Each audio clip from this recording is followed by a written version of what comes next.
because the slick tyres, they can work in damp conditions, but they've got to have the heat in them.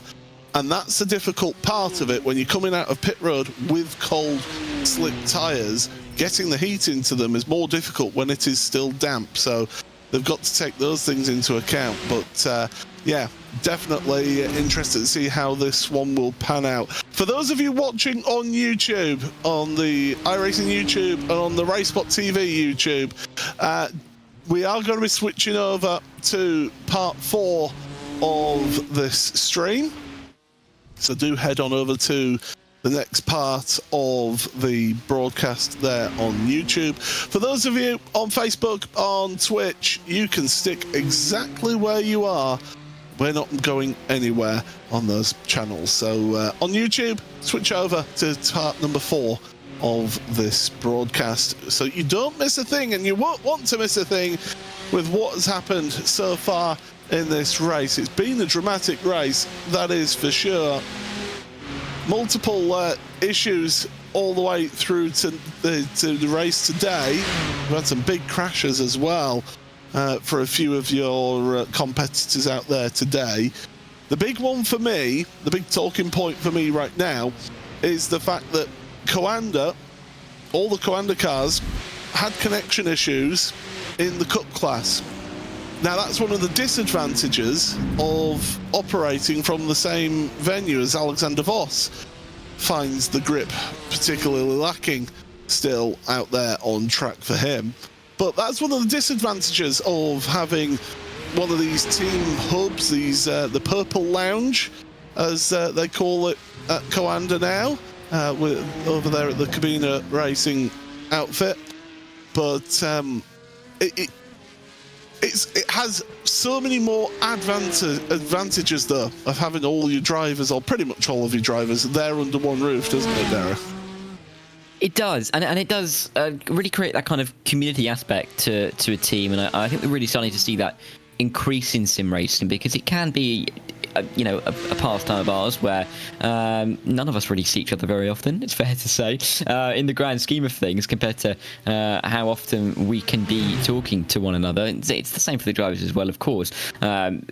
We'll be with each other for so much of their time, whether in races, in practice sessions, just trying to get their eyes in for some of these big events. But to have that kind of community feel, and to have those spaces, as Coanda do, to really bring the team together, I think it increases cohesion, it increases that team aspect, and I think it improves their ability to race in these kind of situations. When you have that personable feel with your teammates, you're going to be racing for them that little bit more, aren't you? A lot of these races, a large part of them, is racing not just for yourself but for your teammates as well, keeping them involved in the race. Nothing worse really than being given the car in a fantastic position by your teammates and then making the mistake, so yeah, it really is fantastic, and I think it's great to see that Coanda have that team aspect, but it is a very Purple Lounge they have, isn't it? The lighting very ambient, it seemed. Yes, I made some comments last night which I don't think are appropriate for this time in the morning, so I think we'll leave it at that as to what I thought of the name of the lounge. I was fortunate enough a couple of years ago to actually get to go and visit the previous facility down in Gronau in Germany that Coanda were using, and that was an impressive setup in itself. So what they've got at the Cabina Racing outfit certainly seems to be working for them in these early stages of that partnership, as they head down the Dottinger Hohe once again. Michael Jarni just 5 seconds now behind the Grid and Go Esports 001 car. This is a battle for position for the race lead in the Cup class.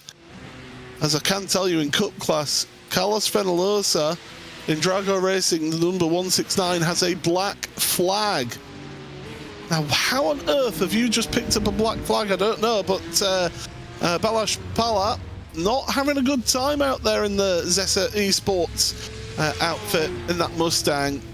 It's a big old car to get swung around. Fortunately, does get it done. Yeah, I mean, they are a couple of laps down at the moment. Our shares are off at the back of the race lead. 22 minutes or so, maybe just less than that, off the lead of the race. So little mistakes not helping them out at all. Here is the 169 Dragger Racing car going off the road. Carlos Finosa coming across, and that could be where we've seen that be picked up. That'll be instant. That'll be instant points then. Exactly, going wide off the road, just a couple, that'll do it. And I mean, after 17 hours, 15 minutes or so, you'll have built up enough incident points that a small off track could be the one that pushes you over the edge, wouldn't it? I mean, it is what is it? It's 100 incident points before you get a drive-through penalty. So they're going to have to come down onto pit road, do a drive-through penalty, and then get themselves back out again. But then after that, it's every 20 incident points thereafter that you then end up with a drive-through penalty. So it's one of those tracks where you don't usually actually pick up that many incident points throughout a normal race, just purely by the nature of you not wanting to get off track around here because of the high curbs that you've got, the grass, the closeness of the walls as well. So to be able to accumulate 100, it does take a little bit of doing, but get involved in a few contacts as well, which is easily done when you've got mixed class racing. And yeah, you can hit that threshold, can't you? Yeah, and the off tracks as well. In these conditions, it's so easy just to drift the car wide. And off the road, again, it goes back to that point about not really being able to understand the track conditions lap after lap when they're evolving in this way, and you're only approaching them once every 10 minutes or so. If you just judge the track in the same way that you did the last time you were at that point, easy just to drift that bit wider. It doesn't take much. And it can be the moment that takes you off the road, gives you a couple of incident points, and causes you to come for a drive-through, which Dragger Racing are serving now. But it has enabled the Apex Racing 199 to be promoted into P3 now. So the 169 behind the 199, and now we have to see if Drago can try and gain that time back in and put the Apex car under pressure. But it is good to see that in that Cup class we do have battles for first and second and third and fourth. Yeah, we certainly do, and it is great to see that. You're absolutely right. So excitement aplenty as the back end just kicking out a little bit there on that Williams Sim Racing Playseat car. And Beckham Jasiah, who was somebody who really impressed me last year in his performances, really was setting the world on fire with some of his performances in special events, also in the Porsche Contender Series as well last year. This year in the actual full-fat Porsche Esports Super Cup was a little bit of a challenging season, but many a time we've seen new drivers come into that series and just take a season to have to get up to speed of that competition, because the level of competition in that championship is absolutely incredible. And you think you're seeing one event, oh, they're a world beater, nobody will stop them, and then they come into that championship and it's oh wow, they need to step up another level. It just goes to show top flight sim racing is such a high standard and a high bar to set. Yeah, the depth has just exploded, hasn't it, really, over the last couple of years. So many fantastic teams continue to be at the top end and emerge into the top end of sim racing. Of course, teams recently getting a couple more breakthroughs to try and get themselves up the order, but not really much of a surprise to see the Williams sim racing team leading a couple of classes, Grid and Go leading a couple of classes, but great to see that WSR Esports was also leading a class in the TCR. Again, it goes to show that, I feel like in a few years gone by, it may have felt like a 2 or a 3 horse race. That really feels like it's expanded. There's far more teams in contention. The iRatings on some of these drivers are, realistically, Paul, I think we're going to be quite, disgusting to look at, disgustingly high. Something that I could only dream of. And even that, I think I'd wake up and think I was being unreasonable. But, it's incredible to see these guys being able to race in events like this year after year, and it really makes them so special, because the quality is so high that it makes a split one win in the Nürburgring 24-hour almost even more worthy year on year, and it really holds that gravity that I think we've come to really appreciate in the world of sim racing. using those high curbs through this back section of the track. I don't think that is something that I would do heading towards Brunchen. Yeah, that's a bit sketchy, in my opinion, what Beckham Jasiah was doing there. That very easily could pan out to be a bad thing. You can use that curb on the exit there and head up over the top of the hill towards Flansgarten.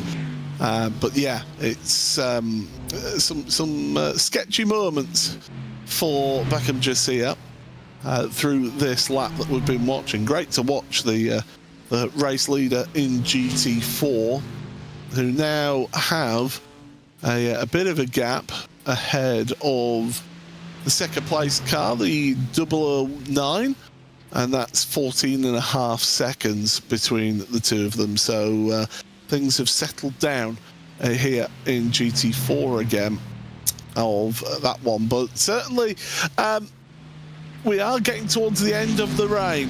I think another 10 minutes or so, and then will be the end of the rain here today. That rain started about an hour and 15 minutes ago here in this one, so they've had a good bit of time for the track to get doused, and there are puddles forming at the side of the track as well, so it's going to take a little longer for teams to have to think about potential switching to slick tyres, and it just makes that decision work a little easier for this pit stop, if not the next one.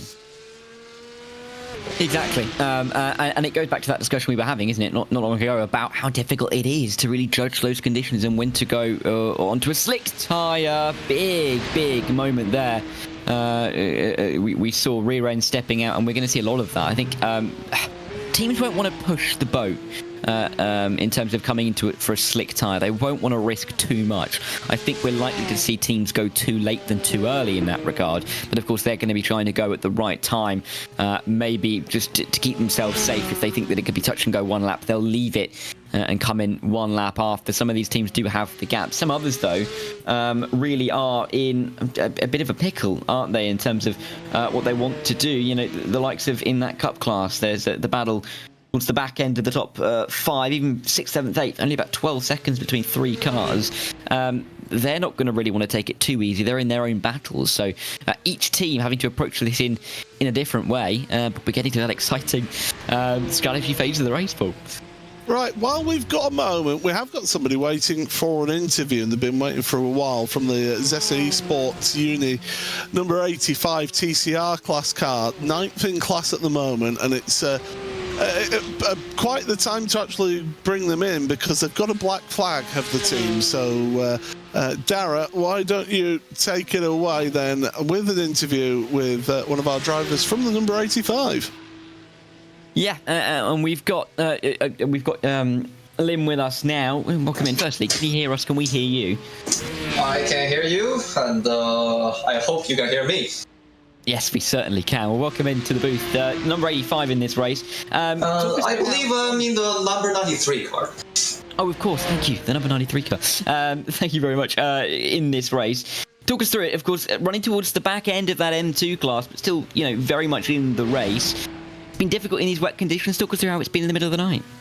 I'll see my teammates have been practicing more than I have done, but having 2 major accidents within the first 4 hours really just take us out of the contention for anything, I guess. At this point, it's just trying to get more experience with this new car and get ready for return next year.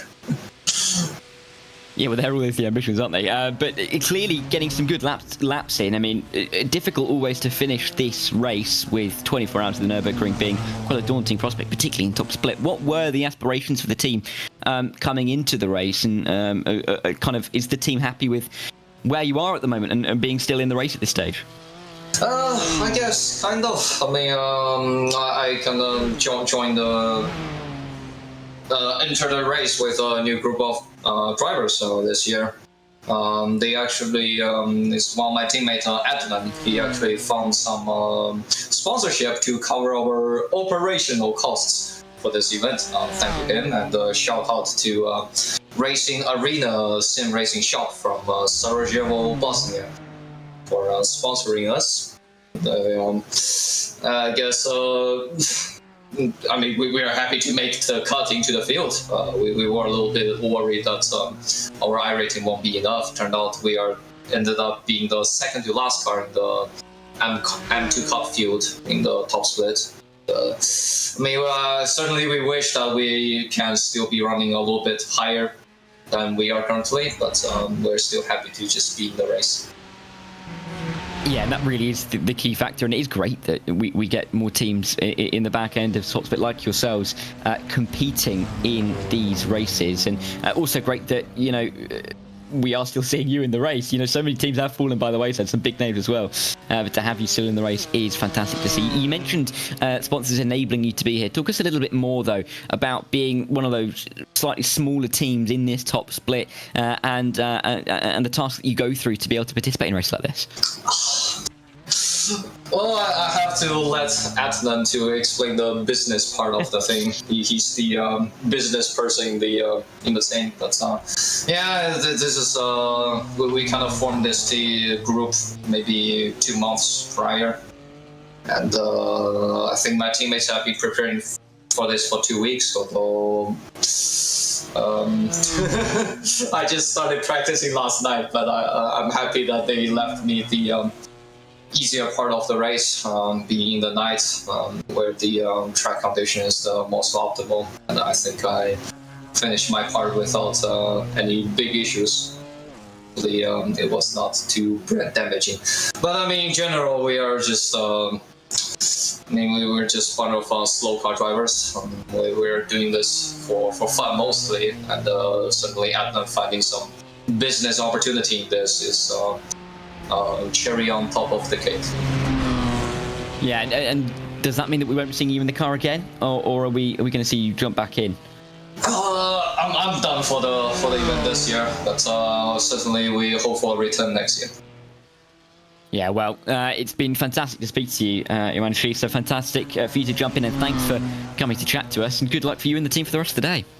Thank you very much, and thank you for having me.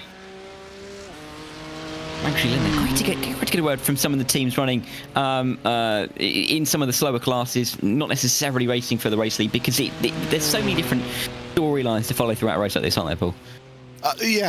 Apologies, yes, from GDC Racing. Got the team. They were literally the next car up on my timing sheet, and I still managed to read the name wrong, but there you go. Apologies for that. But yeah, no, it's always good to... Yeah, it's great to hear from the top teams and the top drivers everybody knows, but it's always worth speaking to some of the teams who are maybe not at the front of the field to get their perspective and to also experience that spirit of sim racing and that spirit of endurance of actually carrying on out there and pushing on when, you know, looking at where they are in class right now. They're currently multiple laps off of Team RSO in 7th place. So people will sit there potentially at home and thinking, well, what are they racing for? It's this spirit of endurance racing. You want to get to the end of that race. I know what it's like competing in these endurance races, and I know what it's like to the sense of relief and happiness that you've made it to the end. Yes, it's even better if you get a podium or even a race win, but just to get to the end of these 24-hour races, especially around this Nürburgring circuit, I really think the sense of achievement is worth it. Yeah, and we've seen before, I think, certain teams and certain drivers really rock up to this event with the sense of finishing the race being the main goal. I remember last year, Roland Alfredson Roland Alonefredson did the entire 24 hours on his own, and his task was just really to survive the race, just get himself to the end, see if he could do 24 hours with the only interruptions being the pit stops that he took at regular intervals throughout the race. And, you know, it goes for quite a few teams as well who know necessarily that they're not going to be running for the race win, or don't expect themselves, should we say, to be competing for the race win. They're just competing, finishing, being somewhat competitive really is the main aim. And it is fantastic to see that we do have those new teams come in, because I think you actually kind of touched on it. There's a few teams that are often really quite close to that iRacing or the iRating goal really to be in top split, and that can cycle over the course of the year in terms of special events. So some teams will be inside that bracket, some will not be outside of it, and it is great to see that when we come to the Nordschleife, when we go to Daytona and have other special events around the year, that there are a couple of teams that are able to show what they can do in events like this, and it's really what having multiple splits is really about, isn't it? Car 500, the Bike 500 black team, Ayrton Reutemann, who some say is the best name in sim racing, have had to tour back to pit road. They've got the mechanical warning flag, the meatball flag. It says something has happened to them in the last 30 seconds or so, as the Scuderia Ferrari HP Esports team come into pit road. Now, that Ferrari team, my timing screen is saying that they've changed onto slick tyres, which I think would be a massive mistake, personally. Yeah, you'd feel like, I mean, it's still raining. You'd feel like it's early, wouldn't you, for that? I mean, the rain's about to stop. Are they going for the weather that's to come, rather than running tyres for the conditions that they are now? Yeah, but I think it goes back to that discussion. Well, it appears. I mean, on my timing page, it would suggest that they're on dry tyres. There's Ayrton Reutemann, sorry, going off the road and into the pit lane, just about trying to get themselves back onto the. Where is that? Been disoriented. Oh, there it is. That's just going on disorientated there. Yeah, just going on to the Nürburgring. I think the car's done. Yeah. But yeah, this is interesting. This is a car that we'll have to keep an eye on now. Is Nicholas Burt, because on my timing screen, I don't know about other timing screens, but on mine, it's showing slick tyres. Yeah, it's same for me. I mean, it would be bold. I mean, we were talking earlier, weren't we, about the idea that you wouldn't necessarily want to go early for that pit stop, would you really? You probably want to wait a little bit later. You don't want to risk being on a slick tyre on a track that's too wet and then spin the car out and cause yourself too much damage, coming to the pit lane and exponential problems. But maybe seems that, if our time pages are correct, that Ferrari number 50 car is trying something different and is going bold. Not too sure if it's the right way to go, to be completely honest with you. It looks like they are losing and shipping time to SDR Racing at the moment, but that may change as the track starts to dry. Now, I'm just getting some more onto pit road. So Drago Racing, number 96, onto pit road for their pit stop. BMW M2 BS Competition and Scherer Esport in GT3 have both been on pit road this lap. They've come out on wet tyres, according to the timing screen. I just think at this stage it's too early and you'll end up losing too much time, in my opinion. That's how I feel right now with this decision that's been made. It's bold. We'll have to see how it pans out, that is for sure. But yeah, I don't think I'd want to be Nicholas Burr right now. No, and I think Nicholas, it's horrible, isn't it? I mean, these conditions, you're just hanging on for dear life. And when you've got 6.5 hours to go in a race like this, that's really just not what you need, not what you want to be finding yourself in a position for doing. But at the moment is just trying to hold on to the car. It seems that they are,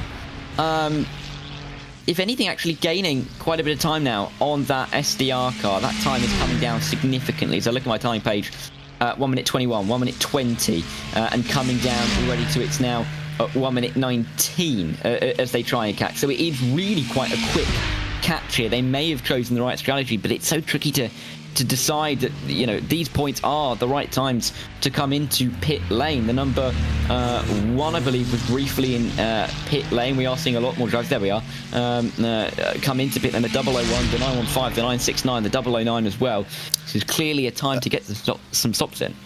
Grid and go in the Cup class, the 001, they're showing us going on to slicks. Impulse Racing, the 915 in Cup, going on to slicks. Grid and go 009 in GT4 onto slick tyres. So there's a real mix of strategies going on here. as to what tyres to go on to, what will work, what won't work. This is a fascinating section of the race because the rain is coming to an end on the radar that I can see. Do you want another bad news for those teams going to slicks? There's a new patch of blue just coming onto the left-hand side of that radar.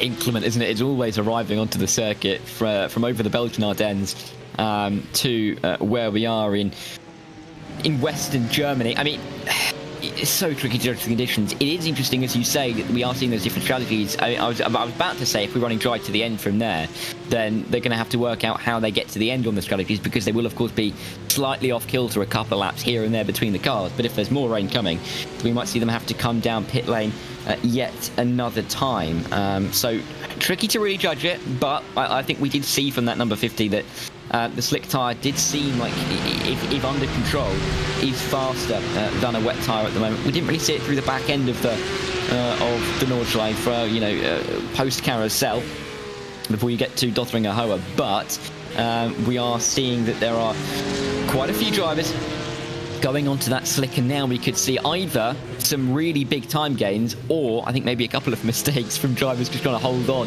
with slick tyres on a relatively wet track. Drago Racing's Carlos Fenalosa onto pit road for them in the Cup class, and they're going onto slick tyres as well. So there's teams reacting to what's happening around them. The problem is, as you say, we're only seeing that Ferrari. It's just going up the hill now through Kesselchen and up towards Mutkurve. So we only know this sort of first half of the lap as to what it's like for slicks. The thing is with the slick tyres, as we mentioned, in those high-speed sections, so after Flugplatz down towards Arnberg, there's the run-up from Bergwerk all the way through up to Hoach, up to that carousel area, and then of course the Dottinger Hoa. Those are the really, really high-speed sections, and that's where the slick tyres will give them more kilometers of an hour. So yeah, it's certainly going to be interesting to see how all that pans out here in this one. It is really intriguing to see nonetheless, though. But you're absolutely right there, Dara. I've been keeping an eye on that timing screen. The gap between SDR Sim Racing and Scuderia Ferrari HP Esports is decreasing. But that SDR Sim Racing car is due on pit road this lap. Yes, well, I think we're going to get a good read on how much Ferrari have been able to really gain. I mean, for when we were talking about it a couple of minutes ago, about them gaining and eating seconds out of SDR, they haven't really been able to replicate that kind of, the exact amount of bites that they've been able to take out. But it is still coming down 1 minute 30 now between the two, and clearly is a decent way to go for Ferrari to come in this time by, if there is rain coming again and they have to switch back to a wet tyre. It's probably a good time to try and get as much use out of that tyre now as they possibly can. But it's also interesting to see that now we've got the race leaders deciding that this is a good time to come into the pit lane, and with a planned or not, we do see Williams Sim Racing Shield Blast in, and they have enough of a margin that they should be able to come back out in the lead, even if Veloce Thrustmaster 25 go through and don't take their pit stop this time by. No, they'll be on pit road. Second and third, they're on the same strategy, so they'll be onto pit road in just a few moments' time when those two teams that I have no doubt about. The number 93, GDC Racing, we were just speaking to one of their drivers, is at a standstill out on track, heading up towards the carousel, so issues for them. Oh dear, not being a good run. So as the 002 heads through, Tiergarten, big error there through Tiergarten, getting out of the way and onto pit road for them, as that's what happened to Ollie Bailey, spun around. I will say, it's always great to hear the proper pit lane alarm sounding here at the Nürburgring. Yeah, and it leaves nothing to be desired in terms of letting people know that there's a couple of cars coming down the pit lane. A couple of driver swaps as well happening down on pit lane. I think this is probably a good time to get some of them in as we may transition into a slightly dry period, then back into wet. I think there's a couple of drivers who are going to be happy to jump out of the car after what is fair to say quite an intense on the mind hour and a half or so. But it is getting busy down on pit lane, isn't it, at the moment? Multiple cars. There's at least 6 in frame. I think there's a couple more that are just out of frame on the left-hand side in front, but a lot of cars very much in contention in this race and having to take strategy decisions now at a point where if you weren't forced into a strategy decision, you may not want to make it so abruptly. But we are seeing drivers about to make their way out of the lane. But yeah, that weather's just going to be the difficult factor for these guys getting into the car now, isn't it? Now, interesting. So SDR Sim Racing that we were discussing, who are getting caught by the Ferrari, stayed on wet tyres. In the top 2, second and third place, Veloce and Williams have stayed on wet tyres compared to the leader, overall race leader, Williams Sim Racing Chill Blast, onto slicks. In your Cup class, the cars have just been on pit road, all stayed on wet tyres. So there is a separation in the strategies going on here in this one. Certainly intriguing race, and as I say, the rain's just about to stop here on track, but we have got another band of rain on its way here, so it's a question of roll the dice here, Dara, and hope that it comes up good for you. Yeah, and it's just that difficult nature, isn't it? You can't really predict it. You're right in characterising it as rolling a dice, really, because you just can't really tell what the outcome's going to be, whatever decision you make here. So I think teams just trying to, guess their way through in the best way possible. But it is very much difficult to judge these conditions. And I mean, looking at the time page again, if my time page is to be believed, difference in terms of what tyres to go on from these pit stops. Some really encouraging job of listing as a dry tyre with Veloce on that wet tyre.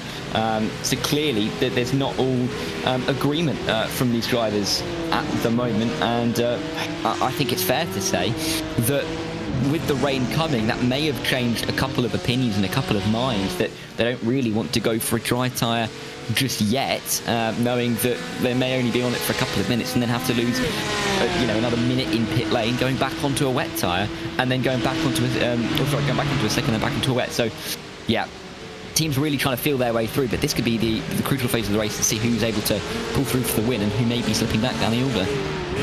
So the Ferrari team, the reason why I'm focusing on the Ferrari team is because they were the first ones to, out of GT3, to switch onto the slicks. Their outlap was a 10-minute 23, so we've got to wait another lap before we get an actual representative time for them. So yes, it's definitely over the curb. Generally, going on curbs on wet weather is bad enough. And look at the back end; he's fighting with the back end here.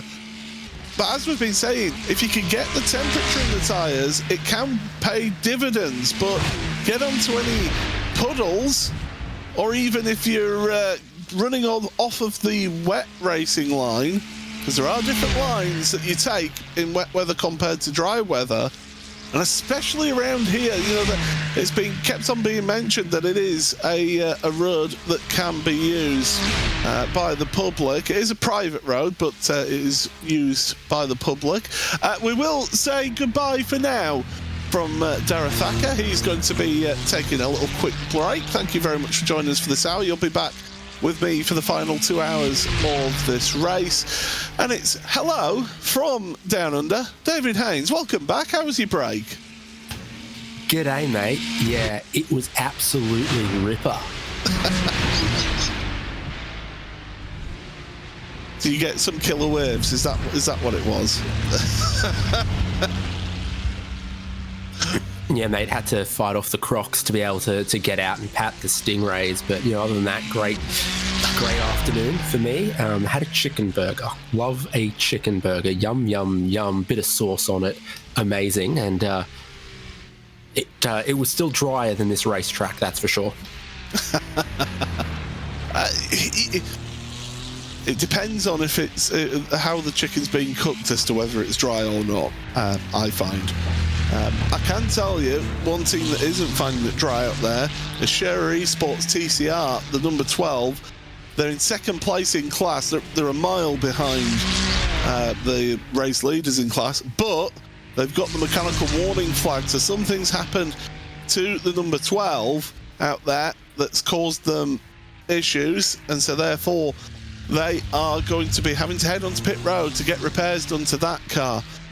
But we've seen here, David, that the change in strategy calls and the different strategy calls that are getting played here with slicks and wet tyres. We are getting a second band of rain on its way. Those who have switched onto slick tyres, it's a bit sketchy now, and it'll only get worse once that band of rain comes along. Well, the quirks of this racetrack are many. That's what makes the 24 hours of the Nürburgring such an exciting and unpredictable event, including this year's iRacing Nürburgring 24-hour special event. And the length of the racetrack, we saw it when the track was going from dry to wet, that if you think, it's not quite wet enough, you stay out, and it's sort of, many kilometers and 9 minutes around before you get the opportunity to pit onto the correct tires again. The same thing happens in the opposite direction, and the same thing happens when you've got that mechanical black flag. You've got 3 laps to come in and fix your car. 3 laps is half an hour for most of these classes around this circuit. It's 3 laps no matter the length of the circuit, and this is a long one. Yes, it is very long. In fact, it's 25.95 kilometres long is this track, to give you some stats there for those at home. And it's also 170 turns. So it's a great track if you're trying to pick up some safety rating, that is for sure, because if you keep it on the track and don't get any instant points, you get a really good bump in safety rating in iRacing. So I can thoroughly recommend, if you are borderline getting a promotion in license class, to do some races around here. It really helps. Yeah, once you can finish a lap here, then you can finish multiple laps, then you can finish a race here, and the awe of this place really sort of forces you, more than some other racetracks, to stay within the lines, keep it on the track, and try to keep it clean. And if you do get rewarded very much by a lot of safety rating around here, because you either finish the race or you end your race very, very early. Dramas with the curbs, and it's such a sketchy racetrack, and also because iRacing say it's 170 corners, and every little one that you negotiate, it also counts to your safety rating, just like how iRacing thinks that ovals have 4 corners. That's not just iRacing's thinking, but that's the thinking. Somewhere like Indianapolis, yeah, absolutely, it has 4 corners. But somewhere like Dover, the Monster Mile. Dover, yeah. Bristol, that's got 4 turns apparently. Lakeland. Pocono. Oh, now Pocono's got 3 turns. Yeah, delicious. The tastiest flavour of Dorito. Phoenix, they don't even bother with one of the corners, they just go right across the apron, which annoys me. But that's just me things. And track limits. I am the arbiter of track limits, let's not forget.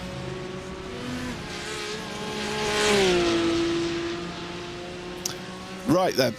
So, as the Grin and Go kart flies over the top there and heads through the Bell off S towards the end of the lap, I can tell you also the Ferrari, the Scuderia Ferrari HP Esports team, they're heading around Galgenkopf. They've got the Dottinger and Tiergarten to negotiate, and then we'll get a representative time of what these slick tyres are doing. I can tell you that the race leader on their outlap was a 10 minutes 23, so pretty much the same as the Ferrari esports car on slick tyres. Veloci Esports, they're just on the Dottinger Hurt now as well, so we'll get an idea as to what a wet outlap does. And we've got drama for the 001 Porsche Cup car, because that car has got a mechanical warning flag as we're looking at John Atkinson. Oh, and that is where it's got it.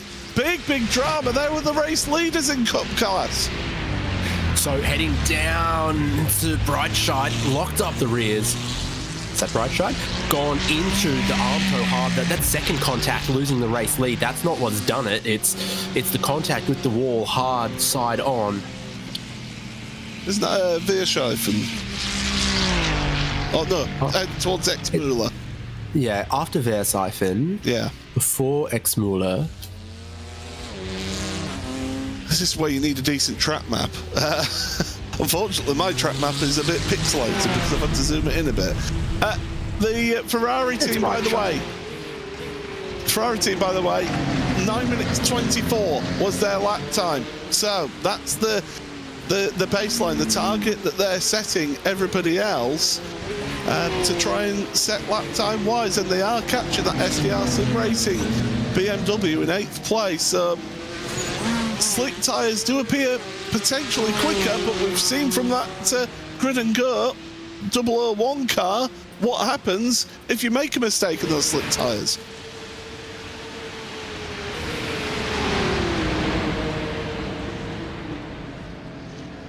Back and forth is intense, but we know that the 001's going to have to stop in not too long. Straight round the outside. Coanda move ahead. Heading into a really twisty part of the lap here as well. You're in the shade of the trees in so many places, so many curbs for the water to pool up against. In a straight line, those slicks actually could be a good tyre earlier than you think. There's so much rolling resistance to iRacing's wet tyres that they sort of cost you 10 kilometres an hour in a straight line on places like the Doningahur, and that's where a lot of the crossover and difference comes from.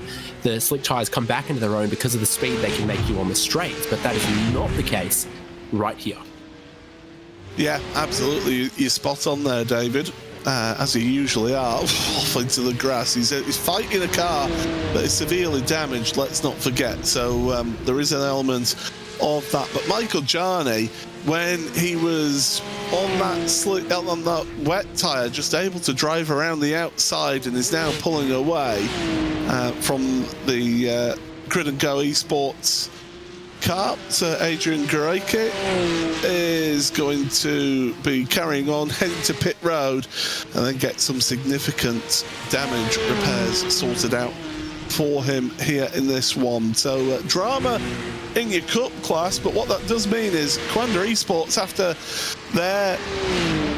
their issues with connections and all dropping out of the session, that would have been a good 6 or 7 hours ago, now find themselves at the top of the cup class.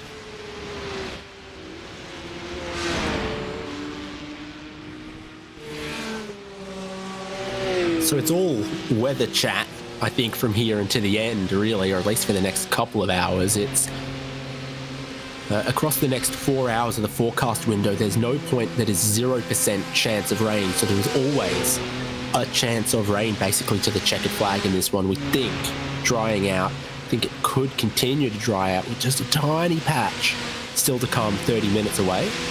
This is the straight line speed difference, is it?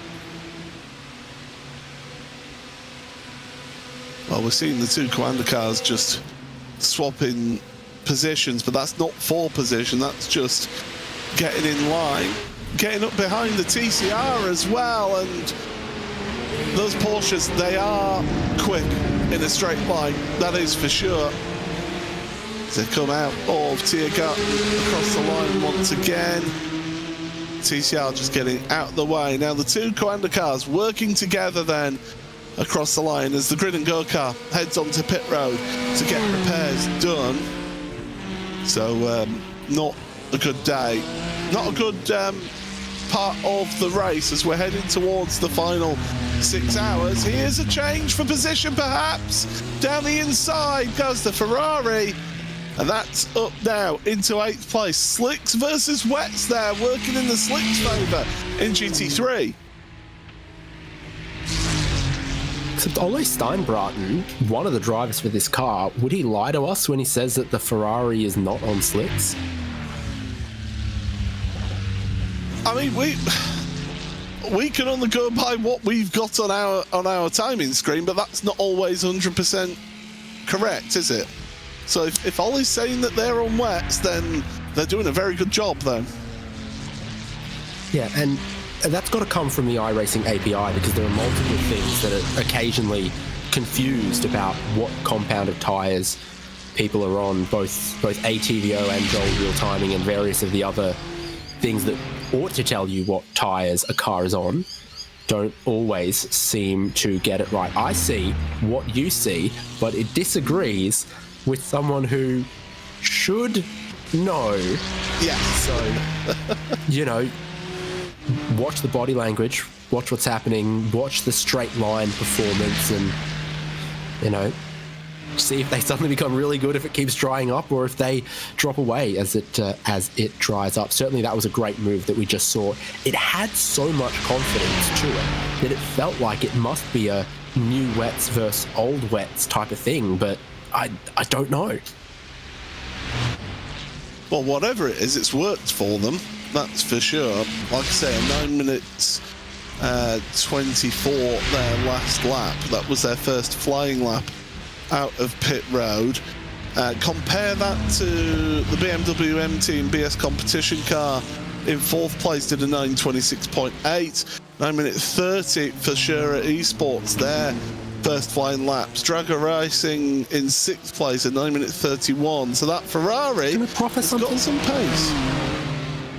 I put to you that as it was going from dry to wet, the crossover time was about 8 minutes 40. Okay. I would have thought doing 9:24 was solidly in the wet territory. Well, Max Schneider finding the wall in that Dura Esports car, and that car will have to head down onto pit road for repairs, I do believe. Yeah, it's got the mechanical warning flag for them. Yeah, you're absolutely right there. The crossover time just does not seem to be on that slick Slow car, damaged car. That's BS competition, or is it the car that we were speaking to, the number 93? No, I think it is a BS. Well, if that's BS competition, that's third place in class, in the M2 class. That'd be big if it is them, because they were trying to get into the top two of their class. They're on the right place on the track map for that to be the number 7 BS competition, which is third, as you said, in class. Yeah, so something must have happened to them. We'll have to see if we can find out what's happened to them out there. As this Ferrari absolutely flying along.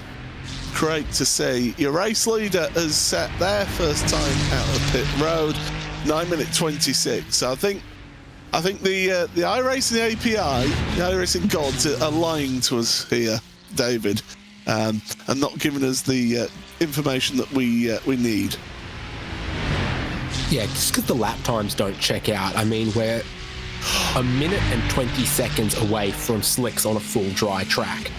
Is a minute and 20 seconds the wet tyre to dry tyre crossover? I really feel like, in my head, 30 to 35 seconds a lap is probably where that crossover's got to be. I mean, I know that the amount of downforce they've got, the wide tyres, they've got the sort of tunable and modern and powerful ADAC and traction control that they've got. These are cars that can do, slicks and gut slicks and other stuff on surprisingly slippery tracks and sort of still get away with it when other cars can't. But the amount of water that I see, the amount of rain that we've had, and what the lap times are at just doesn't make sense. It just doesn't make sense to me. Yeah, no, I'm completely in agreement. And officially, the track is still lightly wet, which you wouldn't be changing onto slick tyres if it was lightly wet. It's when it gets to the very lightly wet official status that you start thinking about putting slicks on, in my opinion. So yeah, definitely, it's definitely wet weather. time 9 minutes 25 for the Ferrari as the Marla car. That feels so silly, doesn't it, doing that? Oh, don't get yourself stuck! Don't get yourself stuck on the curb! Oh, no, they don't. Oh, my God. I thought we were going to end up in that situation where they just got themselves beached on the curb. Like the Vortex did at Bathurst a couple of years ago, and we've seen happen before. You come to a halt with the curb in the middle of your car, and you got no drive, and you're stuck, and the only thing you can do is tow. Now, as you'll see on the right side of the screen, that 001 Grid and Go car that was in contention for the lead of Cup, that is significant repairs. They actually weren't losing that much lap time, but they had to get it fixed, and now they've begun fixing it. It's a mountain of work. I mean, you normally talk about, 8.5 minutes if it's to repair a corner, if it's to repair suspension damage, isn't it? On one corner. So if you've done the entirety of the right side like they appeared to do, you could be looking at about 16, 17 minutes stood still, couldn't you?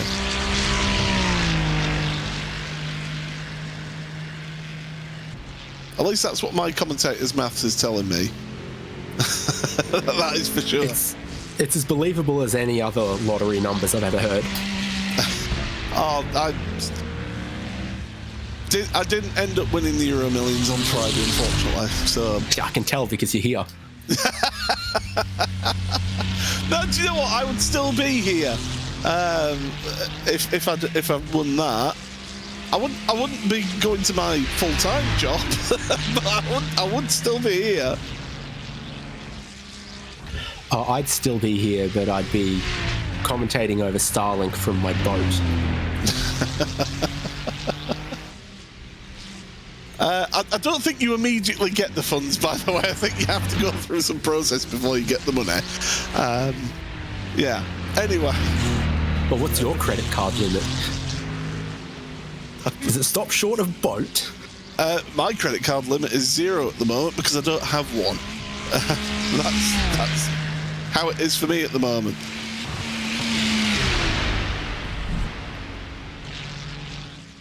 Right. I'm going to get so many frequent flyer points buying a yacht on my credit card that's linked. Do you want some good news? We've got some brightness in the sky. If you look on the screen, we've got some brightness in the sky. The bad news is, in about 10 minutes or so, we're going to get a small band of light rain coming through. Here's Alexander Voss. So you mentioned that he appeared to be going slow, didn't you? Rear locking just on the way in there, so slow, just as that other Ferrari we were watching came by. But I think, yeah, as he's descending downhill there on the left-hand side of the racetrack, in the braking zone, the rear tyre's locked up and he hasn't been able to turn into the corner, and he doesn't seem to have gotten too much damage from it, but it's not the sort of thing you want to do the whole time, and it's not the sort of thing that encourages you to switch to slick tyres. No. That is for sure. That you don't want to be switching to slick tyres when you're doing things like that out on the track. Because of the unique nature of this track, because it is so long, normally where you've got a period of dry weather on a, say, like a, let's pick random Grand Prix length track, Imola, somewhere like that, that's not the longest track in the world, but not the shortest either. You're doing laps every 90 to 100 seconds. And so you've got all those cars clearing that dry line and drying that line out when it stops raining a lot quicker than you do here, where the GT3s are doing lap times in 9.5 minutes. It means that you've got a bigger window, doesn't it, for that switch over from wets to slicks.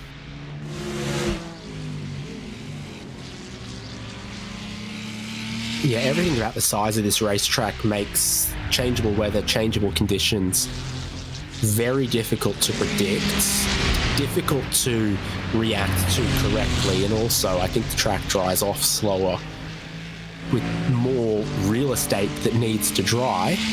26 or so kilometers of it. We've also had pretty serious attrition, as we always do. This is such a challenging track. So while we started with 60, my estimation is there's about 45 cars out there and running.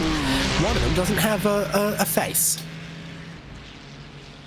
Yeah, that's needing to get a bit of repairs done to it, but it's That'll be the number 85 car. Yeah, it's still running out there though, and it's not got the mechanical warning flag, so it doesn't have to.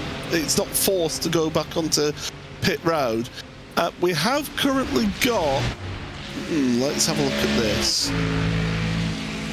44 cars out on track at the moment, by the looks of things.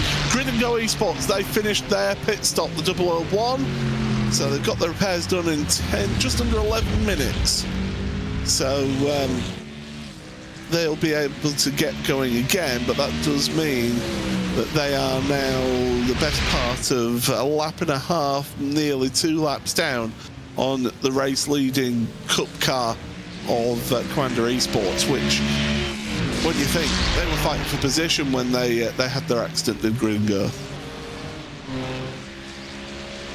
The other thing I'm finding incredibly fascinating about these wet conditions is, compared to the dry conditions, what it's done for the pace gaps between the different classes. Suddenly, a surprise to me, the 992 Cup cars are actually quite a lot closer in pace, sometimes faster than the GT3s.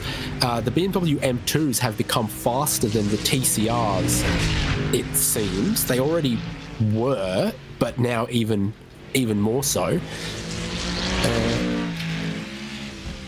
Does not seem to have helped the GT4s particularly. But must be the Michelin wet tyres on the Porsches.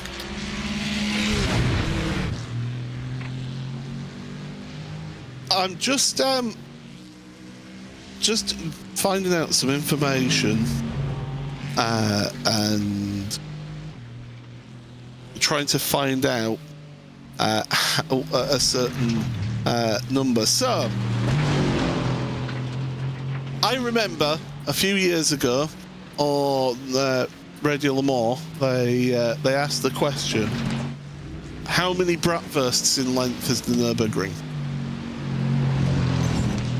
I've just asked, and please don't shout at me, I've just asked AI to give me an answer. It's such an easy question to solve yourself. No, how many Bratwursts to a meter? Let's look at the history of commentators' maths here on these broadcasts. You hold your answer, I'll calculate mine. I'll say mine that I've done with my maths, and we'll compare. Now, I've noticed something wrong about this answer that they've given, which is that they've just done the actual Nordschleife and not the full 24-hour layout. So, let's see. So it's about 15 centimetres on average as a Bratwurst. Some are longer. Some are longer, but that's the average. It's between 4 and 8 inches as a Bratwurst. So 10 to 20 centimetres. So using that, I've arrived at 6 Bratwursts per metre. The track is 25,950 metres long, 155,700 sausages. So this is the important things that we need to know about an endurance race around here. Because, I mean, ChatGPT had given me the Nordschleife length, which is 20 kilometres, and it said 136,000 Bratwursts. Would you prefer a currywurst? That's the question, David. You ever had the ones that have got just a tiny bit of cheese in them, and it melts so good? Oh, yeah. Like, not too much. I'm still trying to have a meaty sausage, but if I can just get a little bit of cheese, yum, yum, yum. It's one of those sausages where you can taste the cholesterol building up in your arteries. But it tastes so lovely. Yes.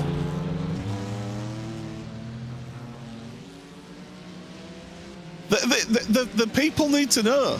The people need to know these important information. And now somebody's asked how many schnitzels long. Let's not get silly now. Come on.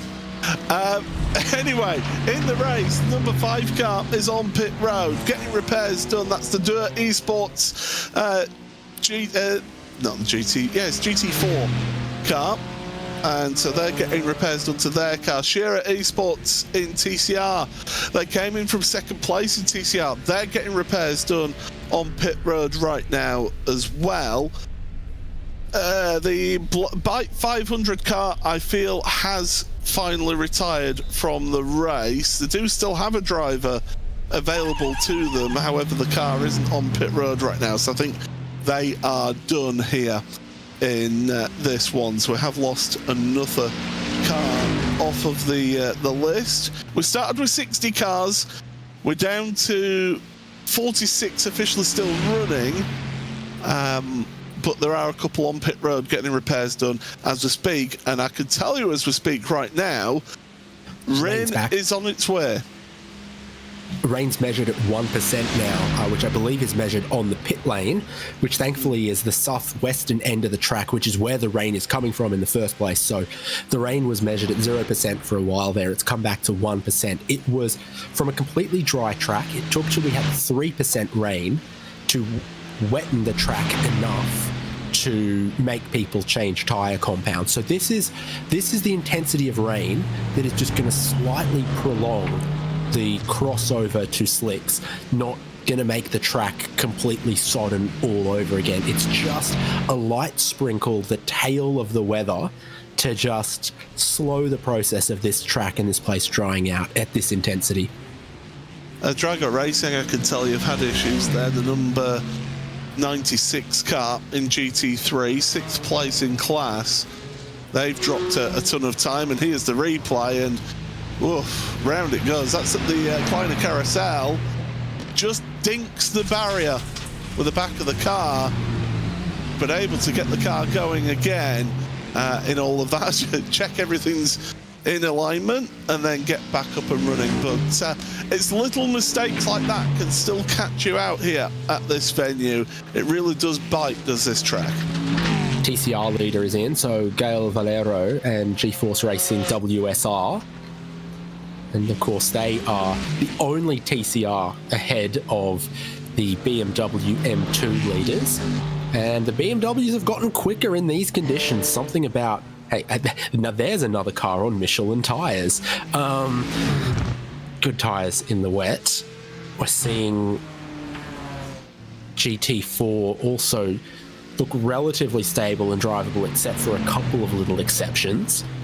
So GeForce Racing WSR out of the pit lane in an entirely sensible and predictable pit stop time, so no dramas there. A new set of wet tyres goes on their TCR. They fuel it up, and the 272 is out of there. Or at least 2 new tyres went on that TCR. I'm still a little confused about some of their pit stop times, to be honest. Well, the TCR, it is because it wears out its rear tyres so slowly that half the time you only need to change the front tyres. I mean, there was the tactic for a while before the iRacing made some changes to the tyres on the TCR a couple of seasons ago. That in the Nürburgring Endurance Series, in the 4-hour events, you wouldn't change the rears at all. You'd just change the front tyres because they wore out so slowly. The 2 Grid and Go cars tripping over each other here, by the way, as they go through Galgenkopf and onto the Döttinger Höhe. So that Porsche now should get past their compatriot in the Aston Martin GT4 in front of them. But yeah, those TCRs, it's a case of you don't really need to change the tyres, and because it takes a while for those rear tyres to get heat into them, you might as well keep the rears on because they've got a bit of heat still to them. Just take it easy with understeer on the first half of the lap. Yeah, it would be very, very useful in these conditions. I'm noting how quick those Porsche Cup cars are right now. So Commander Esports leading, did a 9:22.6. Coanda Seibelt did a 9:18.5.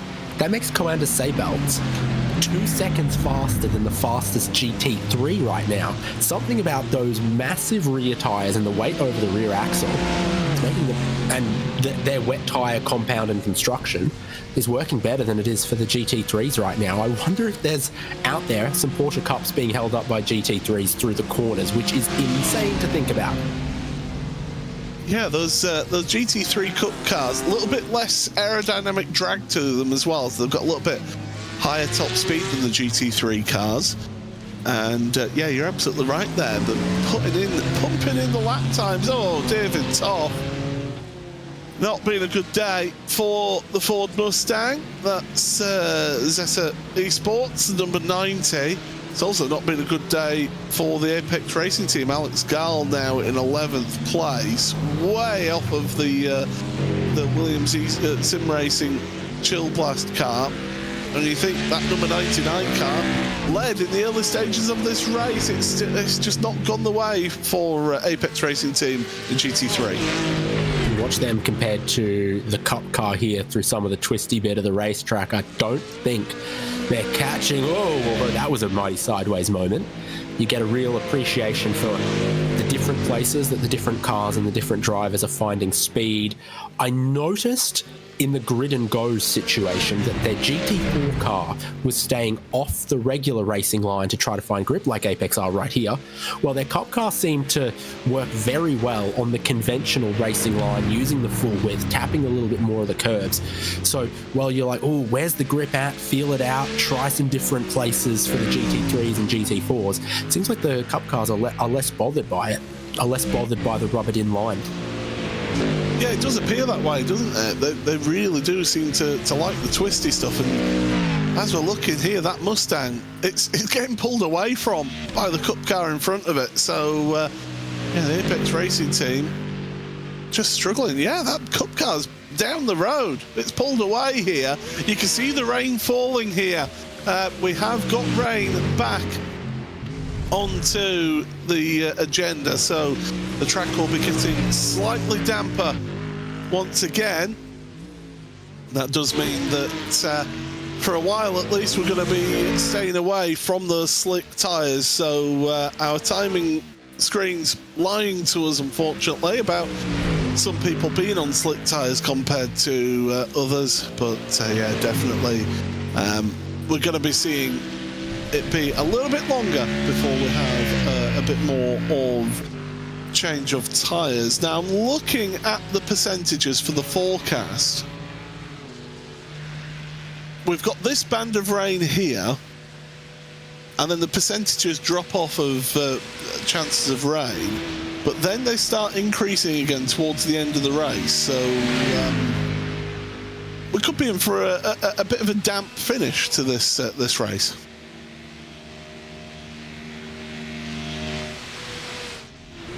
Yeah, I mean, you just got to wait and see. But I feel like there's this probably predominantly the end of the rain that we're getting now. It's up to 2%. We're sort of in the middle of it, falling over mainly the western part of the racetrack right now, which is the Grand Prix circuit, Hutzenbach, Arenberg, Flugplatz, and just getting out towards the Carousel, Wipperman, Schwalbenschwanz, etc. right now.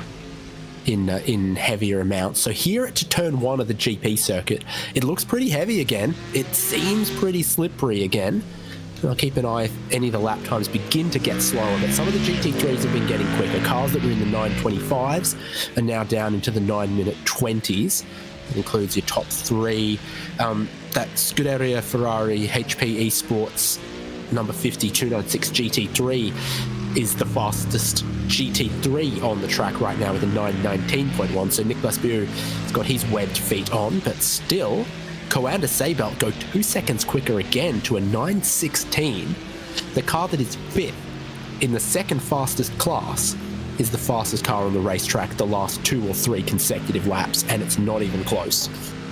And don't forget as well, that car has had to stop for repairs as well, so it's not going to be 100% is that Coanda Seibelt car. I mean, that, granted, it was with 17 hours to go in the race. So about 14 hours ago, when they had 4 minutes of repairs to do to their car. It was a hit on the wall at the Beloff S for Oscar Pye in that Commander Seibelt car.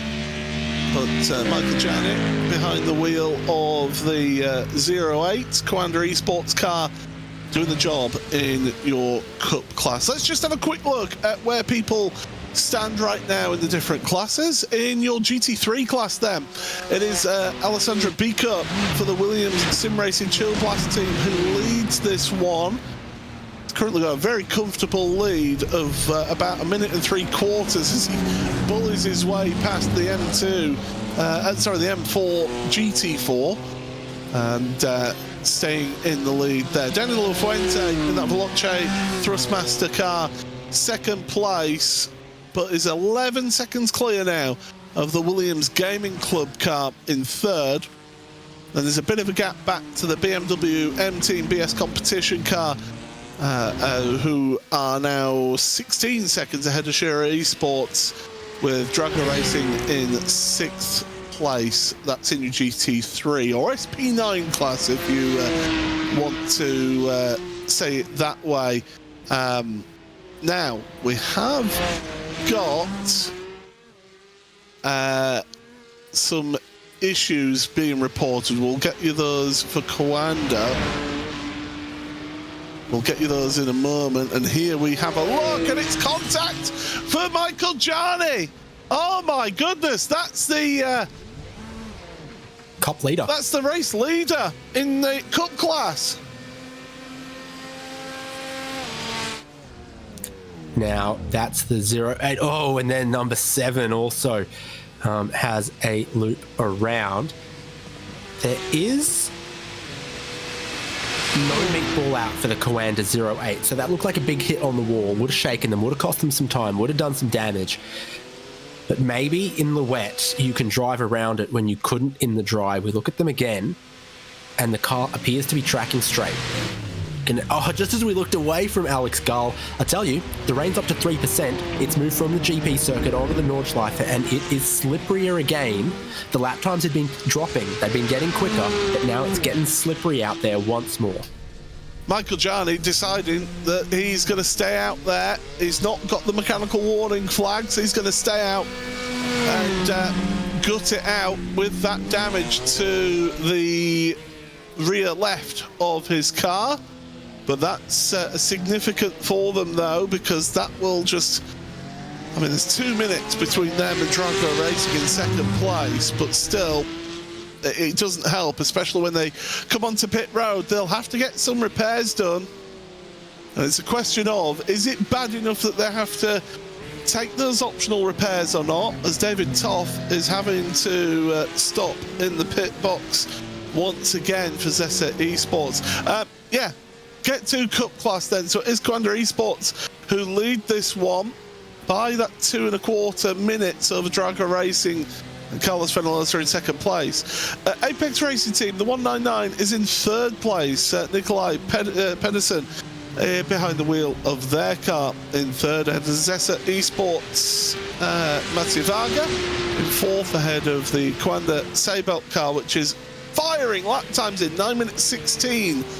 Last lap for them, as mentioned by David earlier on. Grid and Go Esports, the 002, is in 6th place in Cup class. In your GT4 class, it's the Williams Sim Racing Playseat car. Jaden Munoz, who leads that one by just 10 seconds over the Grid and Go Esports David Bosga car, the 009. So pretty close between those two for position. What's Cooking Racing Adventures? They've actually gained a place up into third place now. They were fourth place about half an hour ago. So up into third for the Porsche 718 Cayman. TC Esports fourth, ahead of Maniti Racing Red fifth, and Fiesler Forward Pink in the top 6. TCR still led by GeForce Racing and WSR Esports. They've now got a 20.5 minute lead in TCR. ahead of Spin and Toe Motorsports. Fiercely Forward Grey are in third ahead of the Sartex MC car. Shearer Esports, they're still on pit road getting repairs done to their number 12 car in fifth place. And Luke Mansket Racing Esports round out the top 6 in TCR. Then in your BMW M2 class, it is the Grin and Go Esports 003 car that's leading that one by 4 minutes 11 seconds over the Nürburgring Esports Vipperman car. With BS Competition third ahead of Signify Esports. Maniti Racing Purple are in fifth place ahead of WSR Esports Black. Sixth place in your M2 class. Arctic Sim Sports, I've got a black flag that's in your GT4 class, so they're going to head on to pit road to get themselves done. And Maniti Racing Red have got a mechanical warning flag as well as Ryan Barneveld. We just had the replay then of what's happened to Ryan in fourth place. It's all happening now, David. Drivers having to adjust to the changing conditions. I think it was Cullen Hart, and here's what happened to Tavares in the 78. Big sort of wall ride with the Armco, Maniti Racing Red. That's how they got their mechanical flag. The rain is very clear to see all around the racetrack. Seeing this Coanda car in search of a little bit more grip in places when previously we've seen the Porsche Cup cars just be taking the conventional racing line. Like here, that looks out wide in search of grip. Search and they find. To see more of the GT3s come across and give me some lap time. So let me know the circuit deterioration if indeed that's what's happening. Race leader William Sim Racing go from a 920 to a 922.8. So not too much speed drop off, but noticeable. And then second and third will come across and we'll see if their speed has reduced. And a really good rain gauge for this, I reckon, is also the number 50 car. Yeah, from Scuderia Ferrari HP Esports, because they, as it was drying a little bit, absolutely lightning quick. So if they begin to fade a little bit, it suggests that the racetrack has ceased drying and is headed back in a more wet and slippery direction. Do you know who else is a really good indicator of lap time? It's the Coanda Seibelt car. That's just about to come across the line to set a lap time. And their last lap was a 9:16.730. They're going to come across the line round about now, so we'll get a new lap time from them at 9:16.618. Well, Elliot Veyron is saying, rain? What rain? He's just going faster. Yeah, working really well for them. This is that car, 018 Coanda Seibelt. I mean, 4 seconds faster than the outright race leader. Wherever they're finding the grip in this car, it's working really well. They're on a sensational job in challenging, changeable conditions. Every lap, every corner is in a different state than the last time you went through. So to leave yourself enough safety margin but still be this quick is the significant challenge of our times, and apparently that's the line through Dunlop. I'm not quite sure. I mean, I can understand the wet line is to go wide through a corner like that, but I'm with you there, David. I'm not sure that is the wet line, but we'll have to see what he can do here as he comes up to the Grid and Go Esports M2, which is doing so well in class. Up there in the lead, so moving ahead of your leading M2 car. Let's touch on Grid and Go Esports while we've had them going through there. They've entered in a number of the classes, so in the M2, in the GT4s, and also in the Cup class as well. They've been going just about accumulating drivers into that team, and they've got themselves a really good, strong outfit now that they can put out competitive cars right across the classes of the different classes here. Yep, 5 cars in the race, 2 Porsche Cup cars, 2 GT4s, and the race-leading BMW M2. They were in picture for the Porsche Cup lead until that damage to their car. The Adrian Garrica 001. So fortunately, their 2 cars they've brought to the Porsche 992 class not quite representing how they would have wanted right now. But there's still a lot of weather and a lot of time left in this race, and what goes one way can maybe go the other. Perhaps they can come back into this. They'll be looking to consolidate what they've got in the BMW M2.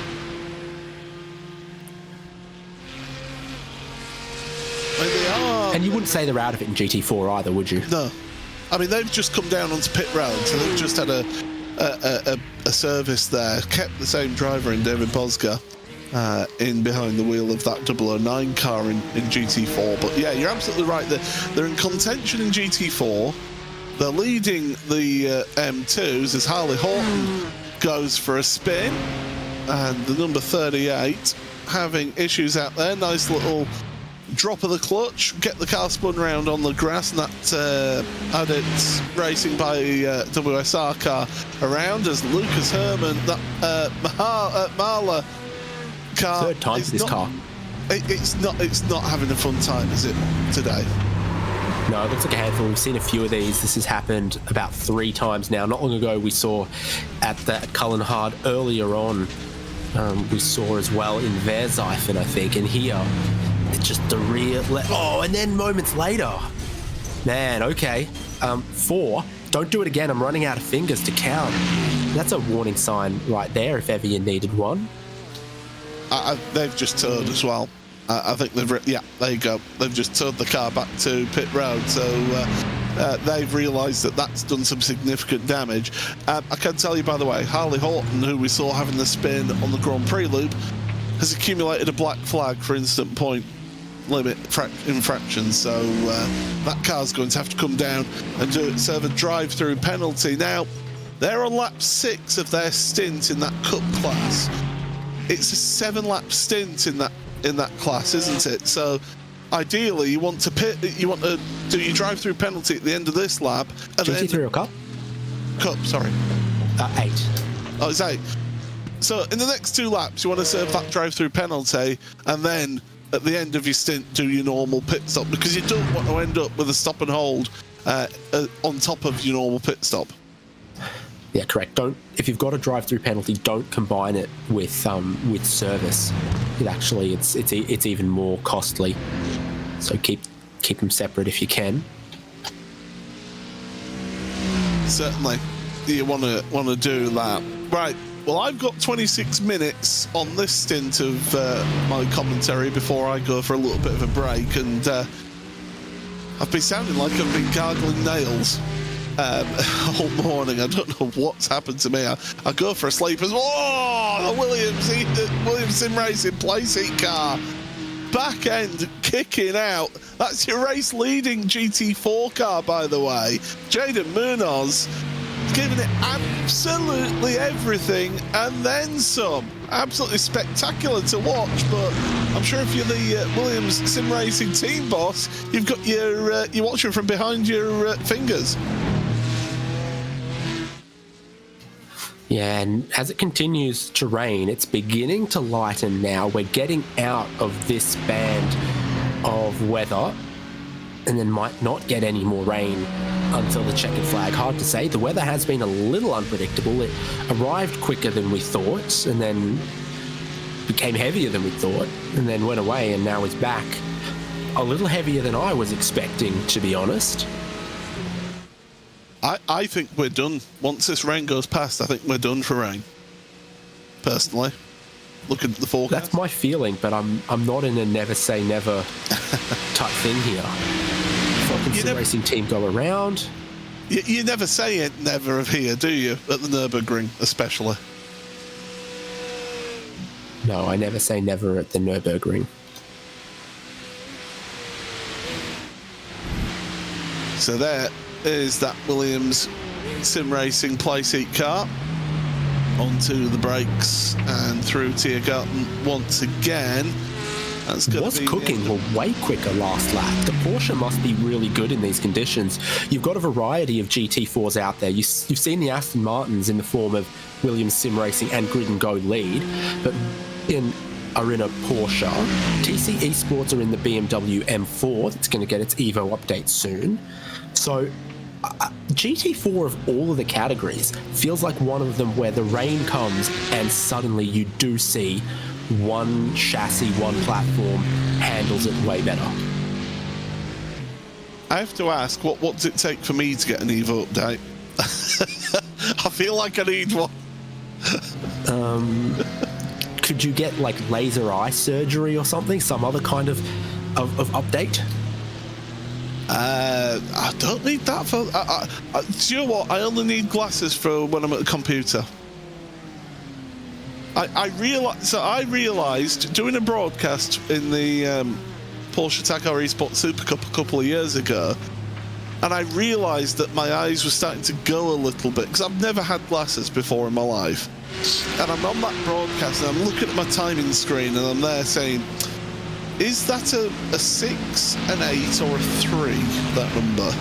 And it was at that point that I realised, yeah, maybe I do need to get my eyes tested in all of this. So definitely, I don't know if laser eye surgery would be right for me, given that it's just that has the effect. Yeah, if it's a degeneration rather than you were born with misshapen corneas? I don't know. I don't even know the terms. Lens. Maybe it wouldn't be for you. Lenses, yeah. This second and third, which have closed, are La Fuente faster than Libreiro last lap, but they are most of the way around this lap. Yeah,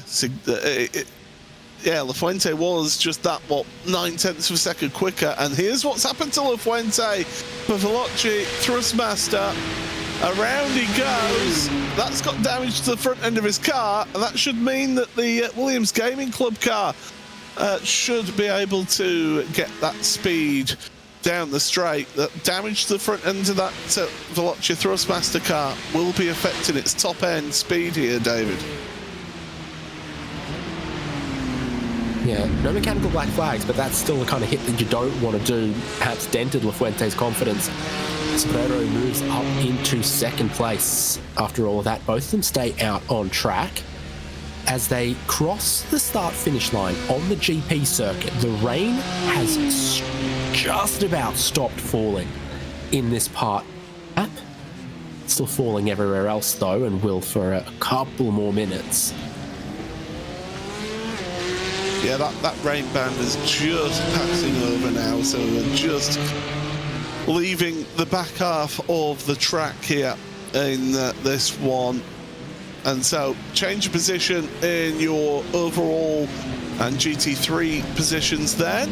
So Williams Gaming Club doing a good job up there. Drago Racing have a drive-through penalty for instant point accumulation. BMW M-Team BS Competition onto pit road for their scheduled pit stop, along with Scherer Esport right behind them as well. I don't think we're going to be seeing slick tyres being taken at this pit stop. I think it's going to be more of a next pit stop down the line, David. 60 minutes down the road, and if the rain stops now, which it is, and is dry for the next 60 minutes, I can see us working our way to a slick tyre crossover for all the reasons we've spoke about before. How sodden parts of the racetrack have been, how rubbered in the racing line is, and how much real estate of track there is that needs to dry. I think it might still be, rain stops and it's 60 minutes still before we get to a slick tyre crossover. But I'm putting down for GT3 cars that I think if they get down to about 8 minutes 45 on wet tyres, that you'd think about switching to slicks at a crossover about 8:45, 8:50. So as they go through them and carry on onto the Nordschleife, then through the Sabine Schmitz curve, and away they go through to the Hatton back and along. It's been a really intriguing portion of the race to see how these conditions have really affected matters for the drivers and for the teams. Mate Varga for Zessa Esports in your cup class has got a drive-through penalty now, so those incident points, they've been accumulating here and they are coming to a 4 now. 100 instant points, don't forget, before you get a drive-through penalty here in this event. And then it's 20, every 20 instant points after that is another drive-through penalty. There's no disqualification for instant point infractions. And so you just keep on getting drive-through penalties, but you really have to be driving completely off the road, David, to accumulate more than 100 around here. Well, we were hardly seeing them earlier, and then this weather comes along, and suddenly people that were, maybe being careful enough are picking up off tracks and contact and really starting to rack them up quickly. And with the track remaining wet, once you've crossed 100, right, then you're heading for another drive-through at 120, because there's now every 20 thereafter. And if there's 5 hours left and you've eaten your 100, I worry about how many more you're going to get. So quite a few black flags out there that are obviously for those incident points and this weather making it difficult. Yeah, it's exacerbated things for the drivers, hasn't it? Yeah, definitely making it more of a challenge. Commander Sabel, they're disappointing me now. They've gone down to a 9-minute 20. That's it, they're done, they're spent. They were just a casual 7 seconds quicker than the car in 4th place, which has that drive-through penalty, don't forget. They're only 23 seconds off of Zessa Esports in front, so I would imagine that they'll change positions once that Zessa Esports car comes down onto pit road.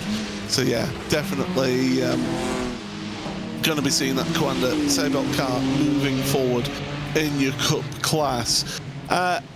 Matteo Figueroa, big incident there in the 909 in GT4. That's the Effect Simulations car. Amazingly, no mechanical warning flag even with that contact with the barrier there, David. Went for a 3 times around rotation as well, contact with the Armco, and carried on.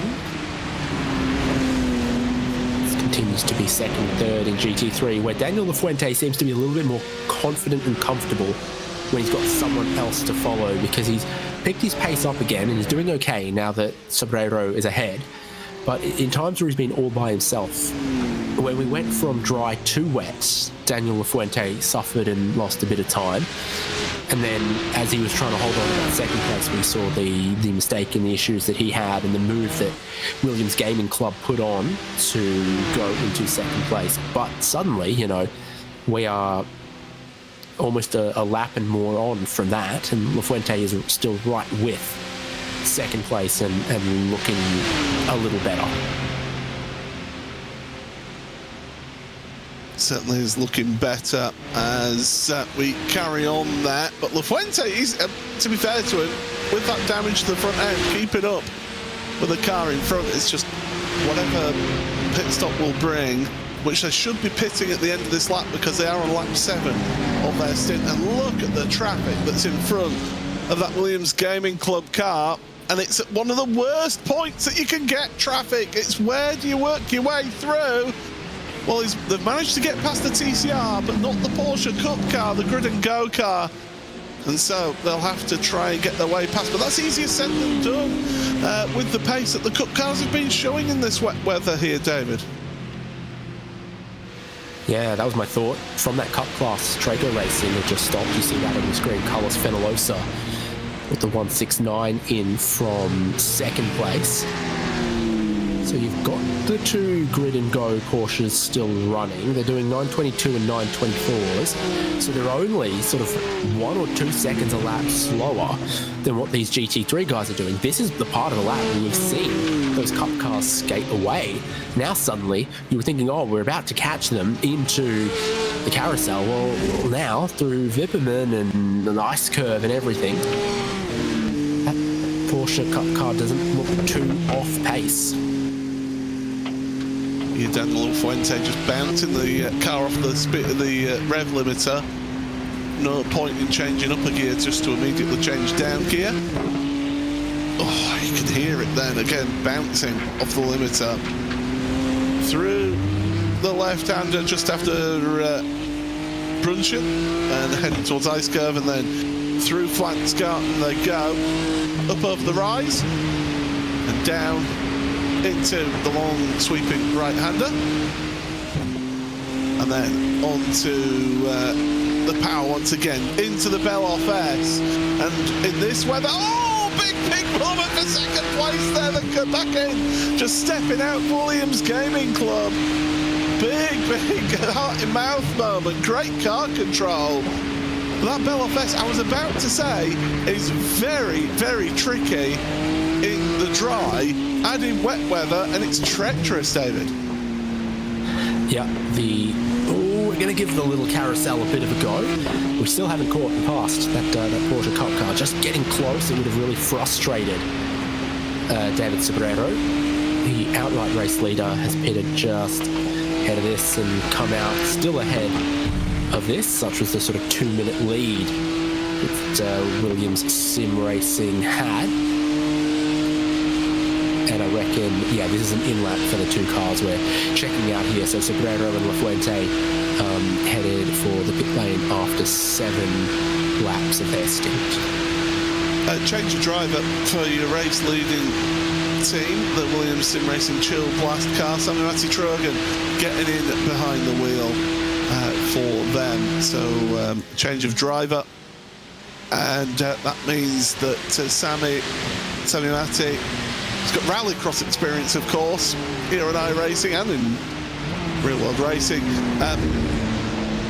Could come in handy a little bit in these mixed conditions as we've got traffic ahead, but that doesn't matter for these GT3s. They're heading on to pit road, so the battle for second place is now down to the pit crews.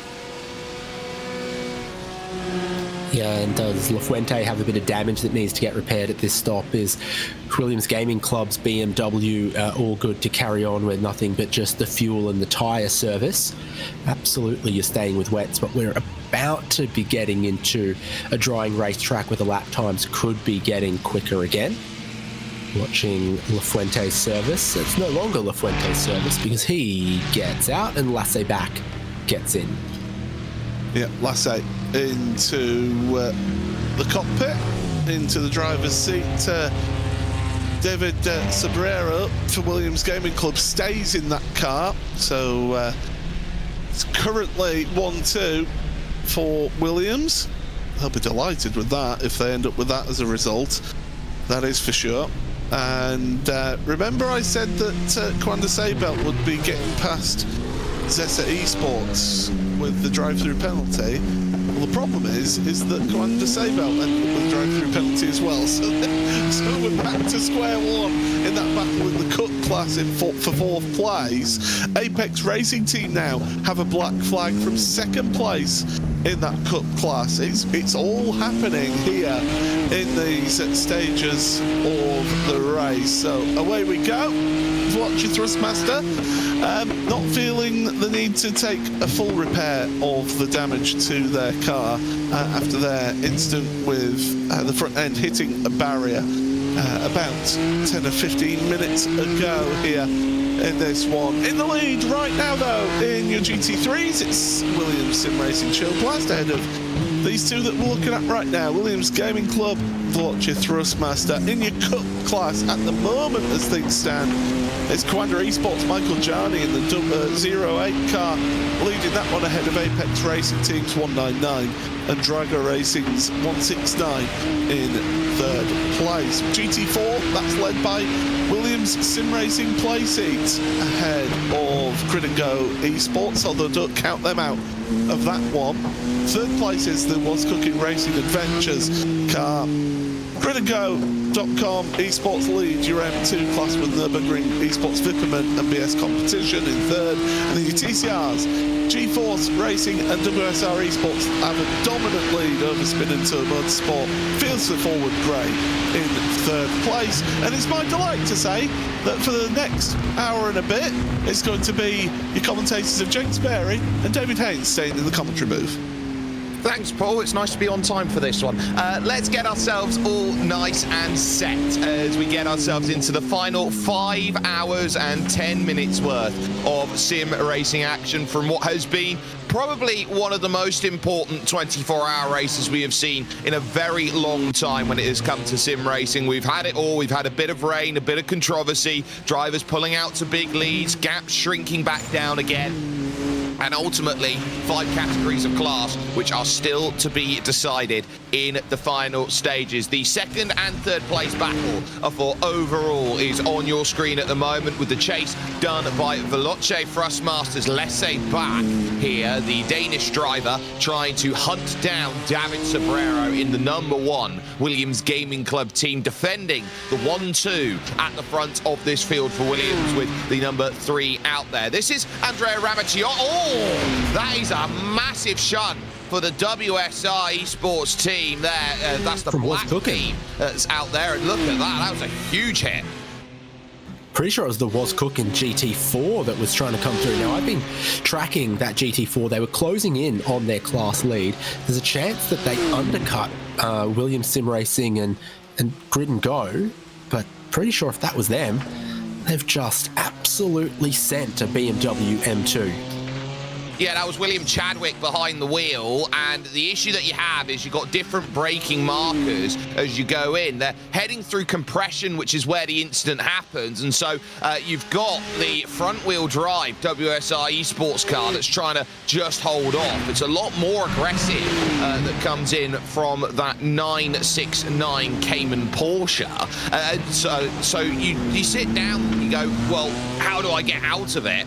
And that will give you a lot of understanding there of just how wet it is around the sides of this circuit. Still puddling up. Wants to try and avoid the puddle on the inside, and Chadwick nowhere to go in the 969, just runs straight into the back.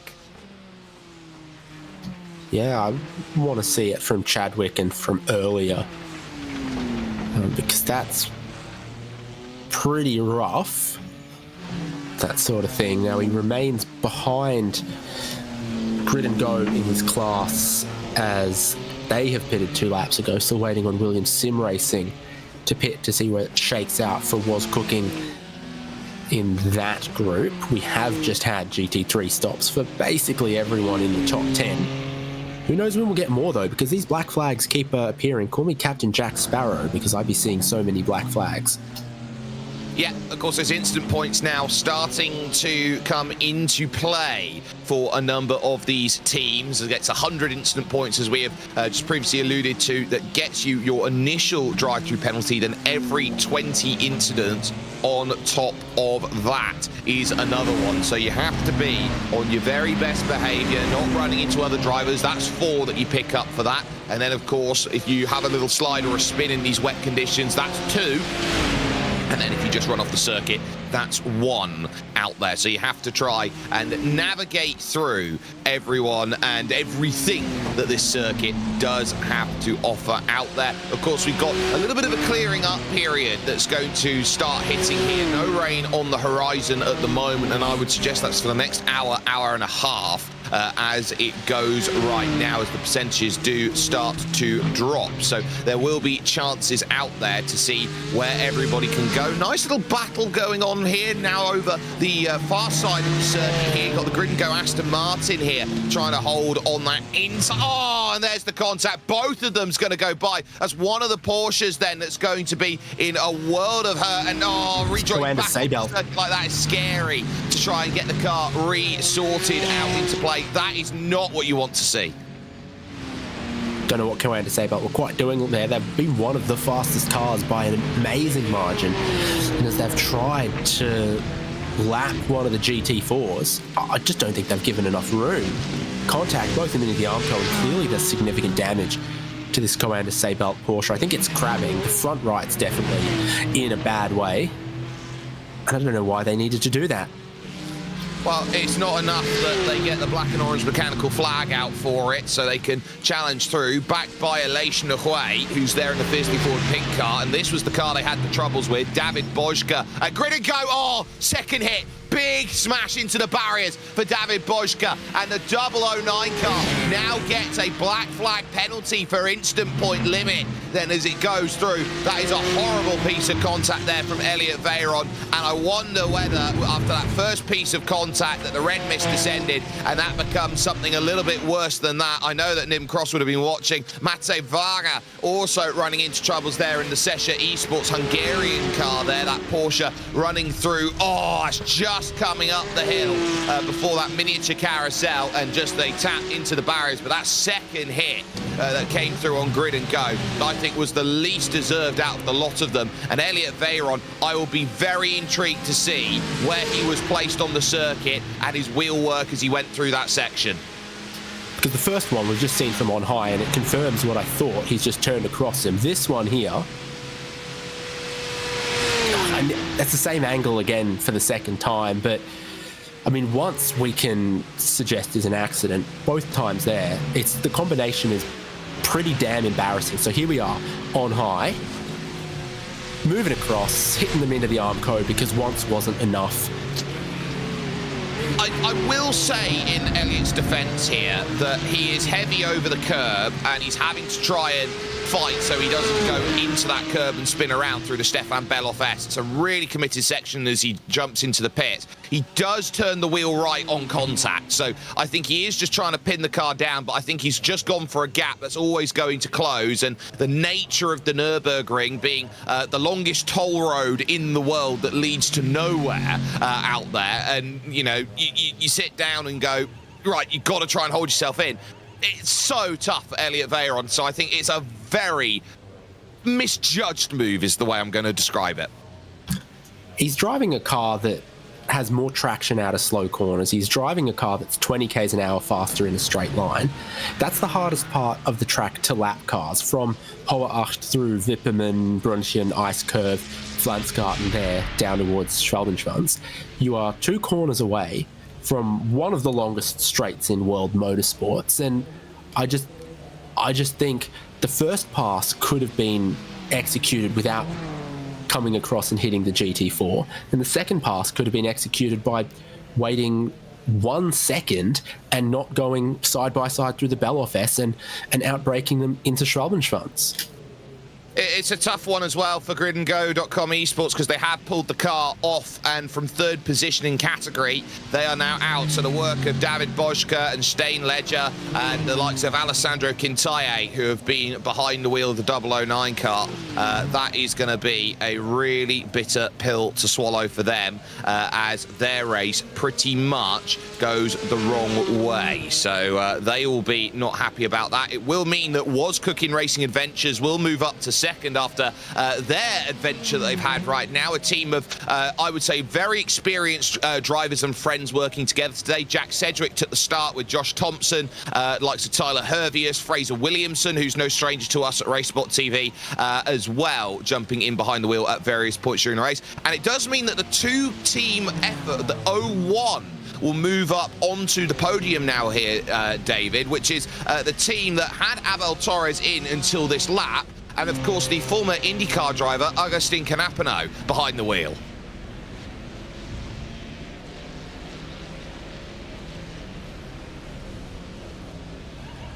Sorry, I zoned out. No, that's fine. I was just talking about the fact that TCE Sports in the 01 are about to move to 3rd, and they've got the former IndyCar driver Agustin Canapano behind the wheel. Yeah, fantastic. Yeah, GT4 it was an interesting one, but we've sort of, I mean, we get that contact there to grid and go. Was Cooking, we didn't quite get a great look at what they did, but they were also involved in some messy traffic stuff. The GT4, I've said before, is the middle child of all of this. They've got the GT3 and the Cup cars faster than them. They've still got to pass the TCR and M2 cars with less pace advantage than some of the outright cars have got. And things just get difficult when you're this 3rd fastest category of a 5-class race for the GT4s. So Williams Sim Racing play seat there. Aston Martin remains the leader of that class. Even after the dramas earlier, Was Cooking is still relatively close to them. And TC Esports, their BMW just crossing the start-finish line to begin the first flying lap since their last pit stop. I just kept an eye on the 99 Apex Racing Team car. Alex Gall's pulled the car in for a stop, but they've got nobody to jump in. They should have Maxence Godinho to go in. They've had, at certain points, Alejandro Sanchez and Luca Kita, who have had the ability to go in. But Apex look like they've got nobody in the car at the moment, and that is going to be a little troublesome out there at this point. Running down then into Versafel. This is Thibaut Prevost at the Caracciolo Carousel, and going around. It's so easy to do because you've got wet asphalt and wet concrete, which are completely different. And this is Mate Lampert then for Sesha in the number 85, trying to get drive off the exit. And it's very rare to see a spin coming off the exit of Versafel. You normally see it going in. Yeah, way easy to get into hot, but it's the moisture up against the curb because he's pushed in a little bit wide in the left-hander, and then as you get to that right-hander part, the inside tyres are right up against the curb, right in the puddle and on the painted line, and spun it around.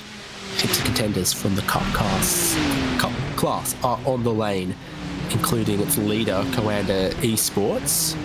Mitchell de Jong's going to have some time behind the wheel. Yeah, taking over from Michael Jarni, who'd been in there. Tristan Iglesias has had time in the car, and then spotting for them today, Mac Backham, who used to be a former pro driver in the iRacing World Championship Grand Prix Series and in the first season of the Porsche Tag Heuer Esports Super Cup. So for Mitchell de Jong, who's got a storied career, he's back out and away again, a former rallycross driver and one of the stalwarts really of Coanda Esports over the last decade or so of sim racing, looking to try and attack again, running on out there and leading that category with Nikolai Pedersen for the 199 Apex Racing Team and Carlos Feniosa for Drago Racing in second and in third. Sammy Matty Trogan now behind the wheel of number 3 Williams Sim Racing Chill Blast car, so that's a change of driver there as we focus on down through the middle. And look at how much effort is having to be put in right now by Laissez Back at this moment. Third position overall as he fights the car through each and every single corner for Voluce Thrustmaster at this point. This is a race where the gap is extending out. It was about 5 seconds between them, but it may just have started to just trickle back down a little bit more, where drivers have more confidence in different areas of the circuit. David Sobrero, I would say, as a driver, is probably the yardstick of how good are you, and I would measure pretty much every sim racer against Sobrero in this era of GT racing on iRacing to say, are you quick or are you not? And I'm keeping my eyes on these lap times and seeing that Ryan Barneveld's last lap was a 9:18. So it's the first lap time I've seen underneath 9 minutes 20 from these GT3s. He's obviously pitted not too long ago. It's his first flying lap on a new set of wet tyres. The track continues to dry up. We haven't had rain for about 20 minutes. So, yep. You're going to judge track limits by David Sobrero as well. And, yeah, the humidity drops to 96%. It's going to remain overcast. So without the sun coming through the clouds and with the relative humidity staying high, the racetrack is going to take a long time to dry out. But I do see signs lap on lap that it's getting quicker and trending towards my estimated crossover of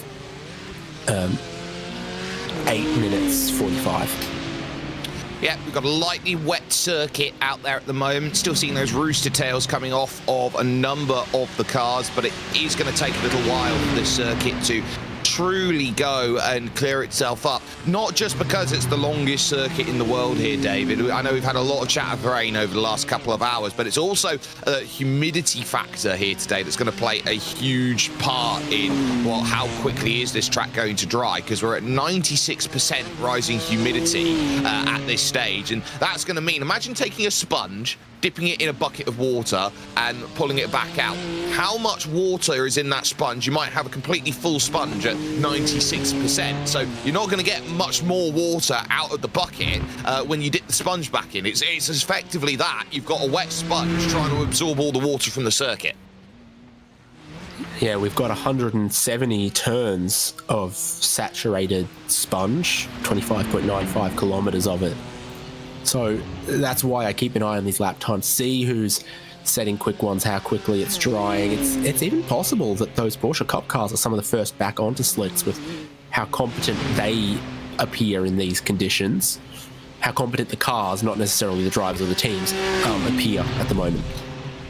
199 team finally have their driver in the car, and that is Luis Beilicher, who is going to be there for them. So the 199 team will be able to jump off in Porsche category right now in Cup and run off away again. Do you want to talk about some of the competition that we've got right now in the other various categories? So it's been a dominant performance in TCR so far by GeForce Racing and WSR Esports butt kicker, as this is Thibaut Prevost, who may have just gone around again hitting the carousel, so just dipping down on the bottom, and you can see there that massive puddle that is there that's effectively lining the inside like a secondary curve.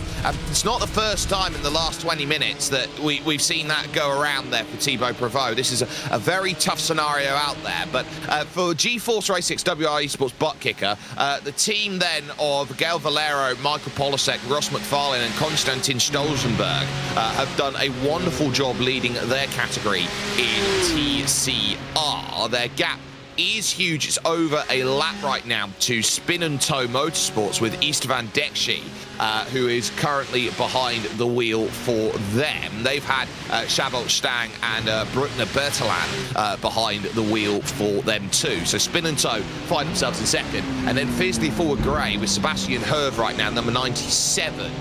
Currently in third with Robert Sharp and Morten Augusson, along with Tom Mayle behind that team.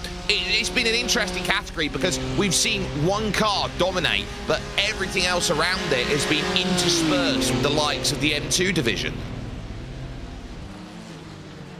Yeah, and it's even more noticeable right now when you look at some of the lap times. Ooh, that's a bit deep into turn one, trying to get by the GT4 equivalent of the GT3, that the BMWs, they seem to be handling the wet a bit better than the TCRs, which is a surprise to me, but it means that the fastest BMW M2 right now is Simify Esports doing a 10 minute 12 seconds, while the TCR leader does 10:24, second in TCR does 10:23, third does 10:18. So it's gone from the TCRs are only 3 or 4 seconds a lap quicker in the dry to suddenly the TCRs are 5 seconds a lap slower in the wet. And what was already interesting to see those fourth and fifth classes interleaved is becoming even more dramatic.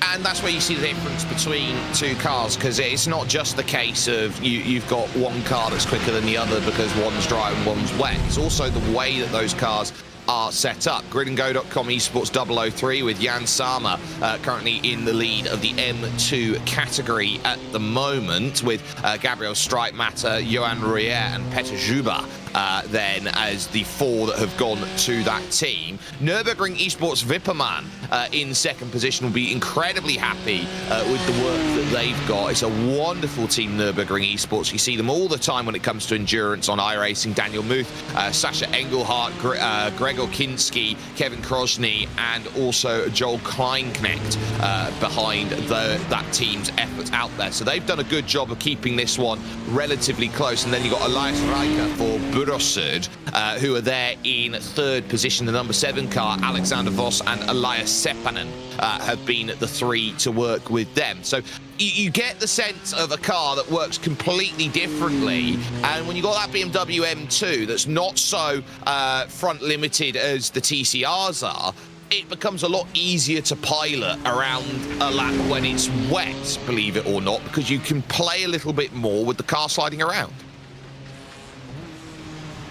BMW's also got some cockpit adjustments for the wet conditions, so you can change the throttle shape to try to suit traction in these conditions. You can change the dynamic stability and traction control to try to suit the wet conditions. And I'd be interested to hear from any of the BMW teams if that's what they did when they went to wet tires. But the purpose of it in the car is meant to be to help tune and adjust the car from dry conditions to wet conditions. So if it works, then maybe it works. Well, if it works, it works. And for those asking about the TCR category, your leading TCR is, of course, in the Honda at the moment with Gael Valero. Honda's 01 and 2 in the category at the moment. Then it's a Hyundai Elantra there for Fiercely Forward Grey. And following on from that, a lot of Audis have survived. So the RS3s have certainly done a very good job out there of finding priority in finishing at the moment, or getting to this point in the race. And these are the tough hours out there, it has to be said. When you get to hours 18, 19, 20, 21, this is where you often find the silly mistake that takes you out the race. I think we've already seen a couple of silly mistakes in the last hour as well. So see how damaging different ones are. GT4 was the category that I thought we've got a three-way fight going on here, and now we don't. But still seeing Will Chadwick, when he's not giving a friendly nudge to touring cars, lapping quicker than Williams quite often. Yeah, and so trying to find that pace and move on forward with that, I think is going to be a really important protocol to go with right now. Jayden Munoz here we focus with at the moment as the 001, the former leaders there, Adrian Guerrica, diving into the pits for gridandgo.com esports. They had a couple issues a couple hours ago which took them out of contention for the race win and down into 7th position.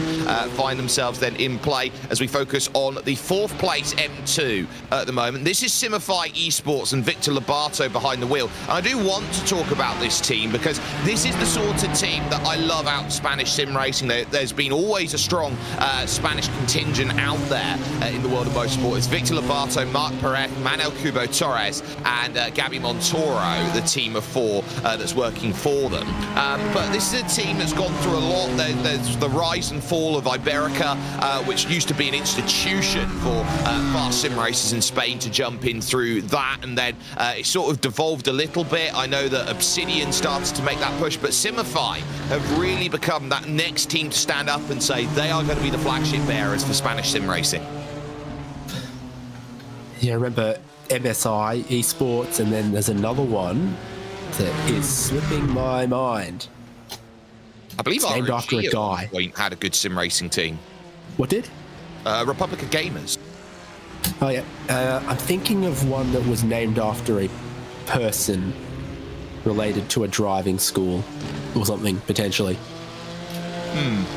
Yes, we should be able to find that out in some point, but at least for the moment, the Spanish team have done well, 4th position, and they are on the hunt here, because this is for 3rd. And for Burosud here, Florian Hasper's work that he puts the teams together, Elias Rijkaard at this stage is going to be under a little bit of trouble. They've got the Manatee Red number 78 of David Nash, which is there in front, which has gone through, and now trying to lap them is Louis Bailica, who runs down the inside, moving up the hill through the very, very difficult Schramm section of the track, and just about gets that clearance before that miniature carousel. So getting everything nicely sorted, but look at that, a small little move over and missing the apex by a bit as Feniosa dives into the pit.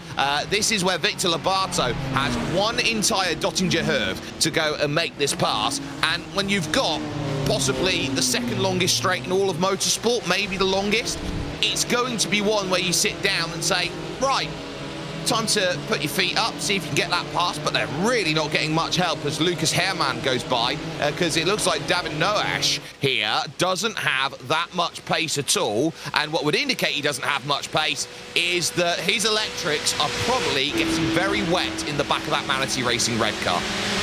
These M2 cars got crazy straight line speed. They've actually got more straight line speed than the GT4s do. It's showing right now as they race up past 255 k's an hour in the tow there for Simify Esports and Victor Lobato. I thought it was an interesting move he did. He thought that he could get into the Kleinis carousel and use that banking, while Elias Reicher thought it was still too damp.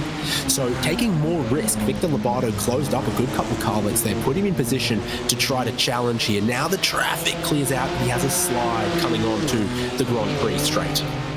Yeah, was really struggling for any form of turn as no surprises with the damage he's got to the rear of his car out there in GT4 is going to dive his BMW into the pits, and that will be some service to try and get some repairs sorted. But battle continues on then in through the opening section of this circuit, the Ravenol S as it is that they go through. They've gone through a few sponsorship changes down here on this side of the circuit. They change almost every year here at Nürburgring, which makes it very difficult to work out where you are as you now run down the hill, not through a Ford curve right now, but the Paget Racing curve.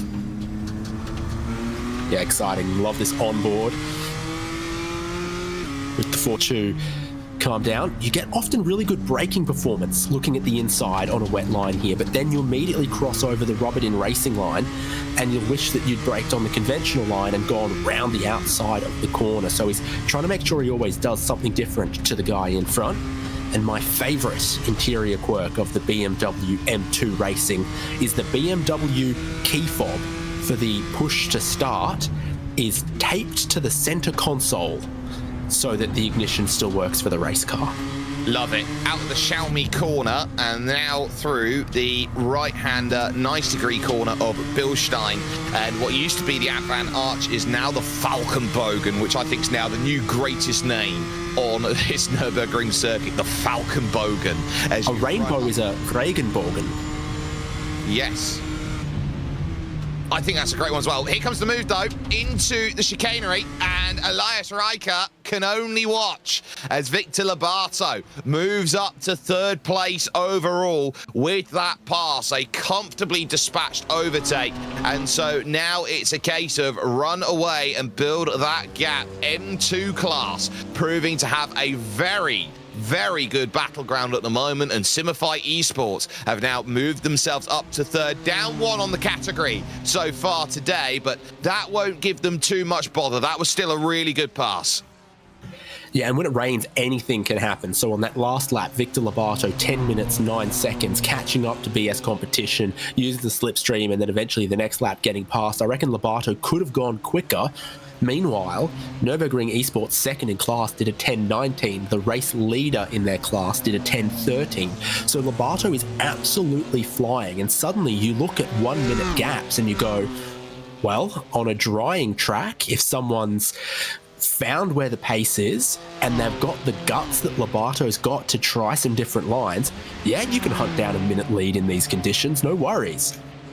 A little bit of sunshine coming out then for the final stages here. In sim time, by the way, we have just ticked over to 20 to 12. So these will be the hottest conditions of the race now, between now and the end. Yes, we're in overcast conditions. Yes, we're on a 21-degree track temperature at this moment, but that's mostly down to the fact that we've got water on the surface. So the moment that water starts to clear, it's going to be a lot easier, and the track has now just declared to be very lightly wet. So if you're not in and trying to think about slicks at this moment in time, I don't quite know where you are. There might be trepidation to do so because, of course, this is a part of the track where it is going to dry at certain places compared to others. And when it's so hilly around here, the amount of elevation change there is at the Nürburgring, there are going to be pools down at the bottom. I take a look at compression as one of the places where there is going to be a lot of standing water, and it's going to clear at the top of the circuit first, and then it'll be trickle down economics from there.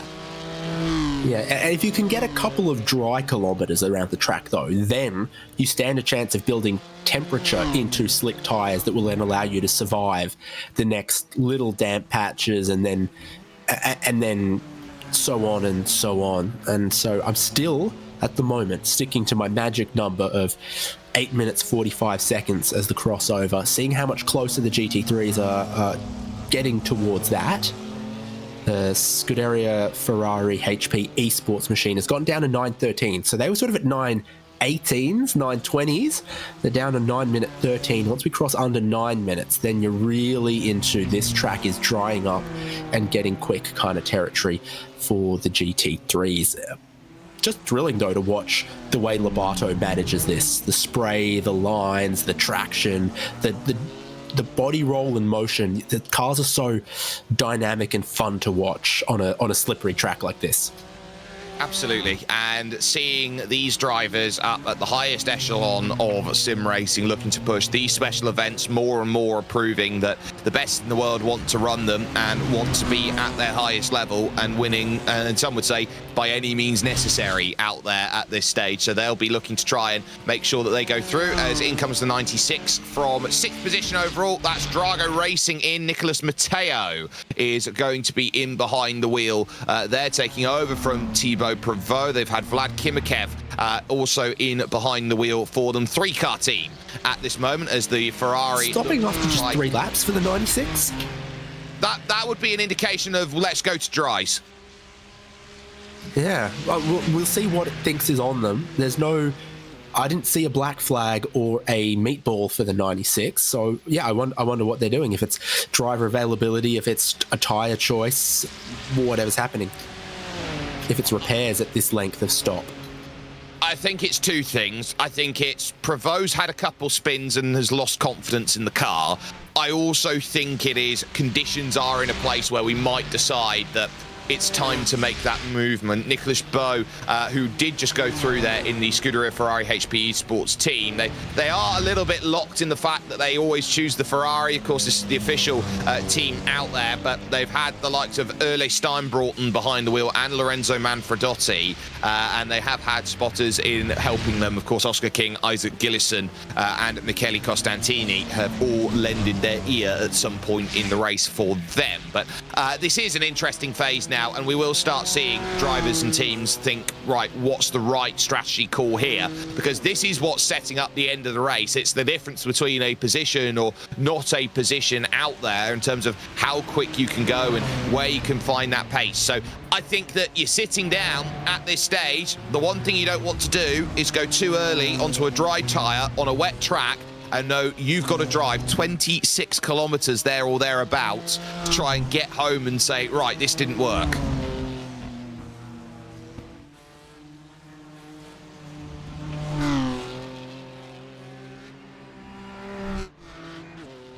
Down the hill then, and back up the other side for Victor Lobato, who has really romped away at this moment in time in the race, and so doing a lot of what is necessary at this point, with Elias Riker there just behind for Burosut Plus competition, and finding themselves now down in 4th position in the category as it goes. Just give a little bit of love to some of the teams who are out there who are maybe not having as easy of a time, but very nice to see them out there. And I think the team first and foremost I want to point to is in the M2 class, and it's Team RSO, who have always been in some way, shape or form a constitution, I'd like to say, for racing around the Nürburgring. There was a time where in MX5s and the likes of the virtual VLN series that came along, RSO were always there. Niels Carstensen currently behind the wheel for them. Yeah, I think it's almost a rule for Team RSO that they've got to pick the slowest class of car in this race. So that's the M2 this year. Seen them in the Mazda MX-5 plenty of times. Seen them in, yeah, all sorts of things in this race. And yeah, they love the 24 hours of the Nürburgring on iRacing special event. They've won their class multiple times. They do not appear to be in position to win this BMW class right now that's led by Grid and Go, with Nürburgring in 2nd. Simify this car, Victor Lobato, catching 2nd place at what feels like perhaps 10 seconds a lap. and certainly flying. By So it's maybe 2 or 3 laps from, Lobato being able to get himself into that. The arrival of the wet weather brought everyone in this class back on the same strategy. So you expect first, second, third, and fourth from this class to all pit on the same lap in 3 laps' time. Louis Bijliker into the pits then. The 199 is going to make that jump. For RSO, it's Niels Carstensen, Alexander Langer, Tobias Schörny and Elmar Erlekot as the 4 drivers in at that team at this stage. But Bijliker making the call then to jump into the pits for Apex. So that will be them looking at black and orange mechanical flag for them. So Apex are now in deep, deep trouble in this race. Where has it gone wrong for them? Oh, Trouble chance. It's yeah, a curved braking zone, and so often we've seen drivers getting just a little bit too hot there, and you try to turn into the corner, you lock up, you carry too much speed in, you can't turn into the corner, you lock up, you hit the Armco. So easy to do when you get in there just a little bit too hot, because it's from such high speed, a curved and constantly tightening radius braking zone. You're trying to do so much at once, and then the wall comes out to meet you. It is that simple. So that is going to be a really tough day at the office for Apex, who had been working hard to get themselves back into position. The work done by Nikolai Pedersen and Louis Bijliker, Gregory Hoverson, who has also been in behind the wheel, the Canadian, also finding themselves out of the race then. No fast repairs to talk about. If you break the car in a race like this, you have bought it. And so you're going to have to really work to try and get by. Oh, look how wiggly there the Veloce Thrustmaster's car is out there. Sorry, I don't even think that is. So it is one of the BMW leaders. Sorry, that's Williams Sim Racing Chill Blast there. Got a little disorientated there. Sami Matitrogan leading out there, trying to get by Alessandro Quintalle here. The 009 car has been able to get back out and away again after the dramatic issues that we saw for the 007 out. Oh, sorry, yes, it was the 009 that got caught up in those issues earlier on. So fortunately enough for them, they've been able to get back out and going once more, putting the Italian behind the wheel. But for that Aston Martin, they are a long ways back of where they want to be by comparison. Just keeping an eye on these lap times. So the last lap for this car, the race leader, was 9 minutes and 14 seconds. But in second place, it was 9 minutes 10 seconds. And for Veloce Thrustmaster 25 with Lasse back, it was 9 minutes 9.8. And then for the Ferrari a little bit further back, that seems to have been very quick in these mixed conditions, also a 9.09. So we've moved from sort of 9 minutes 30 seconds down to sort of 9 minutes 10 seconds. Track getting better in these conditions. You pointed out the sun just squeaking through a couple of the clouds in a few places, track temperature rising 1 or 2 degrees. It remains high humidity with not much sun, but certainly bit by bit we're getting a faster racetrack. And if it doesn't rain again, which I don't think it will, we're headed for slicks at some point. But it'll feel really drawn out until that crossover point where it'll feel like a snap. So Jonas Vanna is in now for Dürr Esports, the number 5 car in 6th position, making their stop. They've just taken out of the car then Maddox Max Schneider, who's there, which I don't know about you. Is that a Mad Max reference? This Mad Max things is things I should know. Seeing as I frequently go by places where it was filmed in my day-to-day. Don't know. Well, I would say you can shorten Maddox to Mad, so I'd say that's Mad Max Schneider at the moment, so I'm going to roll with that for the rest of the time that I'm here for the moment. But Jonas Vanna at the moment in the pits looking... Are we going to witness them? Sorry? Well, if they're Mad Max, are we going to witness them? We did.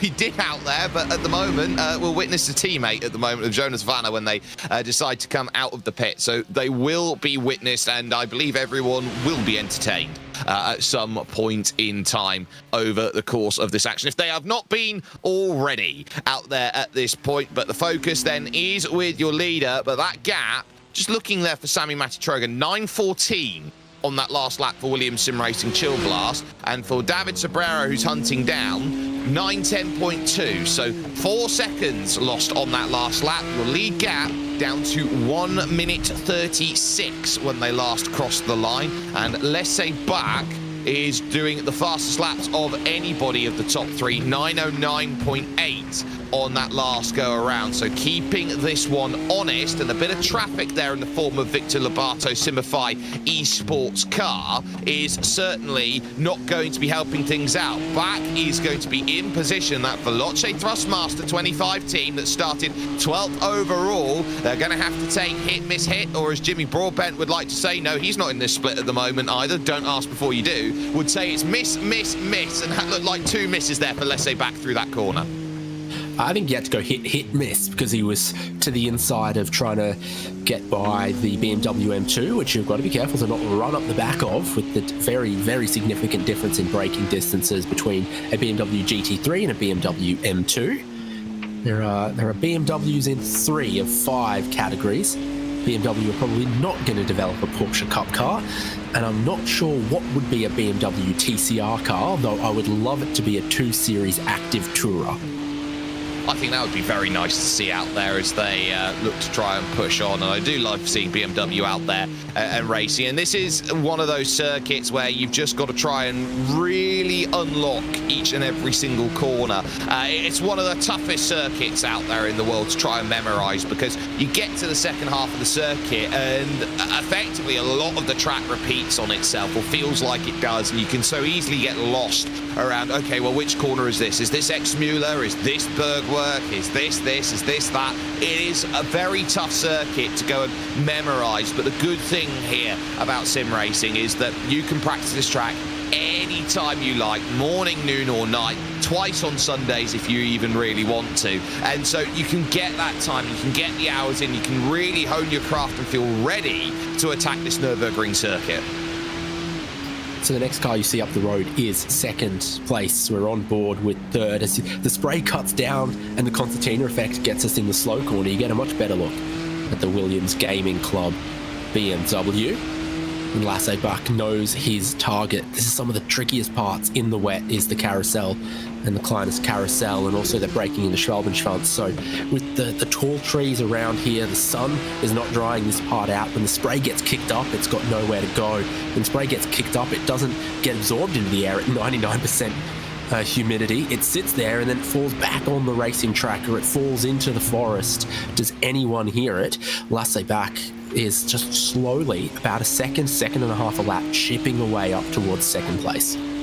Damon Woods out of the car from Club Oz NZ. Lewis Woods jumps into the car. No relation from Club UK and I. So Falcon Sim Racing team make their change. Jonas Rutten and Luca Vunch have also been in behind the wheel of the number 44 Falcon Sim Racing team car that is currently down in 10th position overall, exactly where they started here in this race, and chasing up through the second half of the lap out of Brunchen, and soon heading to the very, very fierce Flansgarden section of this track, up over the curb. And here you just got to start thinking about where do you hold on at this section. You get air over the top of Flansgarden, and then you've got to immediately turn to the right, so you need that influx of grip to get the turn. Yeah, and then over the crest, the change to the left, track drops away big time. You can't really see where half the racetrack goes until you're over the top of that.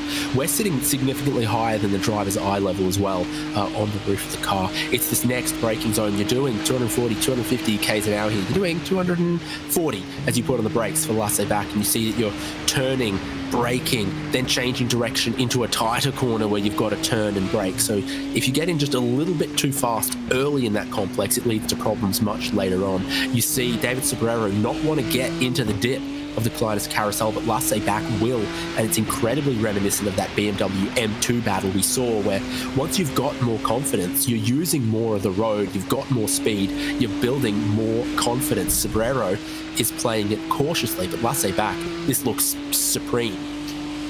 Yeah, it's wonderful driving. Now time to pick up the toe of Istvan Deshi, their spin and tow motorsports, which have done not very much spinning out there and not very much towing either, which is a great sign for the number 18 team. That's second overall in TCR as things stands. 10-minute 12s they're doing at the moment, which is currently 2 seconds quicker than what GeForce Racing ex-WSR Esports are managing at this point in time. So they're doing some very nice laps out there, but down the hill now trying to go through Tiergarten, and towards the end of the lap, these lefts and rights, the last great place to go and make a move in a race like this one. And David Sobrero still holding a margin, but that margin will now change. Was 136.6 the gap, and it will now come down substantially. 131.9 now the gap, a 9.07 by David Sobrero. Let's say back, a 9.04, just sitting nicely onto the rear of Daniel Muth there for the Nürburgring Esports Vippermann team, which is there in position number 2, I believe, overall in your M2 category, going by without any dramas there. But they are absolutely flying, and Williams Sim Racing Chill Blast will look at Sami Matti Trogan and go, 912s aren't quite there at the moment, mate. You might need to start thinking about turning up the wig in about, I don't know, half an hour's time.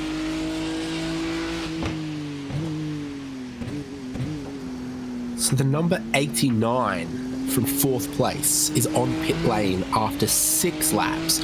Normally they fuel for 7. So keep an eye on what Ryan Barneveld in the number 89 car does. These lap times are getting really quick. Still before where I would have thought the crossover point is. We're still a minute slower than slick tyres on a dry track right now, but we're getting there. Again, moving from 930s, 920s, 910s to a 904. Once we're underneath that 9-minute margin, then it says that Barneveld's gone for slicks. I don't know if I believe that, but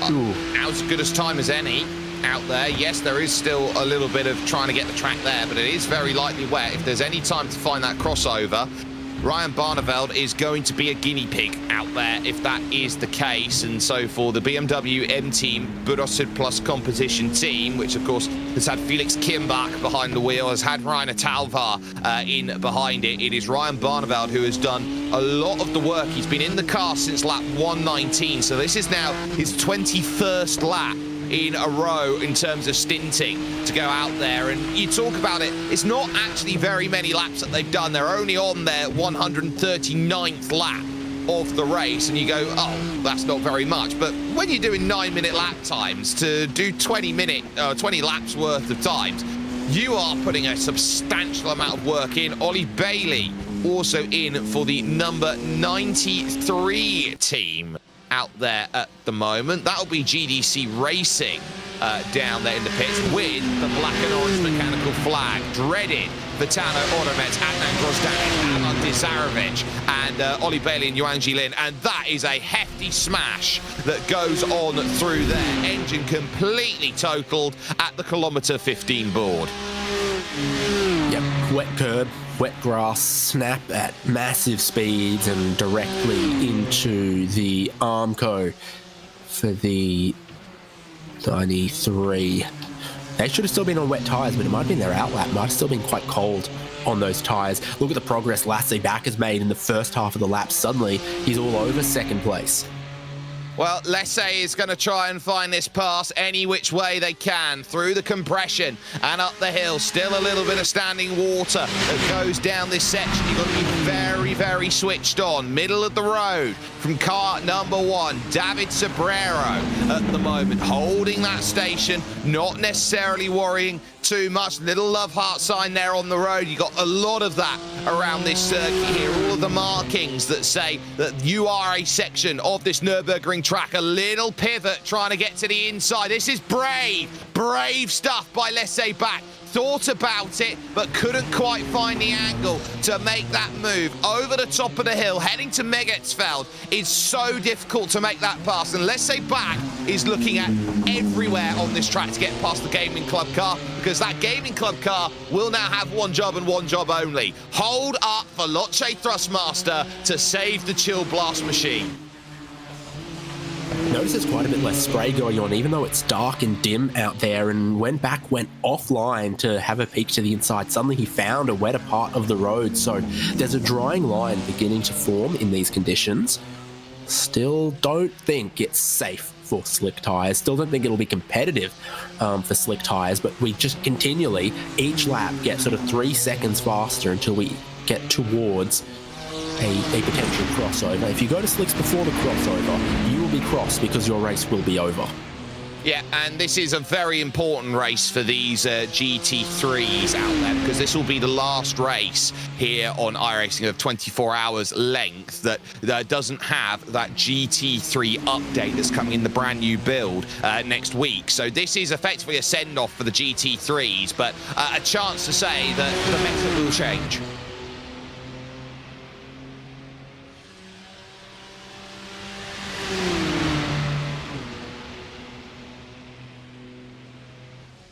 So close in the slipstream, heading up the hill for Veloce Thrustmaster this time. Can you make a move? If you get to the left-hand side of the road before the Bravery corner, I think you could do it. It'd be risky, but if you're looking for that track position, I don't think Back can get it.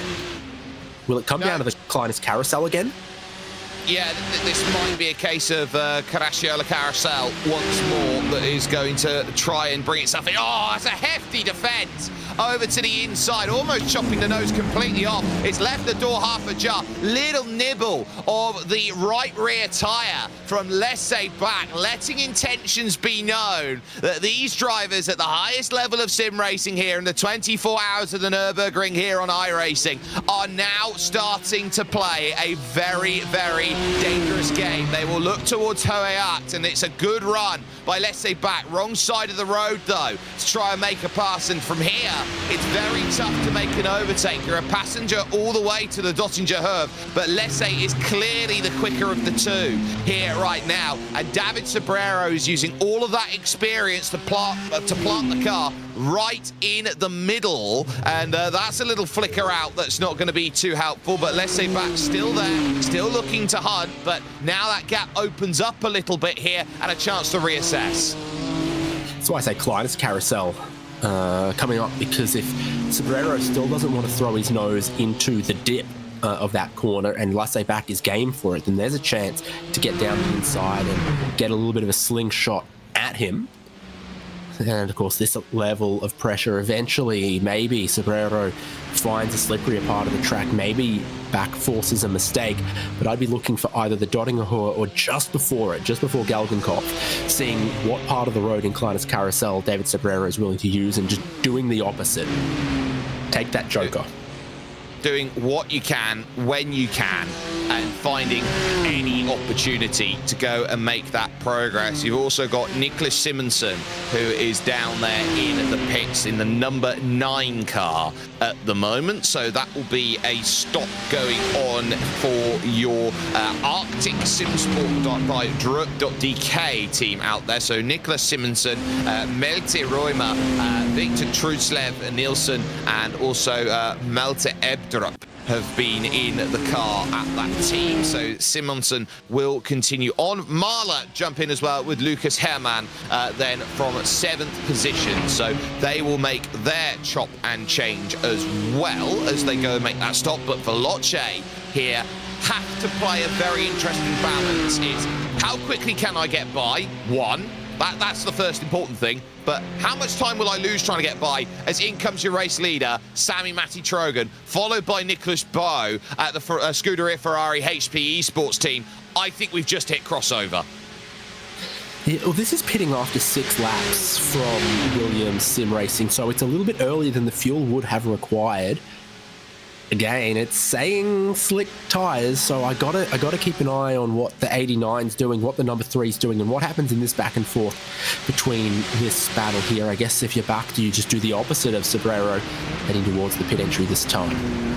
Well, you always want to go onto the quicker tyre out there, and that might be the scenario that brings itself in, and they will both dive into the pit. So they will be looking around and assessing the conditions, and if there's not enough standing water out there, then they will be staring around the fact that they go through. There's a black flag for Nicholas Bowe and the Scuderia Ferrari HP Esports team, so they may have been caught speeding on the lane as they went through. So that will have them stuck for a little bit longer. But this now becomes a pit crew back. Oh, and a missed box. What a time for that for Laissez back.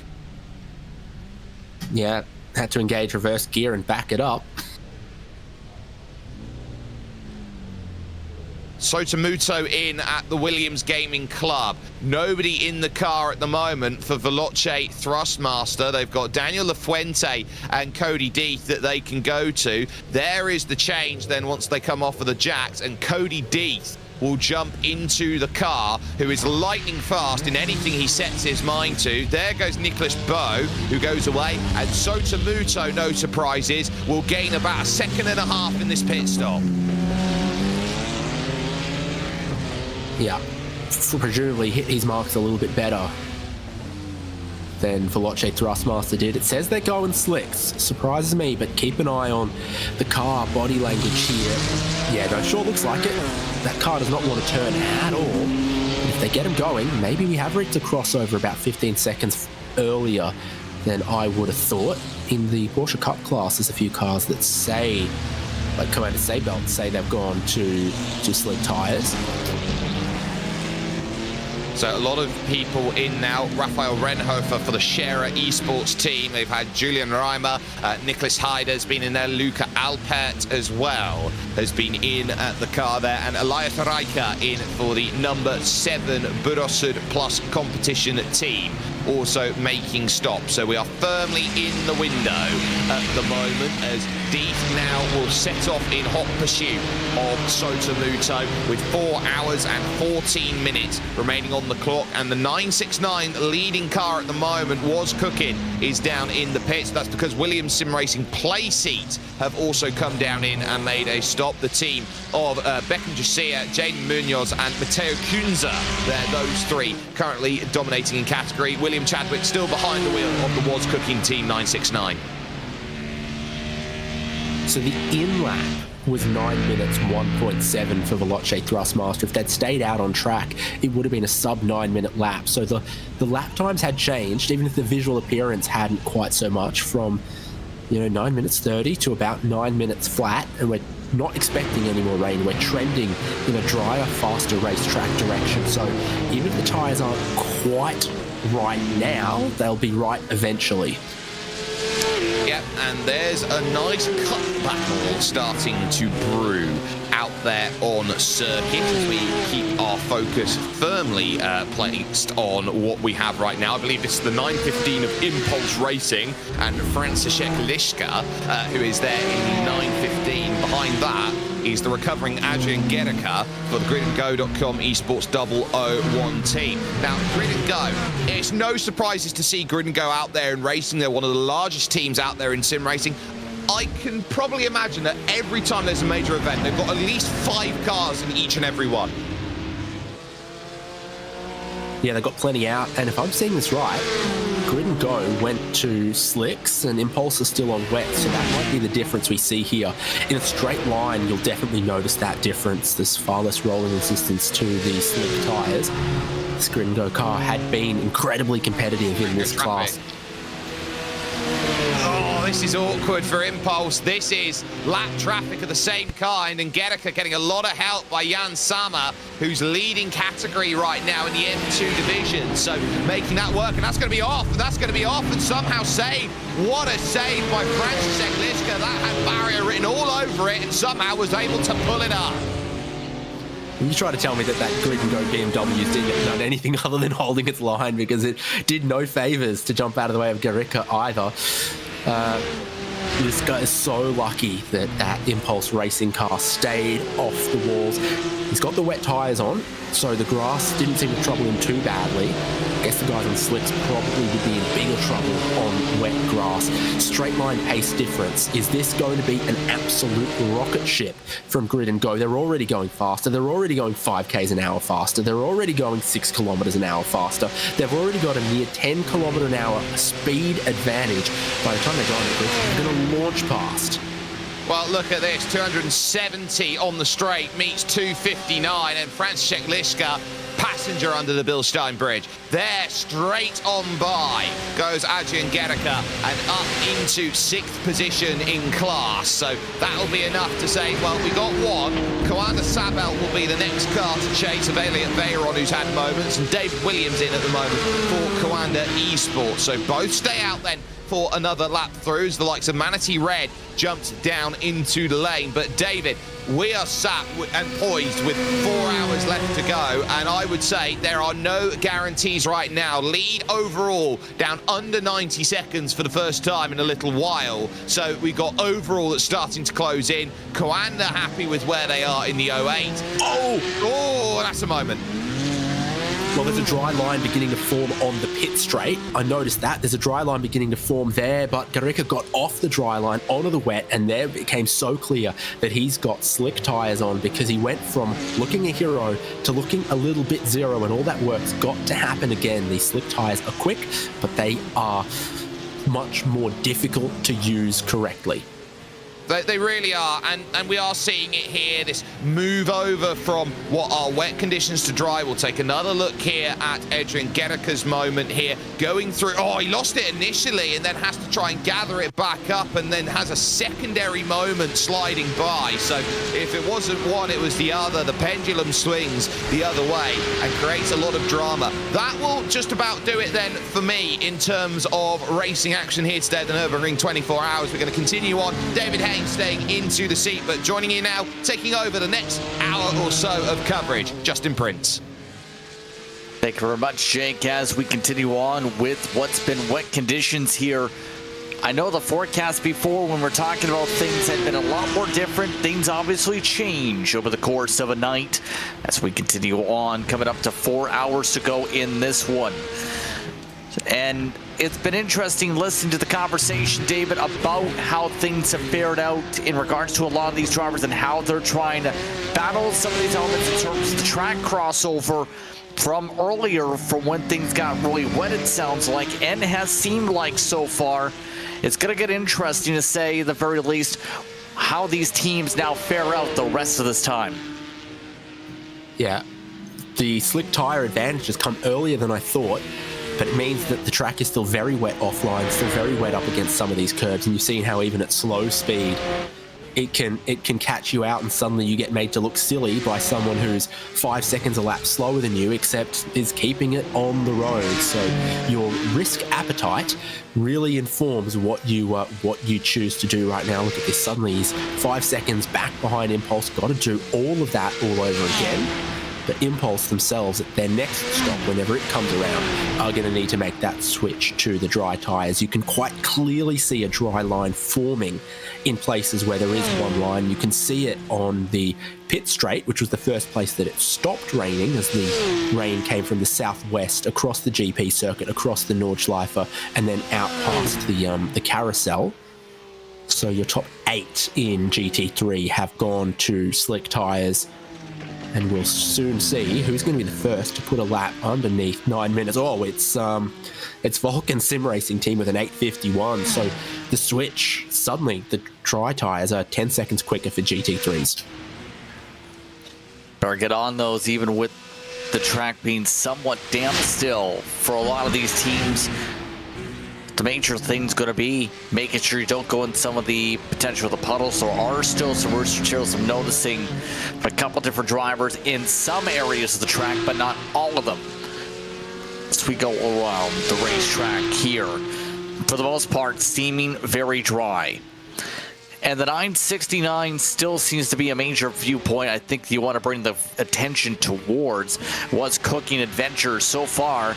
Things have been cooking for them up at the front of the field in their respective class. What have you seen with what's cooking? And William Chadwick in the wall, nearly.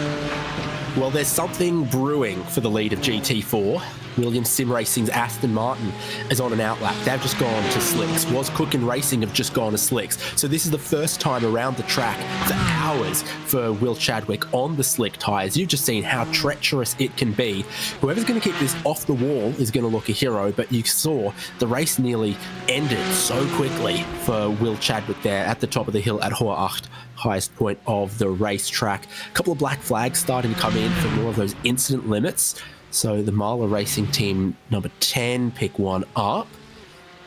SSA Esports 90 have picked one up, but not Was Cookin. They're still good for the moment.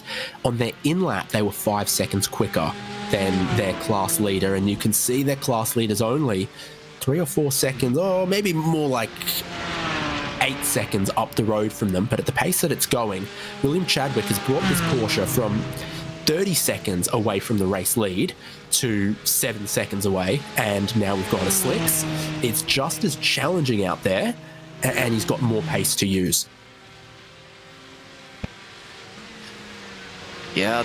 Oh, they're drifting, in fact, as well right now. This is what I was talking about. Even with the slicks, this part of the racetrack they're at right now has been treacherous with the rooster tails, the weather conditions. Just kicking up a lot of water right now at this part of the racetrack that's going to make things also difficult. And we know Was Cooking. So once the teams that have had to claw their way forward here in their respective class in GT4, because Williams, yeah, indeed, Williams, yeah, you see them closing in. Yeah, so in the long shot down the dotting Lahore, you can see the GT4 leader, the Aston Martin from Williams Sim Racing place seat and Jaden Munoz. You can see that Will Chadwick can see his class lead, which for a long time he couldn't. For a long time he couldn't see anything in the rain and the spray. It's clearing up on the racetrack. It's not clearing up in the skies. It still looks a horrible day, but the racetrack is getting super grippy. It's dry tyres for every class out there now. The GT3s have all gone to it. Porsche Cup class have gone to it. We're seeing that GT4s, this is their first lap for the top 2 on slick tyres, and they're handling it just fine. And TCR, some teams have gone to slick tyres, and the BMW M2, everyone, half of those stops that you see happening right now are BMWs going to slick tyres. So a lot of sequencing right now in terms of some of the stops right now to work with. I was about to say Munoz amongst the teams that have controlled things much the way. Some of these drivers try to tiptoe around that barrier. Some of the lap traffic moving down the way. It Was Cooking adventures here. TC Esports has also been in the conversation all throughout the evening and throughout this event. They stay in third spot 2. They look comfortable in that spot. So it's down to these two for the class lead with their separation 3.3 seconds. Yeah, last time by, Chadwick did close up 3/10. As you said, to be able to close up this a little bit on the margin. Pit stop for the Cup class, by the way. Coanda is in for scheduled service, so the window is open for the Cup cars. Yep, and so as that brings to an end 6 laps on wet tyres for the Coanda Esports 08 leading class. Got to imagine they're going to go to slicks. Everyone else in their class seems to have demonstrated that they're fine. Drago Racing, I think, went to slicks a few laps ago. Grid and Go are 3rd in that class on the outlap of their slicks. First flying lap of the slicks for Adidas Racing. So Adidas Racing. So, yeah, there's 902 cars going in slicks as well. Lap times absolutely tumbling. Not long ago, we were talking about 9-minute 14s. Now we're talking about 8:31s from Ryan Barneveld's 4th in GT3. These lap times are tumbling at a rate of 10 seconds a lap, every lap for the last 40-50 minutes.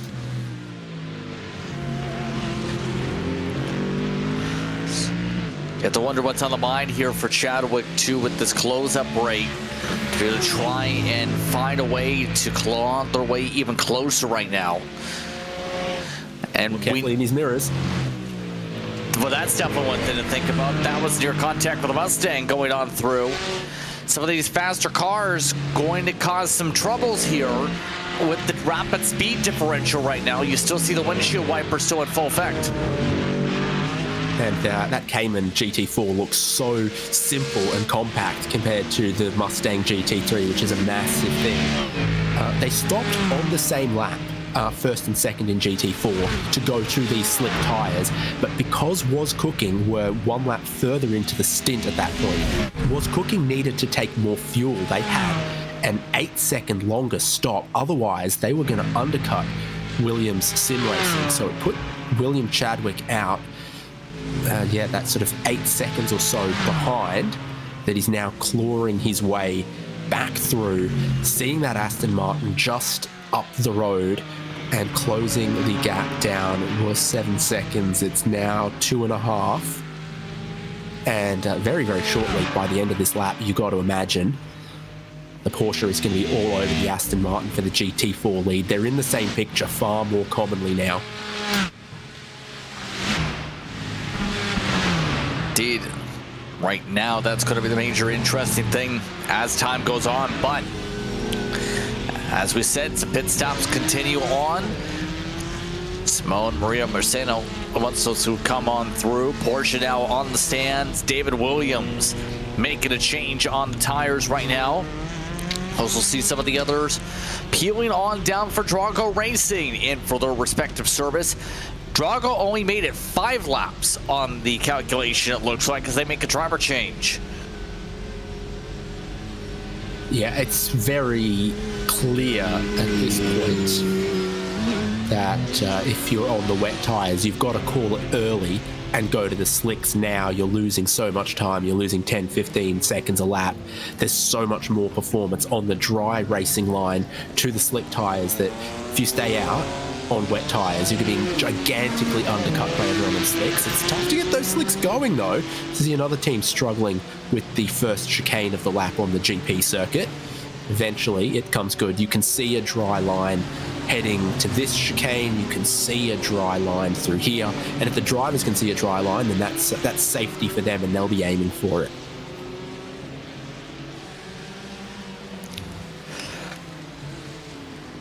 Yeah, we are seeing that right now.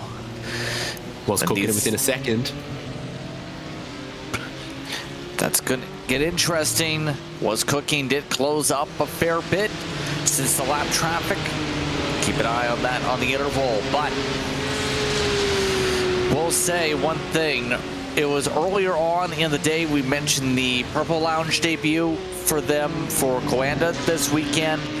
All the drivers having connection issues earlier on. It's been, for them, a recovery from earlier on for 2 of their cars due to losing connection for their drivers. They've been able to hold on since then and be able to pick up some spots. Right now, cars running 6th, 8th, and of course 1st amongst those competitors. So Coanda is amongst those who have had having a battle with the technical gremlins, but have been able to hold on from the Kibitsa Center. Venus Center, I should say. Third in the GT4 is what's just in front of them. I believe that's the TC Esports GT4. Abel Torres at the moment. So the 0-1 car have been incredibly economical with their drivers. They have just the 2, Abel Torres and Augustin Canapino.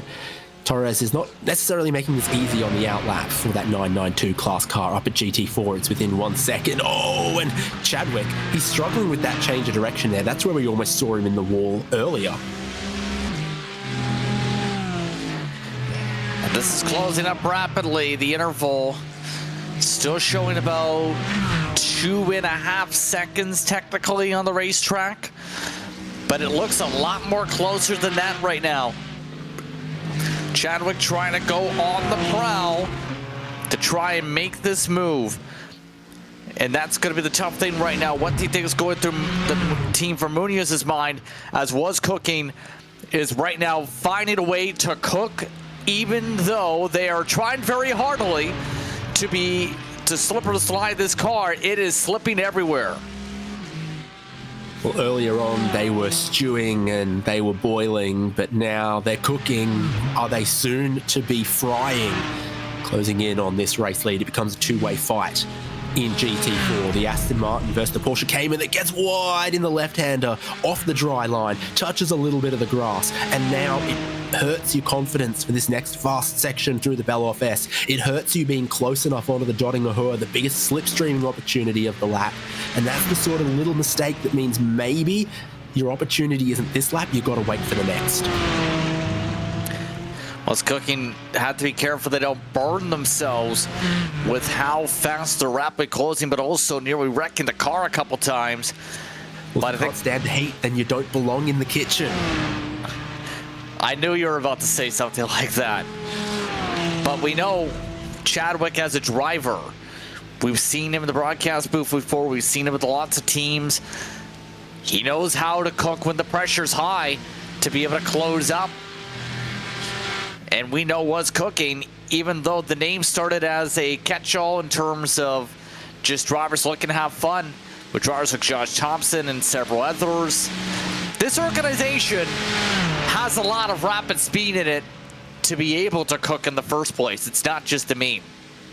Got a tiny bit of slipstream, but not enough, just doing 2 kilometers an hour faster in the straight line. Munoz tried to break the toe, and Chadwick just needed to be 0.2, 0.3 quicker if he was going to hook the slipstream this time around. But he's applying the blowtorch to Williams' sim racing play seat. So what's cooking Racing Adventures? We're about to see how much quicker they were on this lap. This is the first real flying lap since both of these cars went to slick tyres. Here's Ryan Barneveld on the replay. Oh yeah, he's gotten too much of that elevation change at the apex in these slippery conditions. Chadwick, 2.5 seconds quicker that lap they've just completed. That's the pace advantage he's got. Oh, a bit of a slide. Munoz had to hold on to it. On the painted white line. And that's one thing people don't realize sometimes is when it comes to rainy conditions, the paint going to be a bit more slicker to drive on. And here comes Chadwick. Chadwick within 2 car lengths, looking for the class lead. Munoz wiggles it along the curbing. Yeah, gets onto the green concrete as well, so he opens up the corner, but he doesn't necessarily get great traction down towards the Dunlop hairpin. Different lines in here in the wet. You want to go double apex. You want to slow the car in the middle, rotate it. There's so much traction off the corner for the Cayman. He's going to try to take him side by side up the hill. Near contact, Munoz covers off Chadwick for a moment. Gets himself a couple car length buffer as they make their way to the GP section. Heading up to the Bilstein curve. Chadwick is a lot quicker off corner exit right now. Munoz trying to work all as he might as they work through some of the sand kicked on the racetrack. Now as they work their way up to turn 13. Here comes the run. Now Chadwick looking for another setup. He pokes right. He has to brake as Munoz covers it off. The fast chicane soon going to see them exit the wide open expanses of the Grand Prix circuit and onto the narrow twisting Nordschleife, where the barriers go from a gravel trap and a tyre bundle away to being Armco just off the racing line. Suddenly Will Chadwick's going to have to be just a little bit more careful, but clearly the pressure's on Jaden Munoz as he's had to defend the inside, move across line, trying to place himself to keep Chadwick behind because he knows the speed that Cayman has got.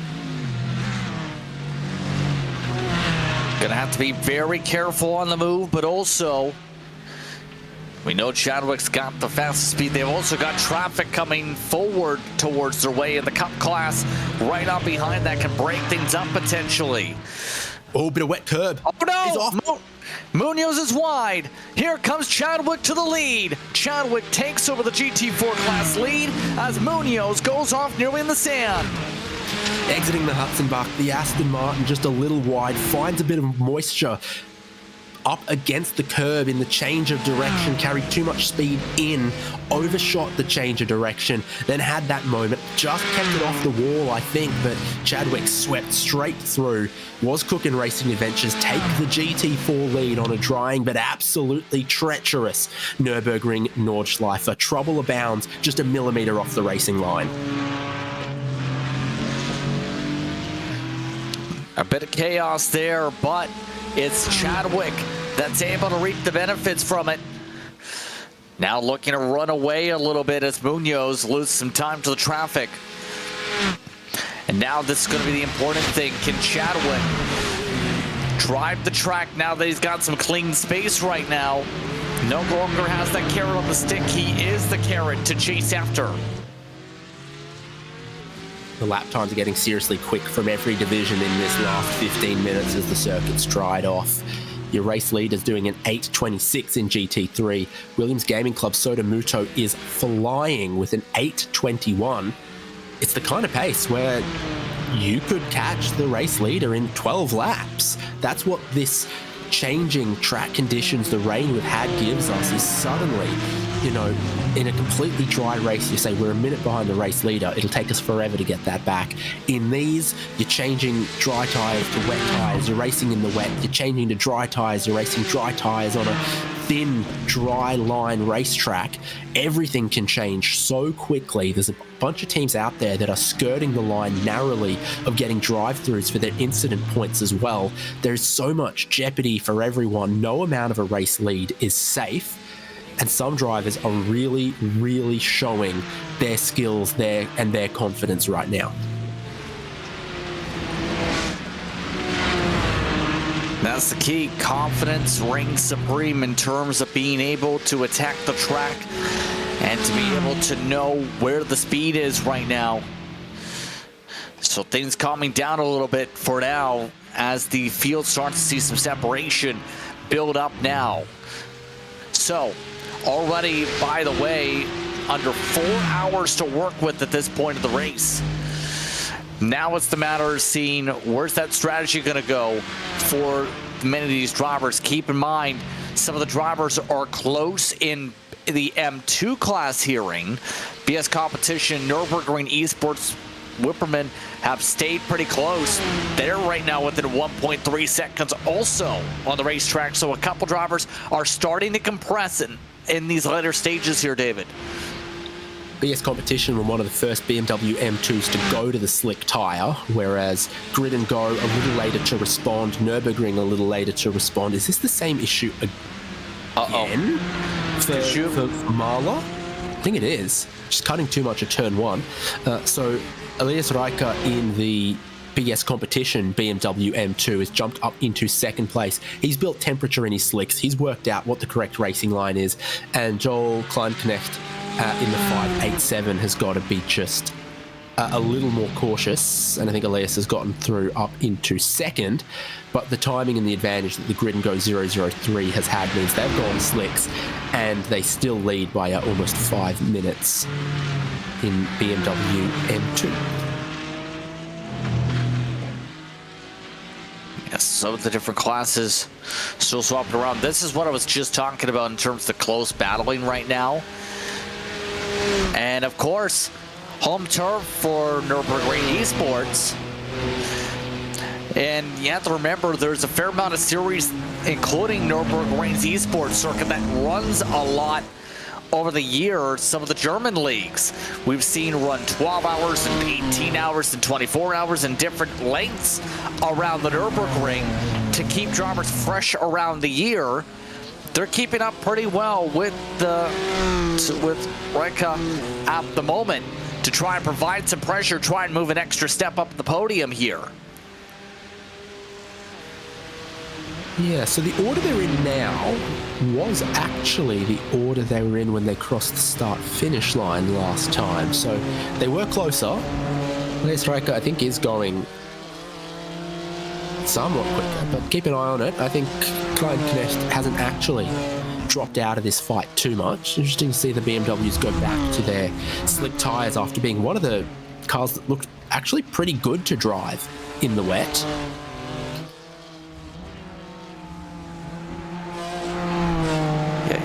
Looking solid right now in terms of the feel of things. Simify, not a bad pace in fourth as well. They are, however, 25 seconds behind this group of two. So while things look great for the 003 Grid and Go esports car in the lead of this all BMW touring car category, second, third, fourth, I could see that going one of any ways in the remaining 3 hours, 47 minutes.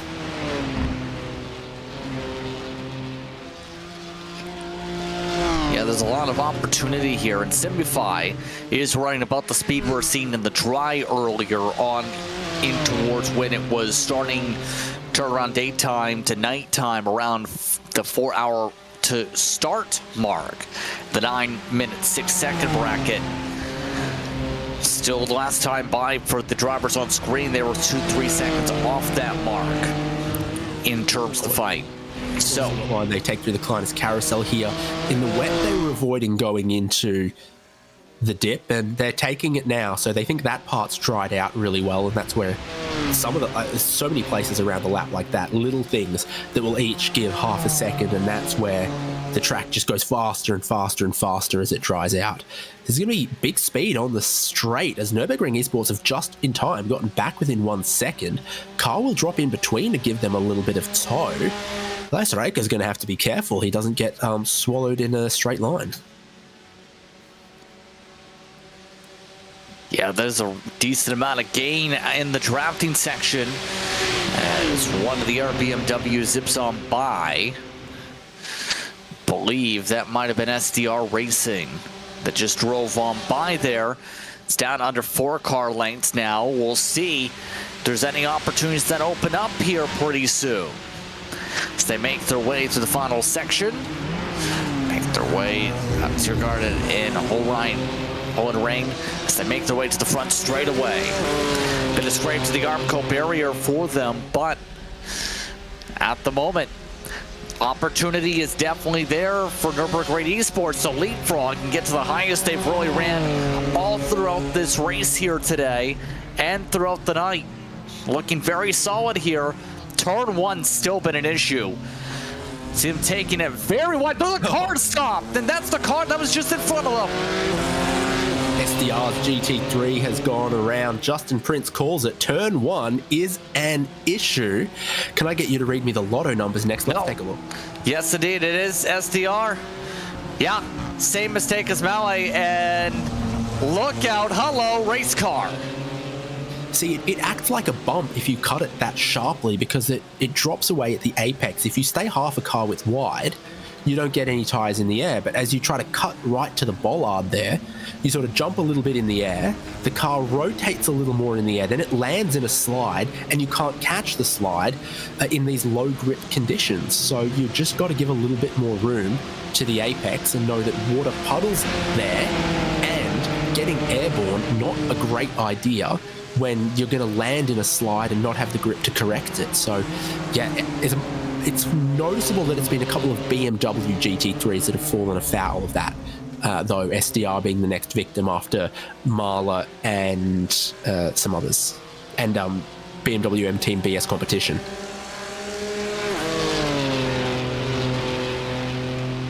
So we'll see if things start to dry out pretty soon in Turn 1, because at this point it's becoming absolutely chaotic.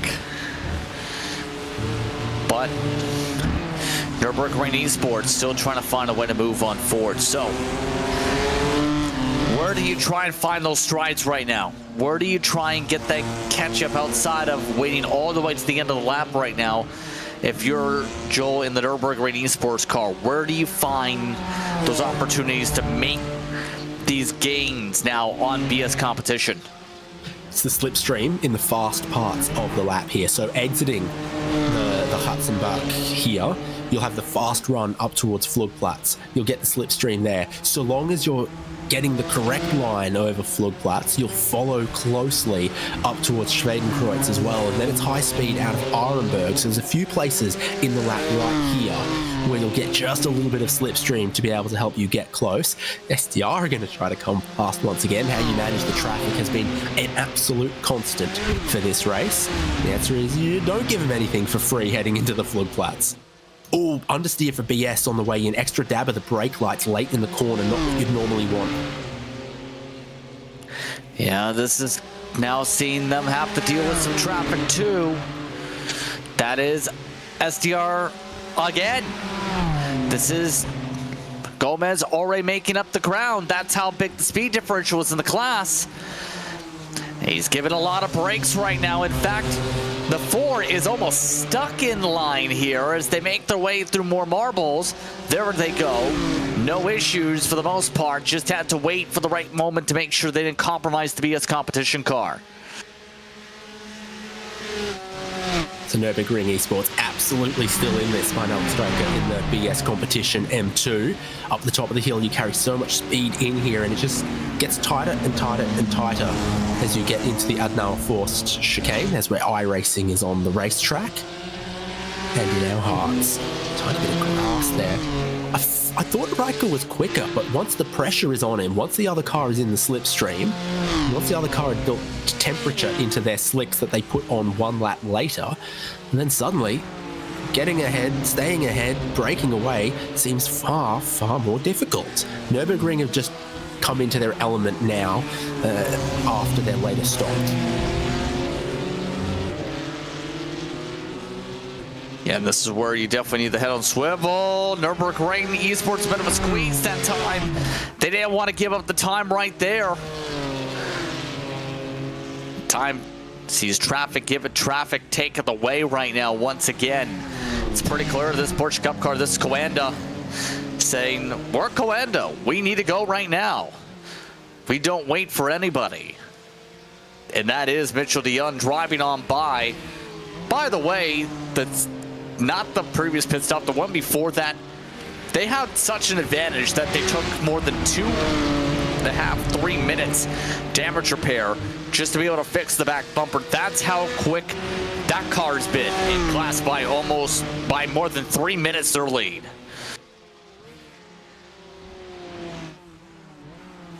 Yeah, Drago Racing in second and Grid and Go 002. GT4, the middle child of 5 classes. BMW GT4s battling it out here with Door Esports, who themselves had some massive repairs after a gigantic incident in the rain. Well, they are just beginning to catch back up to Manidi Racing Red. 3 seconds quicker, 3.5 seconds quicker last lap was Jonas Varner compared to Manidi Racing Red. Both of them put slick tyres on the same lap, so they've built the same temperature, they'll have the same experience. Varner is just a bit quicker right now. Yeah, Warner still just trying to find a way to poke on by. Still no place to be able to take the run. Speaking of drivers taking a bit of runs, how about a slide for your leader in TCR? This is the farthest out they've been. One of the first major mistakes as Dorr makes the pass on screen.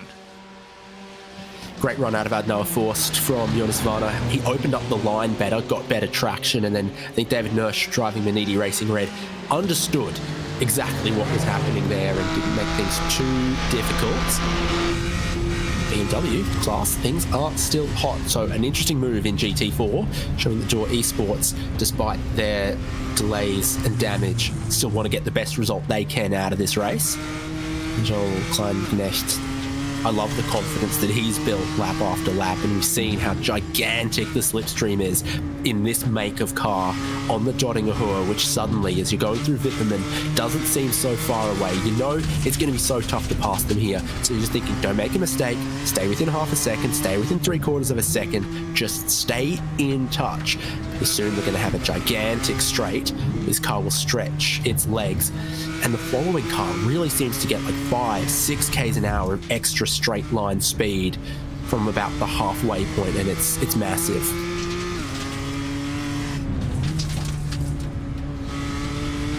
Yeah, and we see just how much that's helped down the straightaways. A lot of curling taking the high gear through some of these areas. Still wiper blades going up for some of the rear tiers. Sano, what happened to them? Another slide for the 001. Another save.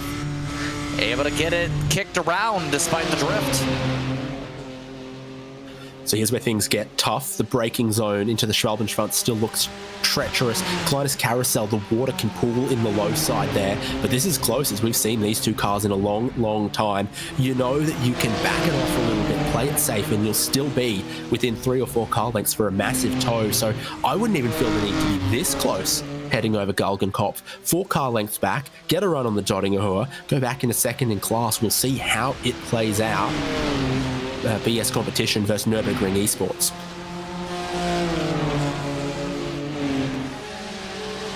course, Nürburgring Esports, with the organization of the racetrack, one of those that actually has full motion sim rigs at the facility available for people to use. Part of racing lounges across Europe. Here they go. They're following on by for the draft. Side by side, they look to make the run at their home turf. They make the move on the right side, though, to make it more difficult. Able to slip by is Nürburgring Esports, but you're talking about Drago Esports. Yeah, the Drago Racing GT3 moved lanes to try to give the slipstream to BS for whatever reason there, but Nürburgring Esports had enough overspeed. They came across, chopped the line. Great move from Klein Knecht to move back up into second place for the Nürburgring Esports BMW M2. Really like watching these cars race. Exciting little things. Yeah, Nicholas Mateo, you were talking about there in terms of that red car. But now it is all a bit of a drift in the braking zone. Nürburgring Esports able to hold on though.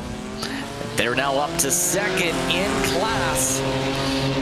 Still more than 4.5 minutes to close up to the next spot, but this took a bit of battling to be able to just get this position in general for the 587, and now we'll see if they're able to hold on and take off and away from BS competition.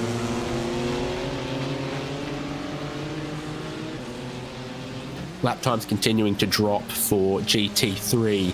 A completely dry racetrack is about sort of 8 minutes 10, 8 minutes 11 for a lap time. Sherra Esports have just done an 8:17, so that is really only about 6 seconds away from what they would have been doing in comparable completely dry conditions. Doesn't quite look it in places, but this is becoming a mostly dry racetrack. It's heating up as well. It's gone to 27 degrees Celsius, so maybe that's helping dry the racetrack, even though there is still a 97% relative humidity. With 3.5 hours left in the race, we can see the forecast all the way to the checkered flag, and we do not expect any more rainfall on the Nordschleife.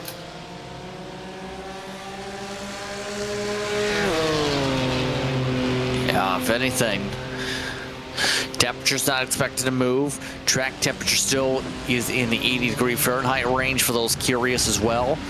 That's about 27 Celsius, expect to stay around that range. So things supposed to, for the most part, stay calm for the most part of the weather conditions after the rain struck with 7 hours to go in this race. So all this is well, by the way, in terms of the other battling, the Woods Cooking Adventures, they've separated by 2.9 seconds from Williams. You also have, right now, the other driver staying calm. All the big separations building up. It's about trying to bring the cars home at this point, David, for a lot of these organizations.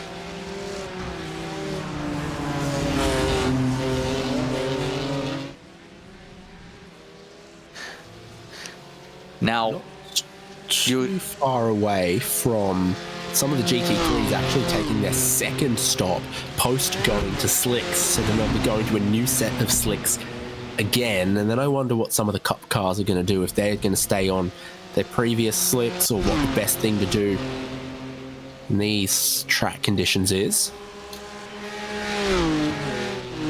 What do you think the best conditions going to be for the Cup cars then? Well, the track is heating up, but it's still got water up against the curbs, water in the grass, water on the concrete runoffs. You see just touching a tiny bit of the curb there and putting up a spray of water. So there could be an advantage to keeping the warm set of tyres. We're not going to see rain again, so you're not just, goal hanging, leaving your tyres on, waiting for then the rain to come in a lap or two. So you might still see some more double stinting out of the Porsche 992 class. And then I'm just curious for the GT3s if they're going to continue to tumble those lap times when they finally get a new set on. Williams Gaming Club Soda Muto 8:13. That's basically completely dry track lap time as he gets within 1 minute of the race lead. Aboard with Elias Raika. Offline is still wet though. Definitely still a bit of dampness offline in the curbs, in the grass, hiding in just a couple of little places if you make a mistake.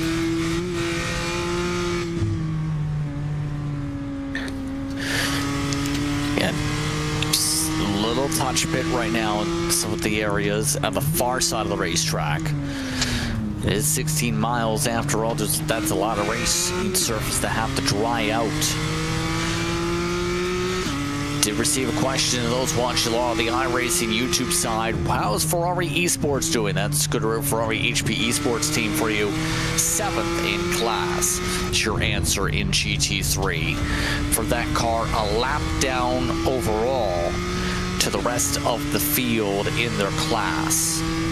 The Ferrari actually seemed pretty good in the wet. They had some really competitive times with Nicolas Bio driving, but as it's dried out, I think again, the other teams that were quicker than them earlier in the dry are quicker than them again. So they might need to be careful at looking backwards at Marla Racing team, who are 7 seconds behind them. And if it dries out and Marla can stop spinning at turn 1, then they might need to be careful to try to hold on to that 7th with their 296 GT3.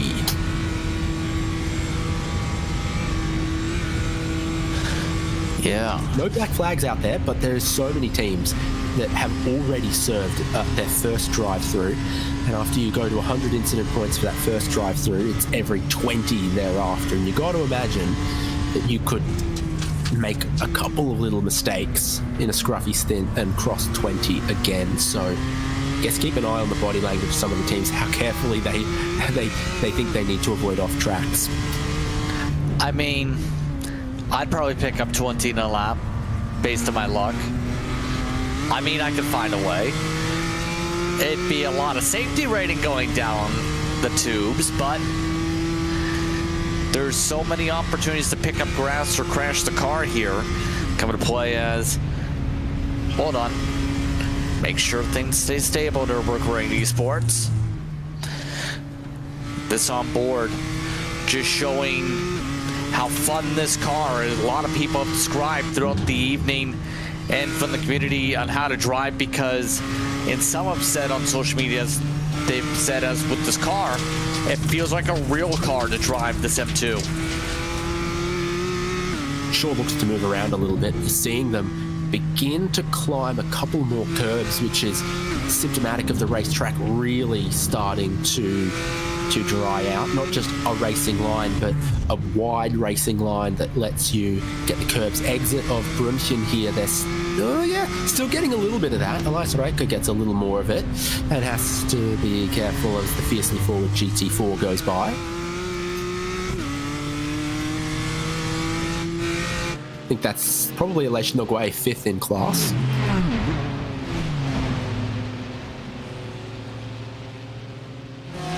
Was Cook and have gone out to a 6-second race lead in GT4 since we last checked in on them. So we saw William Chadwick make that move, a little mistake under pressure from Jade Munoz, and there was cooking Porsche leads GT4. Fiercely forward now, looking Nürburgring. Anyway, Schwab wants to get past that BMW, and they do. Yeah, no major issues right now. That point for the lineup. So all this still keeping calm. So for many of those, keeping an eye on. Well, that's going to be the major thing too. You said mentioning incident points. Let's take a look at 26. Where did they just pick up some? How about off of the corner once again for the opening complex, and another slide. Daniel Ola this time. Ola should say. Everyone with a bicycle or a motorbike knows that wet painted lines are so slippery, and it's just gone a little too wide out of that first chicane, touched a tiny bit of the painted line and lit it up there. So it's still, even if we're getting close to completely dry lap times, treacherous out there with the little mistake. That's not how it would play out if the runoff was dry. You'd just kick up the dust, you'd lose a 10th rather than spinning out like that. fastest lap of the race, I think in its totality for Nürburgring Esports, was a 9 minute 9 second. They've just completed a 9:13, so they're only 4 or 5 seconds away from fastest lap of the race.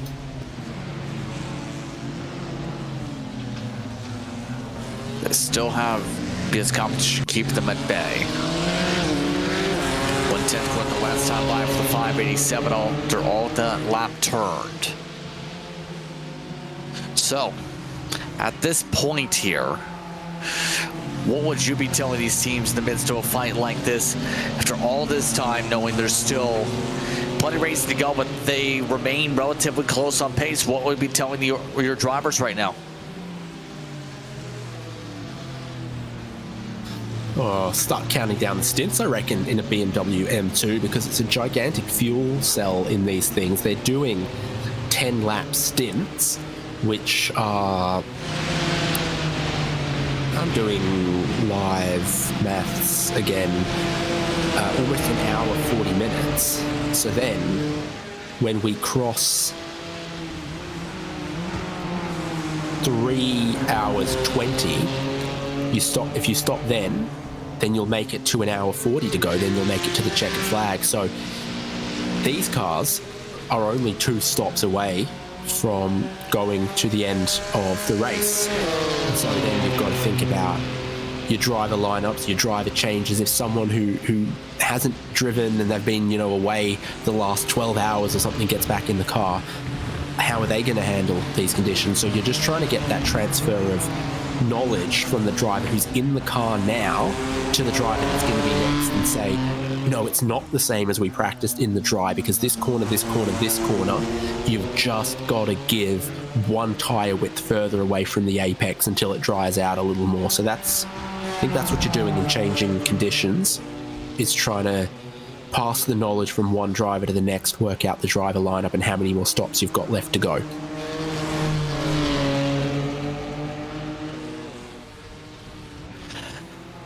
All those calculations going to be so critical for people to think about here. So, let's see. I know some people are arguing on the YouTube side of the conversation, why aren't they still on rain tires? It still looks slick.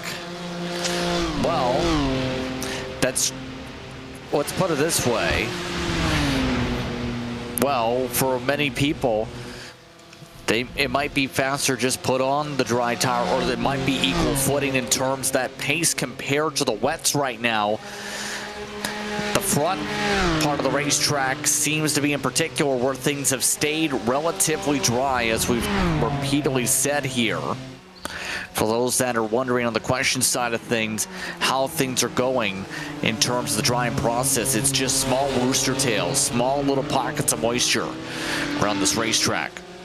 But trying to move on to more conversational points, pit stops are underway for some teams. The 89 cars amongst those that just ducked in, by the way. So the window is now officially open for GT3 for pit stops. Yeah, so we're now 7 laps removed from when the crossover point first came and the GT3 teams went to slick tyres. And so now it's time, once again, the first team that did it was BMW M Team BS Competition. So they're in now again for another stop. And then next lap around, we're going to see most of the leaders. So Williams Sim Racing, Chill Blast, Williams Gaming Club, Veloce Thrustmaster, and then a few others like Scuderia Ferrari, HP Esports, and Marla Racing Team. Still seeing Sotomuto from Williams Gaming Club chip away at that race lead, down from about a minute 15 to 58 seconds. The ability to keep gaining is diminishing though.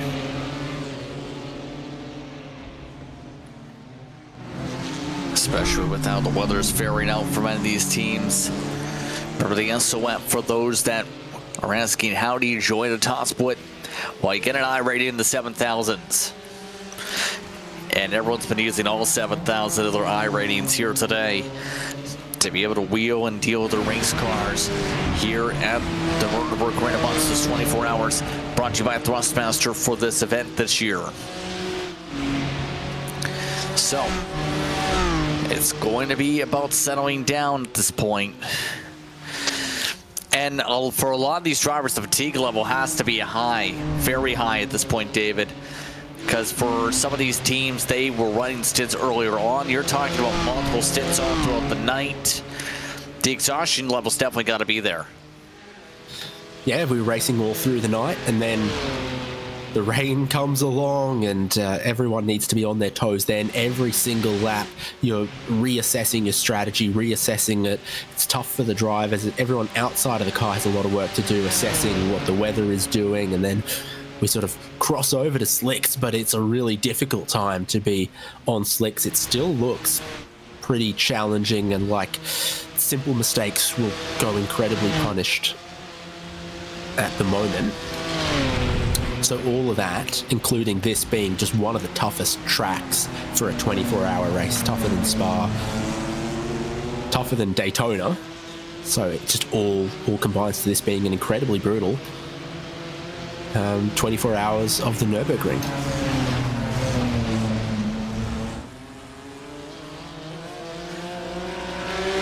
What's your favorite moment in terms of the team side of things, in terms of managing things that comes to mind in an endurance like this? What is your favorite memory trying to organize a team and be able to get them to rally in an event like this?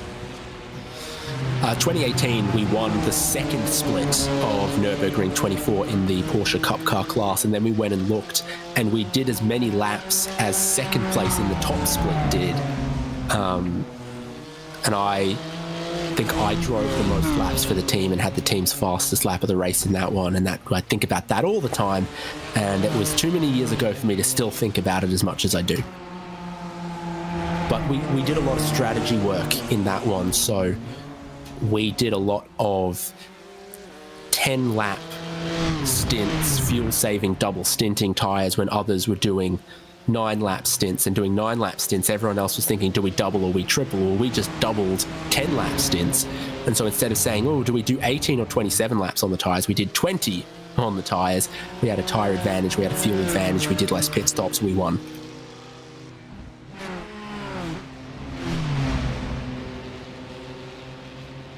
Yeah, there's so many different things when it comes to the team side. Just the excitement to be able to run in an event like this is always there.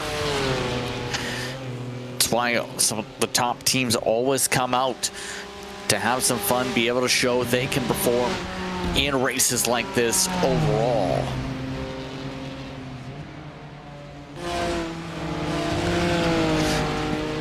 Still, it's about trying to finish all the laps at this point. Can confirm, by the way, for those curious, there is sunshine poking through a couple of the clouds right now in a couple areas, making it a bit more brighter. So it's not as gloom and doom compared to the far side of the course. It's the Dominator that is in particular where you'll start to see right about here some of the brightness start to pop on through as things get a little bit more clearer out there compared to the shadiness of some of the other areas. See the differences in lines still coming down even this straightaway as drivers try and play different lines. A bit more drier to the left, pretty clear on the Rooster Tails. That right side of the track still pretty damp. I think it was trying to break the toe is what was happening on the Dominator that time. That too.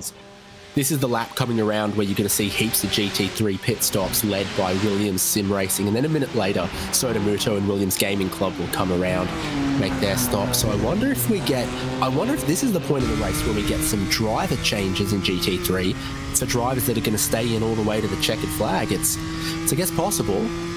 The thing is, I'm predicting 24 laps remaining, and that is not nicely equally divisible by 7. So it's sort of 3 stints and a splash to get to the end. Seeing Sami Trogan still staying in the race-leading GT3 from Williams Sim Racing Chill Blast.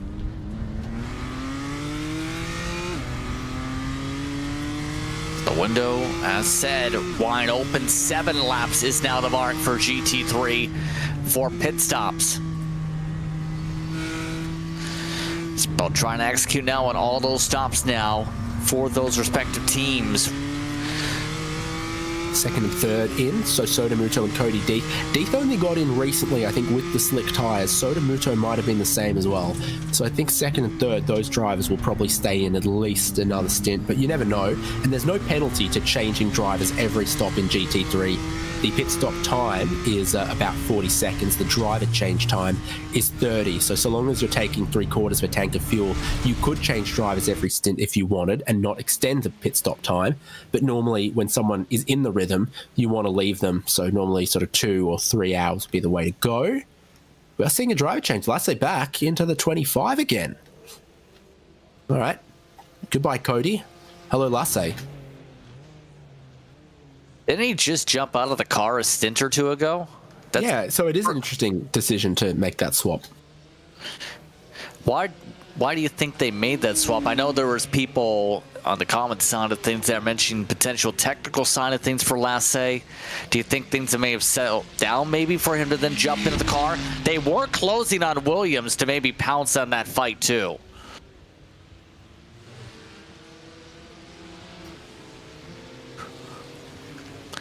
Yeah, right now, yeah, they need to close 9 seconds, David, is the big thing. Yeah, 2 seconds slower on the in-lap for Veloce Thrustmaster 25.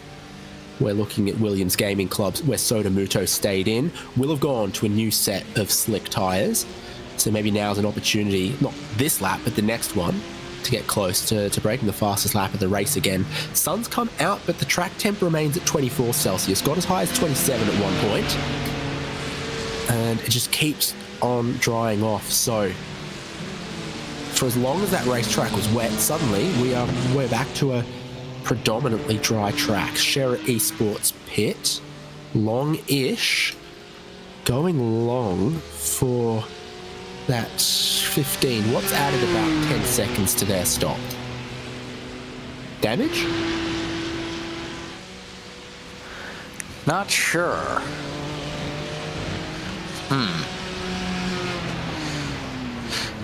Have to maybe look back on that here if we can, but for now, just gotta keep on driving forward here. So still follow along with the car on screen. This is still Williams Game Club, so sort of Muto. Very solid driver, usually is a contender amongst top 5s we've seen in the official races. Once again, performing well. And Williams trying to complete the 1-2 on the podium here today. Those drivers going to be definitely happy if they're able to accomplish that here today with the way things have gone or how things shook out from earlier.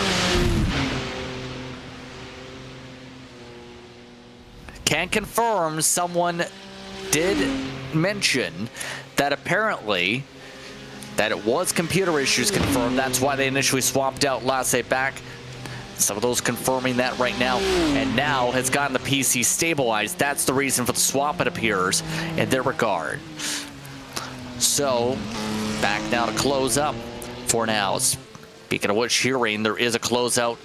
Glenn and Sabelt Esports amongst them closing up on the ADAC racing machine as well. Here's a look at the 002.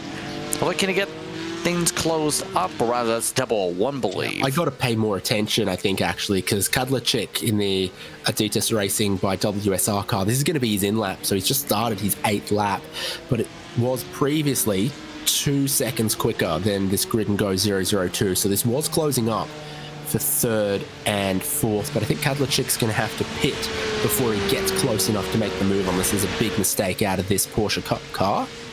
So you can see just in the background there. Well, I guess actually, no, Kadlacik might have time. We'll see. This could get interesting for this podium spot, and then it becomes about undercut, overcut, as these two cars pit 1 lap separate, 1 lap offset from each other.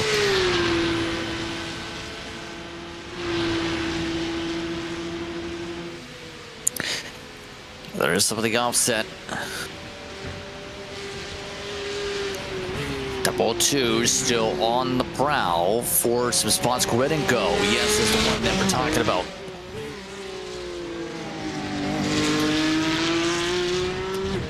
I will say, Sean Campbell doing everything for the bees, as the helmets always have said for him. What's going on with one of the other cars that we were just talking about, Glenn and Sabelt? Looks fine, looks fine, not fine. Big wiggle in the save. Found a bit of a wet patch exiting the carousel there, and lucky to keep it stable. Starting to look pretty dry here as well, approaching the flood flats, you'd hope so.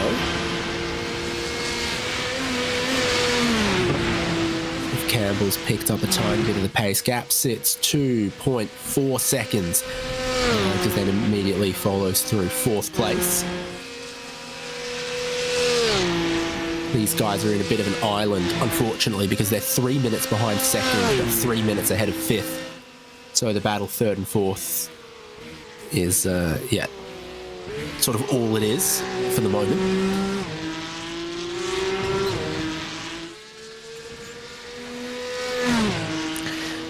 Yeah. GT4, by the way, has started up their window. That's why you're seeing all those pit stop boxes on the right side of your screen. Kimacheva wants those. Coming on through. Many others queuing on through.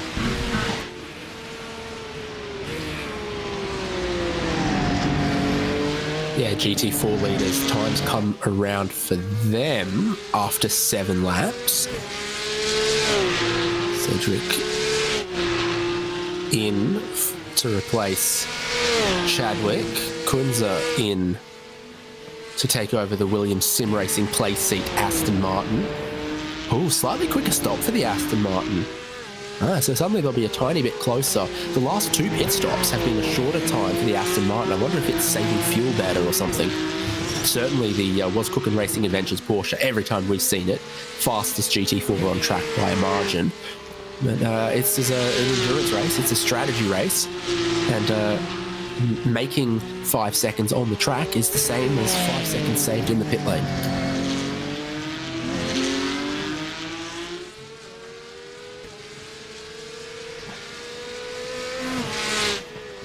So, all sorts of swapping around for many of these teams. By the way, all these drivers have seen some domination today in the TCR class. For those wondering still, GeForce Racing, WSR Esports continuing up in front. Gavoro amongst those. A part of that organization now joining the broadcast booth. Gail, first things first, thanks for taking the time to speak with us here. How have things looked in your respective class here today in TCR, where we've seen domination for the 272? We are chilling. Well, we weren't chilling when the rain came, because it's always an experience, but we had some margin, so we're chilling.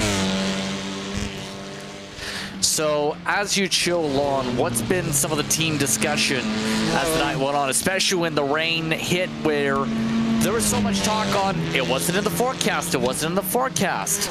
Then the forecast, of course, changed. What was that conversation like once the weather changed overnight? So Michael actually picked up the car when the rain came, and I drove just before it. But on the track that long, it's actually pretty straightforward. Like, you start to see a little bit of rain coming. It's pretty much gonna be a switch to the rain tire for sure. It's more after that we had to gauge the switch to dry once again. We've kind of fell into a perfect window where we didn't have any struggle to actually switch back. Like, the driving on the wet is very particular on certain part of the track, but once it went to dry, we didn't get these kind of issues. So the practice went well. We didn't have any particular issues. Wasn't the case for everyone. In a way, the TCR is pretty easy on the rain around here. What's been the confidence like for your organization? Because Paul Smith had given me the insight as well earlier on today that you guys did the same type of performance 4 hours at Thruxton where you were dominant there. What's the confidence been now back-to-back weeks in special events being top of the board? Well, I wasn't part of WSR, it's just a collaboration with Ivra for another endurance series against each other, so that's why it's a collaboration between G-Force and WSR. I guess for them it must be pretty good to bring two great results back-to-back like that. And yeah, that pretty much seals off the TCR year for us on the middle of the year. We don't have anything else really to do, but it's already nice that we got one special event dedicated to the TCR guys, because they are a very specific community that likes to drive quite a lot these specific cars. So what brought together the collaboration then for this event to your two organizations? Winning. Straightforward, but yeah, we felt that we had a very strong lineup between each other, so as you can see, it's pretty much working in our favor. Obviously, we still have 3 hours to go, but it's looking quite good, and everybody did a great job running the race. So what's now the approach the rest of the way, especially knowing you've got a 1 lap advantage on the rest of your class? What's the goal? What are the goals to close out this race as the 78 says hello to your car? Bring it on, just bring it on. See an overtake like that, try to give as much space, you try to be as clear as possible, not make any doubt in a faster car overtaking, especially the Porsche Cups or the GT3s, the class that are still fighting for positions, especially when they're in the middle of the fight. You try to be very clear about your intentions and to make the job easier for you and easier for them. Anything else you want to mention or say before we let you get back to the rest of your organization? Apples have been consumed. Sadly, we don't have a webcam around here, but yeah, it's nice to actually have rain in an event like this. Spice up things. Doesn't work out for everyone, but that's the game. Let you get back to your team as you continue domination up at the front. Good luck the rest of the way. Thank you. Gavuro up in front. Thank you for the time. Speakless here in this one. Not sure what he mentioned he was consuming, but he's having a fun time. Him and that organization, G-Force and WSR, again grouping together for this event, David, and they're having fun. The WSR side going back to back in special events. G-Force bringing their drivers along for the ride and having some speed to boot. It's going really, really positively for them. It hasn't been completely smooth sailing. At a few points we've seen them be off the track, but for every other TCR, even more dramas. And the speed's been there as well to continually just extend this advantage. Konstantin Stolzenberg obviously driving at the moment, as we heard from his teammate Gael Valero. So we're not far away from crossing the top of this hour. And then I'm looking at the predicted number of laps. So I think 3 stops to get home in GT3, 3 stops to get home in Porsche Cup, 3 in GT4, 2 in TCR, and 2 in the BMW M2 category. And in a few minutes' time, things are about to swap over soon over to our colleague in Top 9. What are your overall thoughts now in general about how things have now gone in this race? With the sunshine starting to poke through the clouds, what are your thoughts that you want people to keep in mind as we approach the top of the hour? Oh, rain's pretty good. Inject a bit of spice, a little bit of jeopardy. It means that the advantage is built over the uninterrupted green flag running of the first 12 hours of the race. Don't necessarily mean you're going to keep tracking that way all the way to the checkered flag, and Yeah, mind your P's and Q's, mind your track limits. We've seen a couple more black flags come in. You never know what could happen towards the end of this as well. Like Cohen and Sagan, we saw them run off the road. That triggered their limited number of incidents. So then they took their pit stop, and now they're going to have to come through to serve a drive through. And there's plenty of other teams that have to be very, very careful about how they do this all the way to the end, what drivers they have left. And hey, good racing, everyone. Best of luck. Any predictions on top of things that you want to add in? I still think that Williams 1-2 is on in GT3.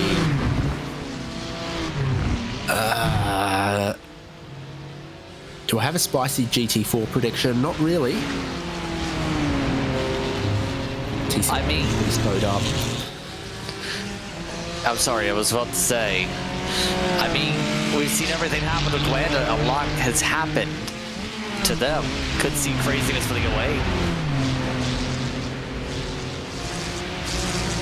I think we wouldn't rule out anything as far as the incident limits and all of that go as well. So in any of these close battles, you just never know who's on 99 incident points and who's only gotten 50, and so who can race how hard.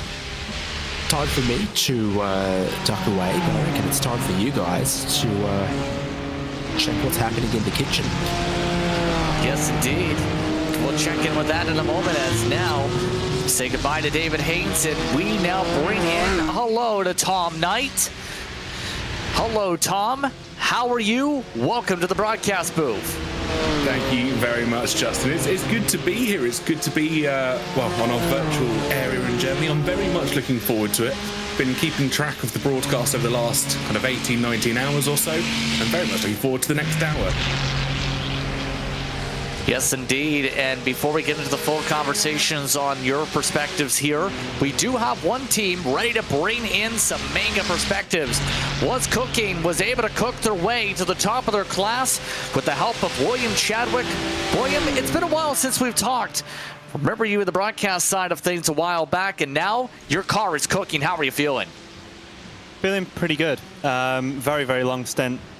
Obviously, I elected to do pretty much from the start of rain appearing on the radar till when we were back onto slicks and past that sort of awkward period with a drying line. And yeah, it's just over to Jack now to hopefully bring it home against Williams. What was kind of the discussion points as the night went on? Because earlier on in the race, you're around top 3, top 4, so things seemed to change as the night went on, though. What would you describe those changes as the race has gone on to get yourself in this position to battle up front, even with the rainy conditions? I think that inherently our car's good in the rain, or at least easier to drive, because it's just got more traction, which helps us out.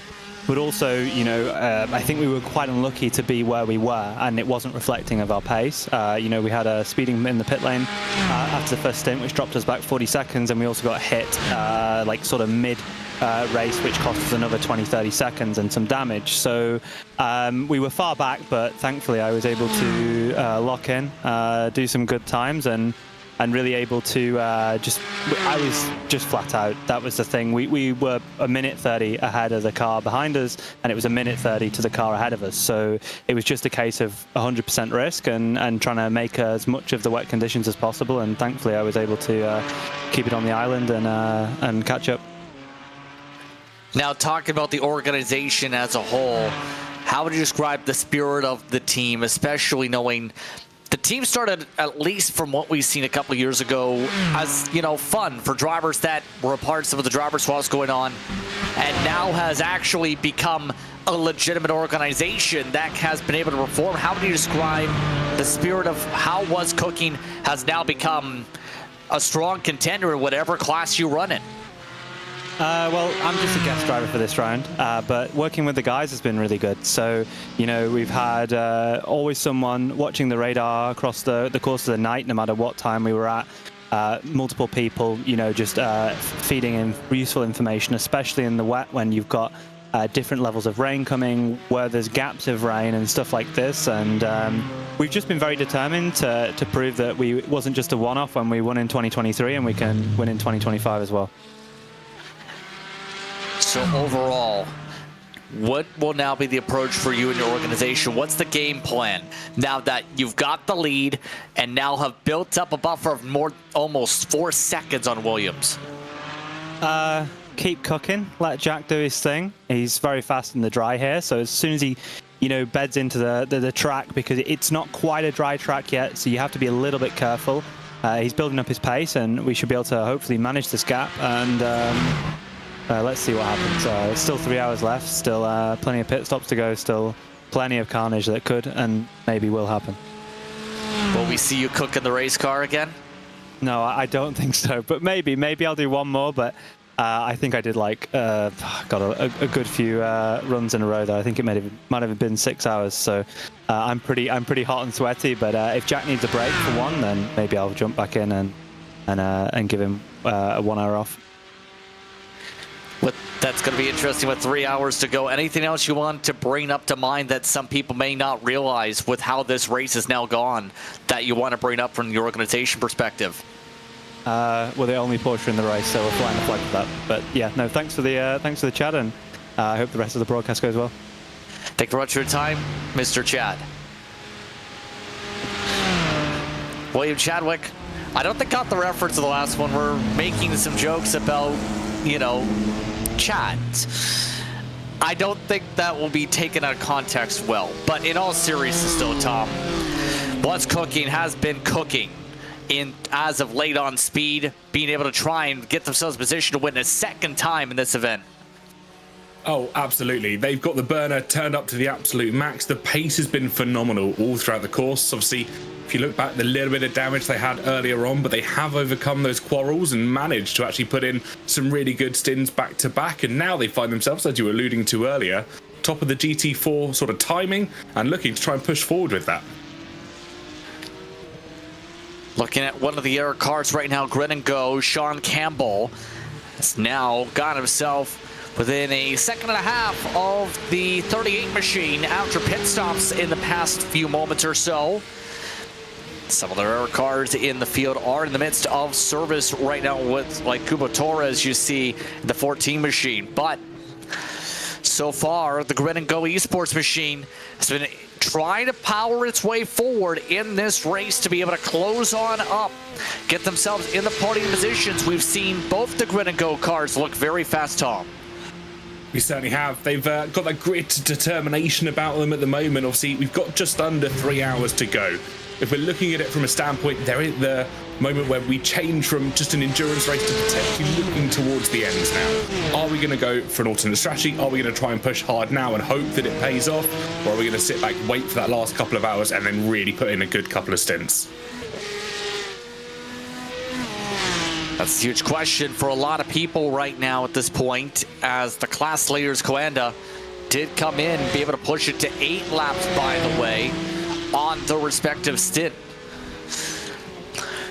So we've heard David's perspectives from his side of things. What's your perspective on an endurance race like this to get yourself in true position to be able to fight? What's kind of going through your mind as a driver at this point of the race with less than 3 hours to work with? Depends where you are in your respective class. I think that's where you've got to try and weigh up the considerations. Are you towards the front? Are you in a position that you could potentially try and win this? Or are you kind of towards the mid-pack? Are you going for consolidation? Are you trying to kind of just recover from maybe some earlier instance? If you're looking around the GT4s, there was cooking the Williams, maybe even dragging in the TC Esports as well. Obviously, they're all kind of going on a very similar path. What do we do now to potentially get ourselves to the top of the podium? I think, we're past that midpoint. We're past the point where penalties and even damage potentially could be consolidated. In fact, you can recover from that.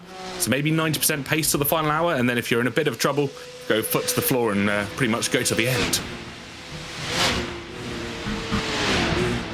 It's been foot to the pedal and pedal to the metal so far. These cars, their teammates in Saval Maria Seno did just come down to pit road.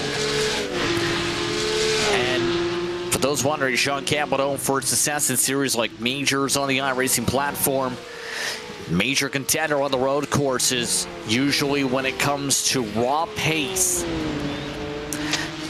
Just outside drafting distance right now. The car in front still being held up in the draft. Glick still making his way on forward in the 38 machine, able to slip on by the BMW as they try and close up. That is the Maniti purple machine trying to hold on. Oh, park the bus. Maniti trying to move to the left side. Bad timing for Gwynnego to reach them.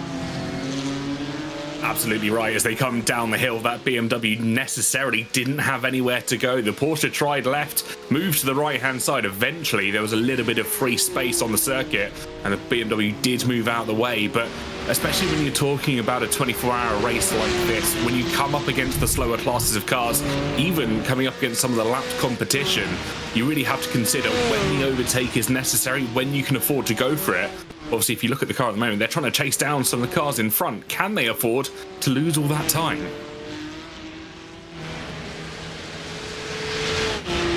Yes, indeed.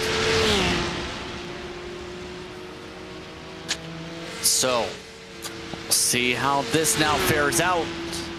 They've lost a second as a result of that traffic. A big flurry of pit stops for the rest of their classmates, by the way, that were offset by about a lap, including Drago Racing. Drago Racing is now amongst those in Ricardo Rico for their respective class right now. Now, to quickly give a rundown on how things are going, Williams still with the 1-2 in the respective class in GT3, by the way, for those curious. Delanche has lost what was under 3 seconds to 15 seconds this stint. Coenda still controlling this class. Was cooking, controlling GT4 now by 3.5 seconds. TCR still controlled by GeForce Racing, WSR Esports, all while Gwynnego Esports does have top step in M2 by more than 4.5 seconds. So the class leads got separations right now, Tom, but it's about keeping it clean to the very end. We've already seen dramatic moments for the Coenda cars in the Cup class here this weekend for the multiple times as talked about.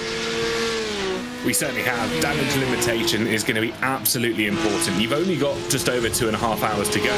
You want to avoid any more than necessary trips back to pit lane. Obviously, you don't want to have to repair any damage.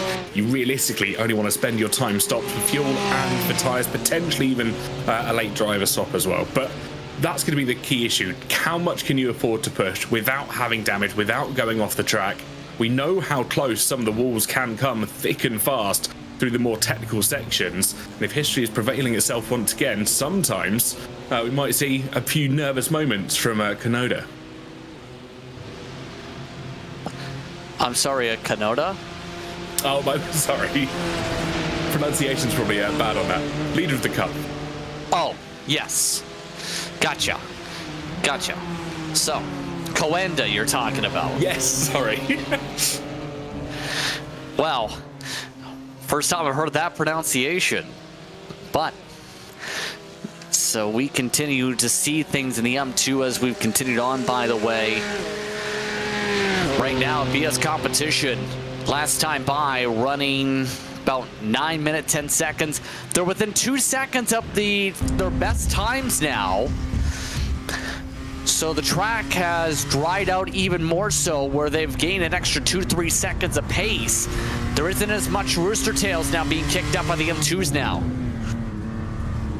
Yeah, they've seemed to find their pace just a little bit. It's close competition between the two, runners second and third at the moment. Obviously, we're riding on board with the BS Plus competition car, just behind the Nürburgring Esports Whippleman car in the M2 category. It's so close between the two of them. I think we're going to see them close as we head further into this race as well.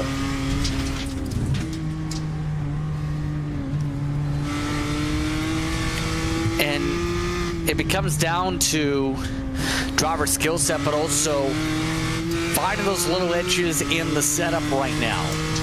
We know that Nürburgring Esports, this is their home turf. The BS competition, this is their home car, if you get what I mean, in terms of BMW's esports program. So where do you find those extra bits of speed to lie forward here to be able to find those advantages? Where would you find those extra bits here, your BS competition, try and get the spot back for second? I mean, if you're sat in that car at the moment, are you wondering, maybe can you brake a couple of meters later into every corner? We know just how many there are. On the second say that, as the car in front does go off into the grass, that's the advantage the BS competition car could be wanting. That was a little bit sketchy. The 587 went off in the grass. Joel Kleinig able to hold on, though. Didn't lose too much time from that despite going to the grass, Tom. I think what's actually helped him out there is Elias maybe backed off slightly, didn't want to cause contact. We're getting to that later stage of the race now. They don't want to have repairs. But actually, I say that's the BS competition car right on the rear and potentially putting a little bit more pressure on the 587. And if I'm sat in the 587, that little excursion onto the grass is definitely going to fill you with a little bit of nerves, a little bit of hesitation if you're wanting to try and push now.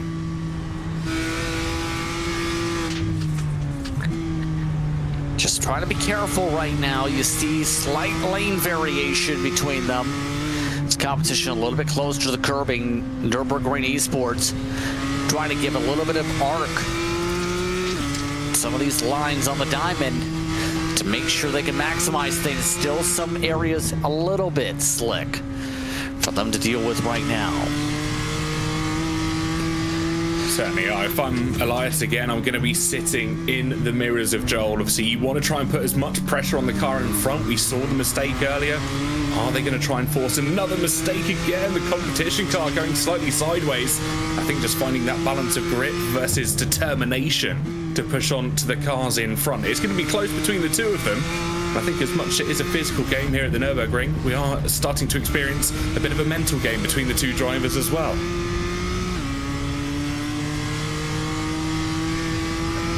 Almost a chess match in amongst itself, if you will. Pops up at an event like this. So you have some traffic. Oh, that was near trouble. Drago Racing joining the conversation, nearly floored it into the back of the Nürburgring Esports. That Cup car has a massive bit of speed and nearly carried it too fast into both of those cars. That was incredibly close by the Porsche. I wonder how much Elias actually managed to see before they managed to get out of the way. Obviously, we saw the second place BMW that maybe didn't move out of the way as quick as possible. Maybe just wasn't expecting them. They were keeping their eyes on the competition car just behind them. All their focus was on that. And we know, especially in motorsport racing, how much those blinkers can come on when you're focusing on just a singular car, and yet it's another excursion, just two wheels onto the grass as well. They're looking behind more than they're looking forward, I'm certain.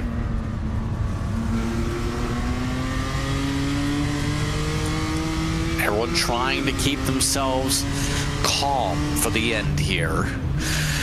As part of things have calmed down in terms of attrition as they work their way with one of the carousels. Right, just staying within spitting distance for a draft right now on the M2s. By the way, those wondering how far they are on the strategy, BS competition's getting close, if not just about on range for a pit stop. Nürburgring Esports has a 1 lap difference on strategy to them in terms of their fuel markers. So it's going to be important that pretty soon it's going to be an in lap for the 7 to push forward to make this pass. Yeah, the competition car stops earlier than the rest of the M2 field here, so they've gone for a slight bit of an undercut. Obviously, such a long circuit.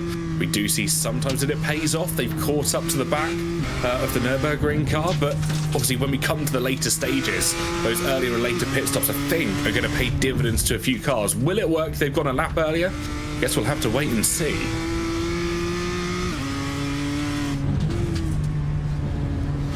Pretty soon we'll find out if this is going to work out for them. And the strategy's been made at this point, Tom, too, because you can't really alternate now. You're locked in. You've been locked in for a while as a result. You better hope it works in terms of strategy from here on out if you want a true shot.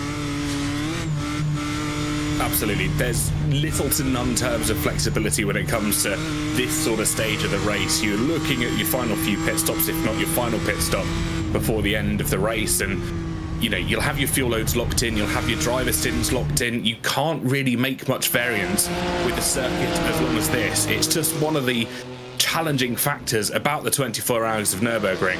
You have to play by the ball that you determine probably days or weeks in advance.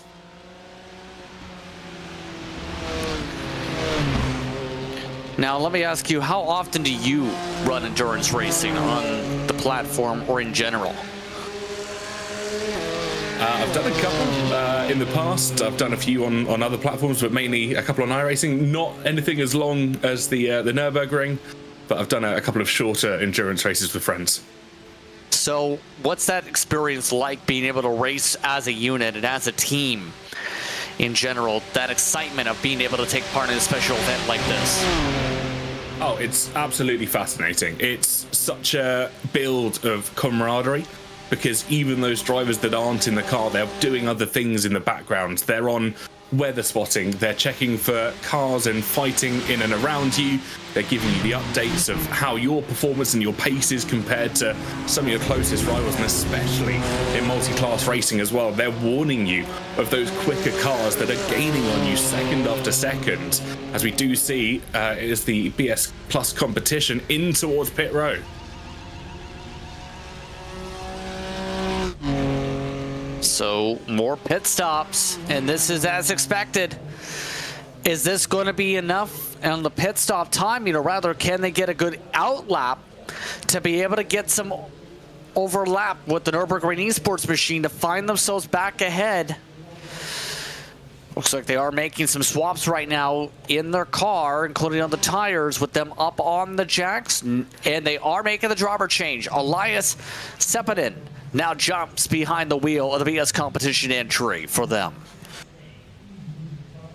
Yeah, new driver, fresh pair of eyes, fresh pair of legs, sometimes needed, and they probably will be looking either to go to the end or right until the very last possible moment. Elias will be coming out the car. Wait to see who's going to jump into it. They are off the jacks and probably ready to go in the next few moments. Pit stop times for this class have been about, well, it depends, some 36 seconds, some of them upwards with the driver swaps and the tires, over a minute. Sepinen is waiting patiently in the box. Pretends to fill up fully here after going on the jacks. Under 3 hours to work with for this class, mind you. Off and away they go. Sepinen able to get the launch out of the box, and that basically means everyone is on slicks, by the way. Here on out, we've seen a lot of swapping around with the tires. Everyone earlier had some different overlap, and now we see how things close out for the M2s. So it's going to be interesting where the Nürburgring esports car is going to have themselves shuffle here as the 7 pushes. We'll see if there's any difference and variation on strategy, because Nürburgring esports had one of those 1 minute 6 pit stops last time they were in the service. They absolutely did, and their spotters, their drivers will be watching the 7 car with eager eyes now, seeing what progress they make over the course of this lap, because if we're expecting them to follow a very similar strategy, and we probably are from this point on, the 587 car will probably be coming into the box at the end of the next lap, but it's a crucial test of what's happening to the car behind us who pitted that lap early. What can we learn from them? What do those notes look like? Yes. Once these drivers. So, 38 minutes to work with for a lot of these teams here in this event. And for a lot of these drivers right now, there is that viewpoint here too of the exhaustion level. Was about to ask in terms of the special event side of things too, how was it for you managing the energy levels? We've heard David's thoughts on it. What are your thoughts on the fatigue levels that build up during an event like this? Yeah, those last couple of hours on any endurance race, I think the 12 hours and the 24 hours especially, those last couple of hours are tough. You've been up for a considerable amount of time. I've seen people, and especially friends that I've done endurance races with in the past have gone to sleep in the middle of 24-hour races, but equally I know people that have decided to stay up for the entire time, albeit they're not the ones driving those final stints, I think, to their relief, and the teams as well. But it's a real balance of how do you keep yourself fueled, how do you keep yourself entertained, because it's a mental game as well. As much as your body may be feeling alert and awake, you know, you've had enough rest and enough sustenance to see you through. You're doing 24 hours with the same people, hearing the same noises. It gets very repetitive, and actually that can allow your mind to switch off, even if you're in the car.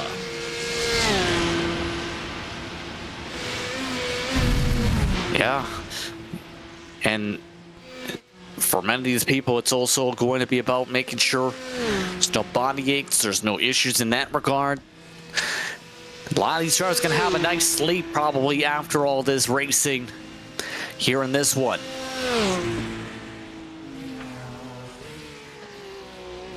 They certainly can. I mean, it's afternoon here in the UK, obviously it'll be early morning just over in the United States. They'll be very thankful, I think, for their bed to come at them very quickly and have a long old nap after the entire 24 hours. It's a long race, it's a mental race, it's a physical race, and it just is the pinnacle of motorsport, is the 24 hours. So I believe we do have another driver standing on by. We'll confirm in a bit here to make sure. Because I think one of the drivers is trying to figure out a way they can communicate while in the car. Gonna confirm if they are the ones in the car, because here's the thing. It's great to hear a conversation with drivers, but we don't want to end up causing an incident, obviously, by trying to communicate and then finding out anything along those lines. So believe we'll check things up with the Fiercely Forward camp.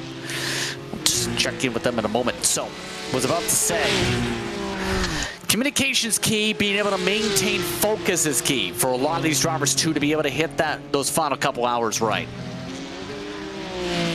Absolutely. Communication, hydration, sustenance, they're the three things that you really have to try and navigate in a long race, and the communication's key. You've got to keep your driver entertained, and sometimes we do see that, especially if we look at some of the teams that have been streaming the 24 hours. You've got to make your driver laugh, albeit not in the technical sections, because that can cause more worse than good, but in the long straights, in the areas like that on the circuit, if you can have a good laugh, keep the brain away, keep the mind alive, that's going to be absolutely critical, because, you know, the more you're entertained, the more you are paying attention, the better your racing's going to be, even if you're waiting for the next stint. Absolutely critical.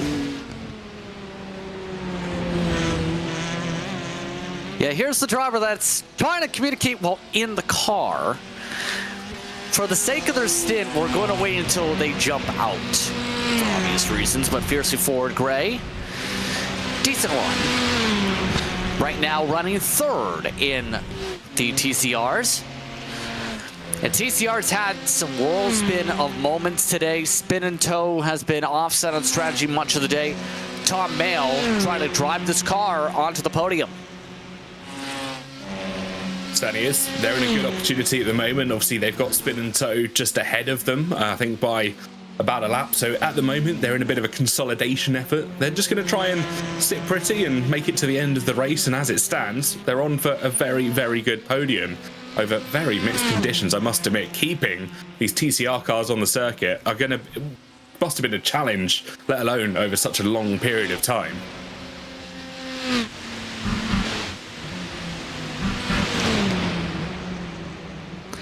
Yeah, I think if drivers are in that sequence trying to get an interview in the car, they might be just trying to focus up and be able to finish out strong while also trying to keep themselves entertained here. We'll see if he comes back, but he's looking for a bit of a come up, for some luck to be able to move up any spots here on out. It's a 1 lap difference, mind you, between him and Spin until about 3 minutes. Fiercely Forward, for their competitors in general, have had a bit of a whirlwind. We've had a lot of cars pick up attrition today. We started with 60, Tom. We're down to 43. Certainly are.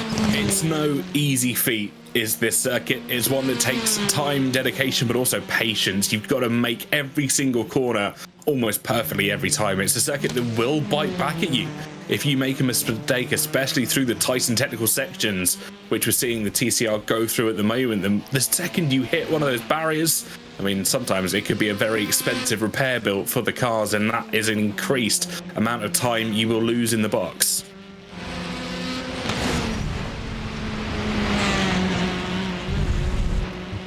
See them rumbling around on the...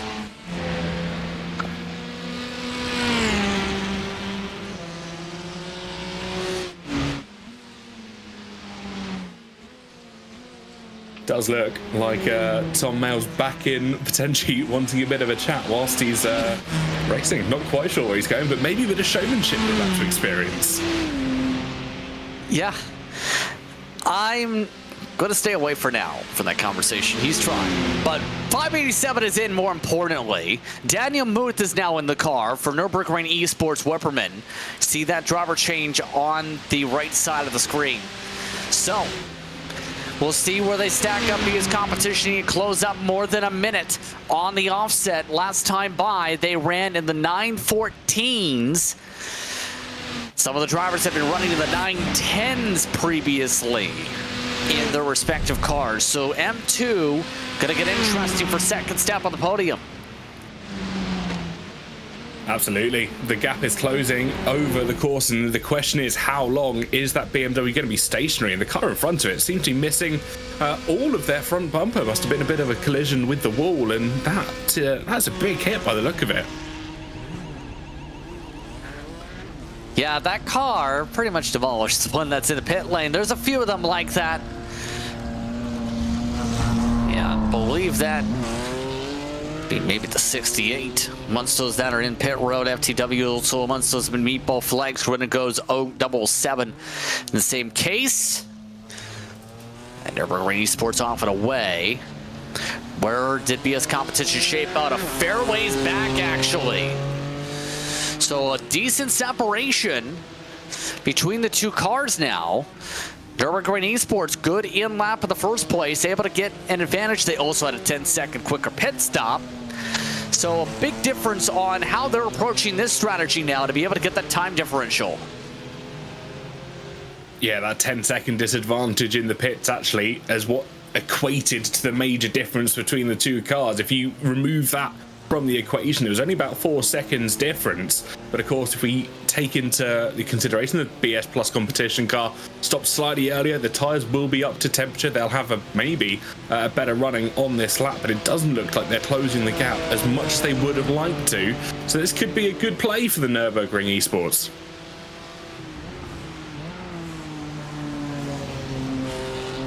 Yeah. We'll see if this plays out the way they're hoping to be able to secure the podium. Shorter distance to be able to build up a buffer for this spot. Almost 30 minutes away until we make an hour commentary swap, by the way, for those curious. Will be Paul and Darren who will take us to the home stretch. And you see them just continuously making sure all the marks around here. This is such a vast track in the first place, Tom. To be able to run this track, to be able to play the game of run lap after lap. There's a lot of challenges around here, to say the very least. Absolutely. The list of challenges for the Nürburgring is absolutely, well, incredibly long. You not only is it 24 hours of racing, it's probably one of the longest circuits we'll run on these endurance races. You've got to learn every sequence of corners, and just when you think you've memorized one sequence, another set of corners comes to you rather quickly, and you're not entirely sure what to deal with that. It takes so much practice just because of how many corners there are over the course of one lap. It's not like where we go to we went to Thruxton a few weeks ago, 11 or 12 corners for our drivers to navigate. No, this is a completely different beast to master.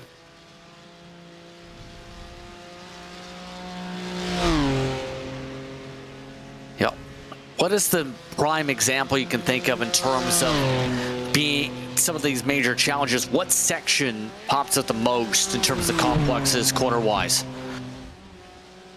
Oh, that's a really difficult question, because I think different cars will have struggles on different elements. You'll have the area of the Grand Prix circuit where we come to kind of in the midway. That will kind of suit maybe the TCR, the M2 cars, but obviously when we consider the more back end of the Nordschleife area, I think that will really pay its attention to the GT4s and the GT3s. That's where those cars seem to dominate as we get a replay here. Oh, that's the 915. Hard contact for Impulse.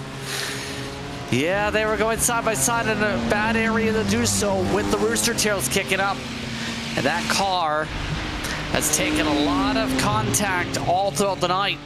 Peter Smielek not having a fun time there. Yeah, fresh bodywork required for that. It was just unfortunate. Tried to go side by side, and it maybe a bit of a damp part of the track. Car lost all of its traction. I think they were very lucky it was only a front end tap with the wall. That could have been a considerable amount more of damage, but they got away rather lightly, all things considered. They think should be able to drive that back to the box. Taking a look at your eSport, by the way, on screen. Right now, third GT3. Coming up towards the pit window in not this time by, but next time by. Right now, 13 seconds away from the next nearest car. So far, they look pretty stable on the track, and this is the tough thing in some cases. Yeah, you have your battle packs that form up, your small giggles of cars. You also have your pit stops starting to form up for drivers like BMW M2 CS Competition. But in some cases, you're on your lonesome just trying to log the laps and finish out the miles. Absolutely. It's going to be lap after lap, and in the case of the car we're watching at the moment, probably just one more of those until they can come into the pit lane and get themselves reacquainted with a fresh set of fuel and maybe some new tyres towards the end. But that's the challenge, the struggle, especially here at the moment. You've got to just put in a consistent performance lap after lap, avoid damage, and once you get towards that last hour, that's when you can really start to assess maybe are some chances on here, but it's just about consistency. That is the crucial thing at the moment.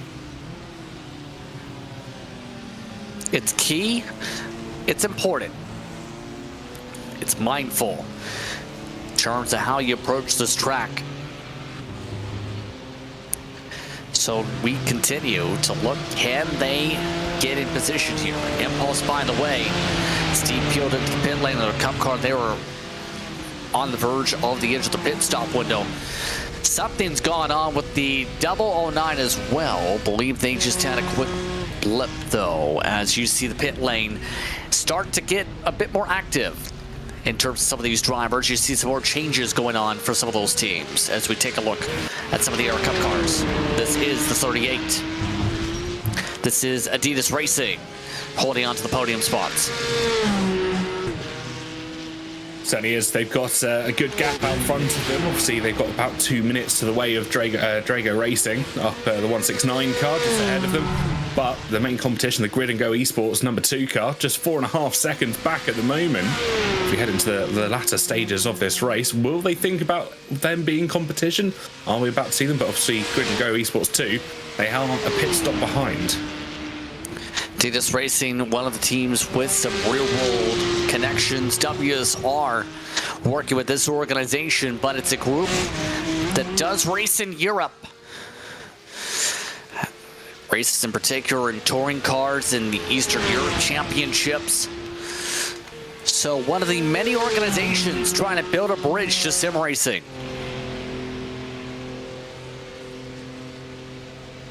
Certainly are. And that is the bridge that is absolutely critical. We've seen it in quite popularly at the moment. Obviously, a few real-life teams have started having their development drivers, having their sim racing sort of experiences, and they're dipping their toes in to the virtual world. But it actually pays quite a good benefit to quite a few of their drivers and also their brand as well, to have this broadcast out to some of their fans that may not know they are a team in real life.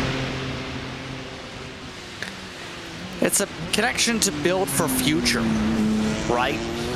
In terms of things. As for a lot of teams, it's an opportunity to be able to build connections. And in some cases, we've seen a lot of people come from sim racing to reality as of late. Some of these drivers have gotten a chance to test or are becoming sim drivers for some of the real teams.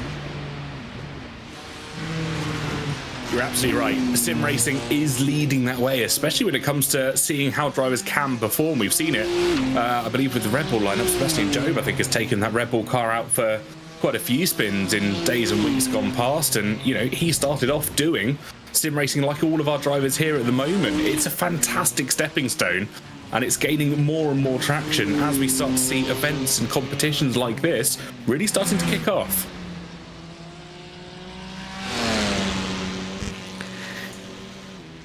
Looking around some of the other cars as we search around. Spin and Tow Motorsport. Stefan Dexy. Third touring car. Still maintaining top 3 positioning on the racetrack. Second in class right now. Try not to live up to the namesake to close out the race. Was going to make that pun earlier, but no spins, no tows for them today.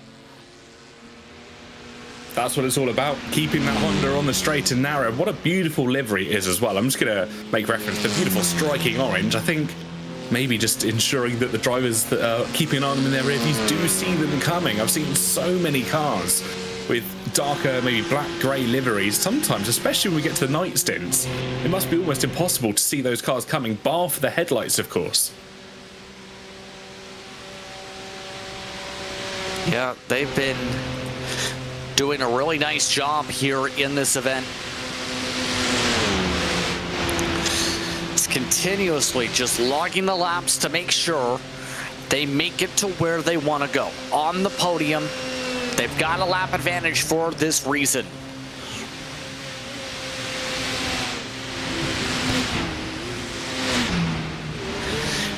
See, I'm just trying to make sure they keep it clean. The touring cars are fun to drive, I will say. They're one of my favorite cars in terms of calling races because we see their ability at some tracks to be able to go door to door.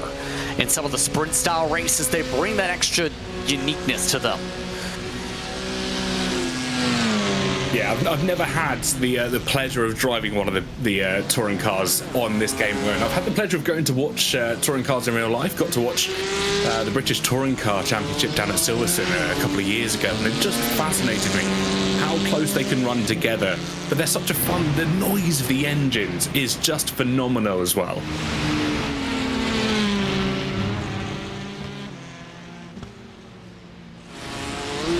We will continue through, keeping an eye on some of the touring cars making their way through.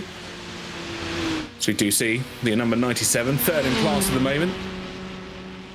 So we have got Justin back with us. Yes, pardon me there. Was about to say. Fiercely forward. So it's going through. Pit stops underway. And it looks like Vasilio's Balasiotis now behind the wheel of Williams Sim Racing Chill Blast. Their car's been comfortably up in front for a while now after we've seen Apex slip on through, things going bad for Apex in general. Their things slipped away, so to speak. We've seen basically all the Apex cars now off the racetrack for a while now. No issues on the pit stop service. 34.4 seconds in the box. Yeah, it's a good stop from them, looking to try and make it out towards the end. Obviously, now will come down to fuel strategy, maybe tyre strategy as well. Are they going to do probably another stop? I think that's almost guaranteed at this point. But how long do they run? Where is that stint split going to come? Especially when we look towards the end. They don't want to be caught short and have to do one final stop with only kind of 10 minutes to go.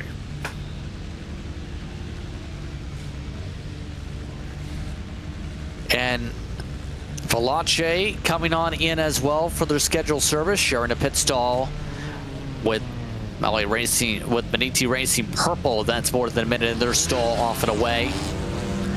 A couple others making their driver swaps in the backdrop. That includes the Scuderia Ferrari HP Esports team putting Ole Steinbrennan behind the wheel of their respective car.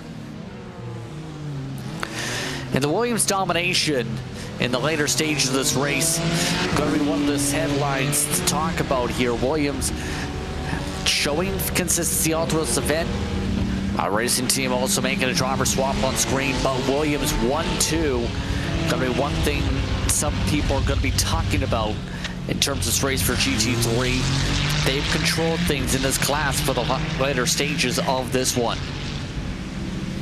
They certainly have. They've looked incredibly dominant pretty much in the latter stages. They all have been hoping that they could have shared their success, obviously, in the GT4 category as well. They're sat P2. They've still got an opportunity to try and pull forward, but as I say that, they are dropping, I think, further and further behind the Was Cooking team, and that has been a fantastic performance from them down in the GT4s. But as you said, GT3 performance, there's one name that rules supreme at the moment, and that is Williams. Yes, indeed. 2:16 to work with on the clock here.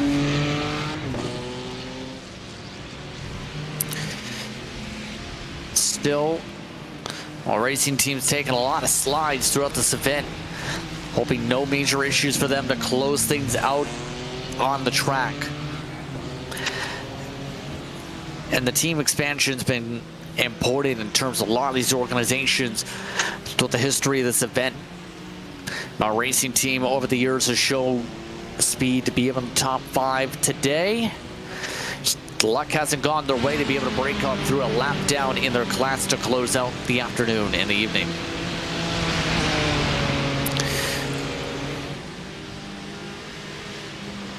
It's going to be one as we come towards the final 2 hours. Just over 15 minutes to go until we hit that final 2 hour mark. This is where the final preparations will really come into contention. It's going to be close towards the end, and they'll be hoping just to see this race out. Now, obviously, a lot of drama towards the start. I think that's a bit of an understatement in itself, but they've managed to get through that key moment. As you see, well, all the red line cars out. We won't go too much into that, but bringing it home towards the end is just going to be what's on all of our drivers' minds now.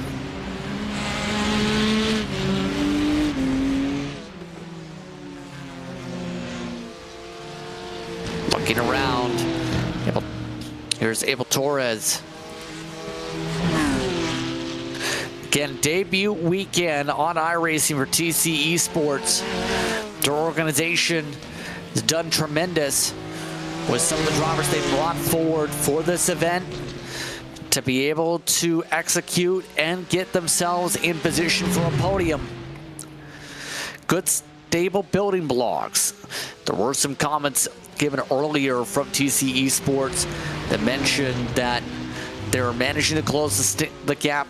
Torres was with their stints, was trying to do the same in the next few hours. Felt it was going to be tough because there's only 2 of them driving left to go in the organization for the long race. It's about hanging in there and staying focused until the end. That was the statement given a little while ago with him here at the Green Hill to be able to give some thoughts on how things are going for Torres. Torres doing a very good job here in this one amongst the drivers that also has the go-karting experience also and the international scene.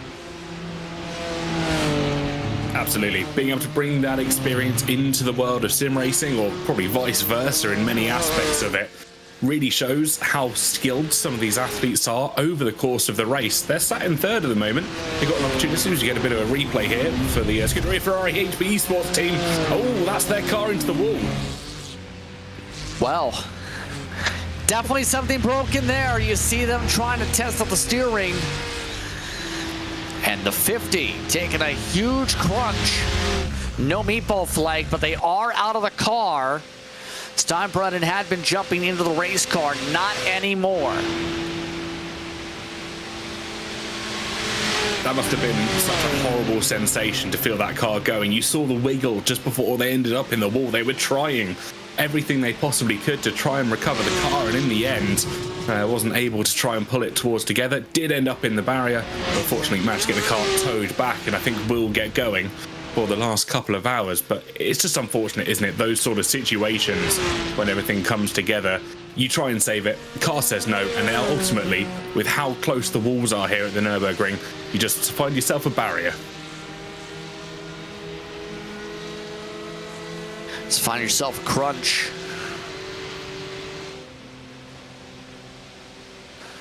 So, meanwhile, Mitchell Young continues on his quest to bring Coanda a win in Cup class. Program very closely connected now with Porsche. And Dion, one of the many drivers with plenty of real-world experience also. He's competed in multiple different world championships also on iRacing, including the Star Course side and the road course side, and of course the rally side. Dion, one of the top drivers you can put in the car to be able to close things out. A very strong talent on the service. He's one of those drivers that if you need consistency and you need a good few laps coming towards you, he's the driver you put in the car at the end of the day. He's well versed, he knows his stuff, but also he knows how to fix issues when they go wrong. That's the key factor in such a long race like this. If they have a spin, if they have an issue, he's able to potentially try and recover that back or gain up the lost time that they have, because you've got that experience, you've got that knowledge to maybe push a little bit more in certain corners.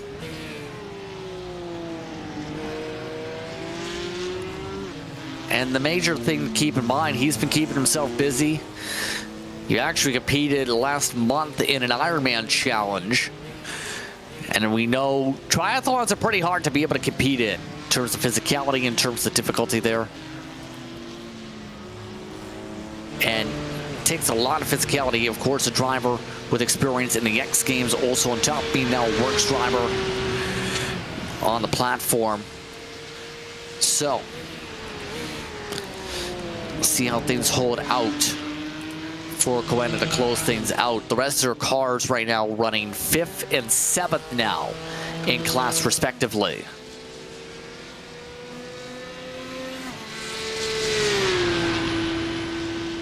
They've had a good run so far. They're going to try and maybe recover a couple of positions. It could be too little too late though for a few of their cars. Obviously, you never know. We could see instants still with 2 and a bit hours to go in the race. There's still an opportunity for people to try and pull themselves through, maybe for drivers in front to make a mistake. We saw it just a few moments ago with the Ferrari HP Esports team, and a very uncharacteristic mistake from them.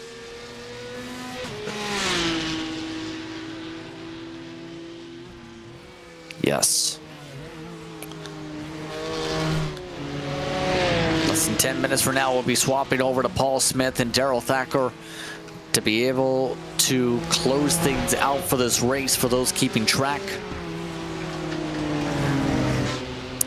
Most of the hour battles have separated out for the most part. Simify, they've lost a bit of ground on the pylon. That's Diminity, but they still have an offset on pit strategy right now. Simify has had to battle the car. Seen them with some spins a little while ago on my side at least. The 14 is just trying to keep things stable as they've lost the lap to the rest of their pack.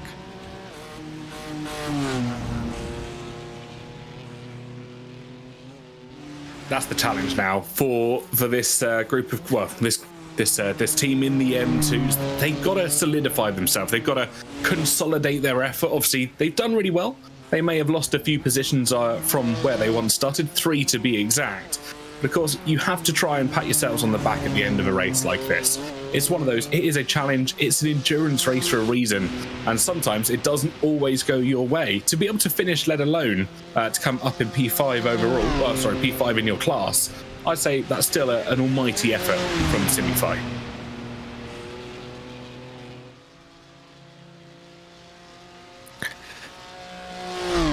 You see the focus for Montoro. As pit stops are underway, by the way, for GT4 also. What's cooking Adventures? Seeing things switch over. Sim Racing place seat was also ducked down for service and made a driver change for the final 2+ hours to close out their race. And this is the critical time. If you're making a swap, this is to close things out. You're not making a swap for the driver likely in the final hour or so. Yeah, this moment is all about consistency till the end now. Minimize the mistakes you make, capitalize on the mistakes that others make, and we see how close it is at the top of the GT4 field. Was Cooking's in, Williams Sim Racing Placey are also in, and the final 2 hours between those two are going to be, I think, absolute drama to the end.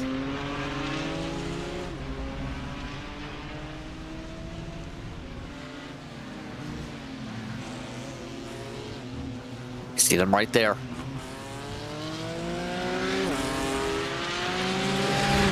It's Cooking Adventures. Jack Sedgwick staying in the car for now. They talked about the possibility of a change if Jack was feeling tired. Right now it's 19 seconds. Going from close to being a massive advantage. Looking to get their second win in a class. Oh, what's happened to David Williams and Eric Coenda car?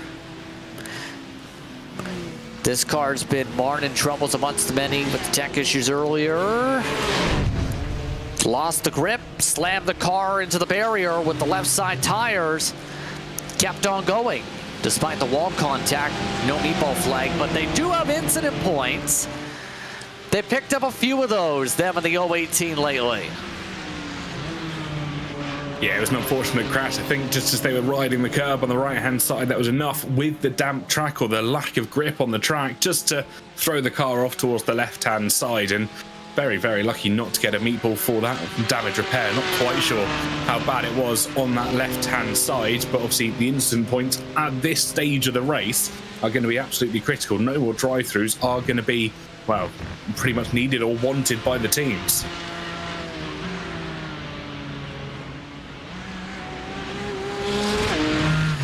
There's a sketchy moment. So we keep maintaining and holding on for now as you see the different drivers on the pylon right now. Again, a who's who in the cars to close things out. So Tom, you've had you for the past hour or so. What have you seen that's kept you intrigued? What storylines have popped up to you as we approach the final 2 hours here? I think there's two massive storylines. The one that I want to try and explore or watch for the final 2 hours, Williams' domination in the GT3 category. That has been absolutely phenomenal. They've just raced almost to perfection. They've got a couple more hours until they're able to bring it home. But also, if you look further down, the battle for second and third in the TCR, the touring car category, that's been close. Obviously, the pit stops have slightly shaken things up. Obviously, there's one more stop needed for a few other teams, but the touring cars, I think, is actually going to be closer than maybe a few people expected.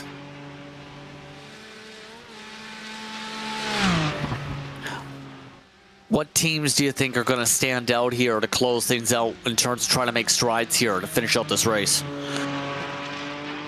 In terms of finishing off strong, I think, obviously, you know, we'll talk about Williams in the GT3. They're going to be the ones that have the advantage. I still think they're going to be able to try and make a late comeback in the GT4s as well. Obviously, Was Cooking Racing, they're looking so dominant in the opening stages and the latter stages as well. But I think if Williams are able to play their cards right, we could see a double win in category for their GT3 and their GT4 as well.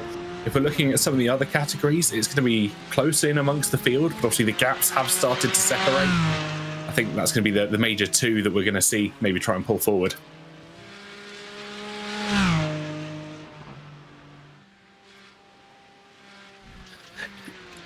So as we continue on with this run, 2 hours, 3 minutes, 27 seconds to work with. Let's take an opportunity to go through a run through on how things are going once again in the classes. Top 5 for each. GT3 right now is controlled by Williams Sim Racing Chilblast. They lead by 56 seconds. For Williams Gaming Club, Launcher Thrustmaster 25 is currently holding on to the third position. 27 seconds now the deficit. They had been within 4 seconds about 2 hours ago. BMW M Team BS Competition holds on to fourth. Sure Esport rounding out the top 5 in that class. Cup class being controlled by Coenda Esports at the moment. Mitchell DeYoung is up front in that class over Drongo Racing. that lead. 3 minutes, 55 seconds. They can take a black flag and still come away with the race lead still. That's how big the deficit is for the 169. DS Racing by WSR runs in third. Grin and Go Esports. Sean Campbell in fourth. Quinn and Sabelt is rounding out the top 5 right now, a lap down in their class. GT4 has What's Cooking Racing Adventures, as mentioned. They are cooking now 19 seconds up. The car is looking stellar to close over Williams Sim Racing Placey. TC Esports on iRacing debut in third. Red Go Esports in fourth. Fiercely Ford Pink rounds up the top 5 in their class right now. TCR has been controlled all race by G-Force Racing and WSR Esports' collaboration. They lead by nearly 2 laps. Or Spin and Tow Motorsport. Fiercely Ford Gray rounds out the top 3. SART.XMC Audi RS3 TCR 601 is in fourth. Sure Esports TCR entry rounds out that top 5 at the moment. M2 right now still controlled by Grin and Go Esports by a sizable margin, 4.5 minutes over Nürburgring Esports. However, the strategy has held over BS competition. 14 seconds still the differential between them at the moment. GT3 Racing Purple and Simify Esports round out their top 5s at the moment. So less than 2 hours coming up here. Still following along with Williams Sim Racing Chill Blast. Quick final thoughts, Tom, before we swap over. Quick final thoughts. The M2 battle at the moment, I think, could be an incredibly close one. BS competition, Nürburgring Esports, it's going to be close. That'll be the one to watch heading into the final 2 hours, especially from my point of view. That's going to be the one I'm going to try and keep an eye on towards the end. What about yourself, Justin? Final thoughts? I think for these teams, it's about trying to finish strong, as mentioned, but keeping it clean while doing so. Can Williams pull off the double podium in GT3? Will there be any other spark-ups that pop up for these classes? We'll have to see. But it's time to swap things over. Paul Smith, Daryl Thacker standing on by. Paul, it's time for these drivers to close out strong. Thank you very much, Justin and Tom, there for the last couple of hours of this show. Yeah, it is time for these drivers. They can see the finish line in sight in terms of this race, but there's still plenty more to happen here today, and certainly it has had an absolute thrill ride of an event here today in this Nürburgring 24 hours, iRacing Nürburgring 24 hours, presented by Thrustmaster. Pleasure to have everybody along here, and a pleasure to have Dara Thacker joining me once again in the commentary booth. And Dara, we've had a bit of a time to have a break and refuel if needed, or in my case, get some lozenges. It's been a really good race, and we're on for a strong finish here. Yeah, it's dried up a little bit as well since we were last in the booth, but it does look like we are set up really quite nicely for these final couple of hours. There are still podium positions very much up in the air and some leading gaps that could definitely be closed in the final couple of hours. Fatigue setting in, drivers just seeing that checkered flag in sight. Because again, if this was a 4-hour race, you're thinking 2 hours left to go. You know, there's still a big chunk of the race. When it's a 24-hour, 2 hours feels insignificant, and almost psychologically that can be damaging if mistakes creep in. But yeah, 2 hours of pretty intense racing, and I think a lot of drivers still with a lot of hunger and ambition in this race. Well, there's still drivers with that can see potential results coming here. The main one to focus on is, of course, that GT4 battle between What's Cooking Racing Adventures and Williams Sim Racing Placey. Those two teams are still relatively close when you think of how long we've been going for. Just under 20 seconds separate the two of them right now.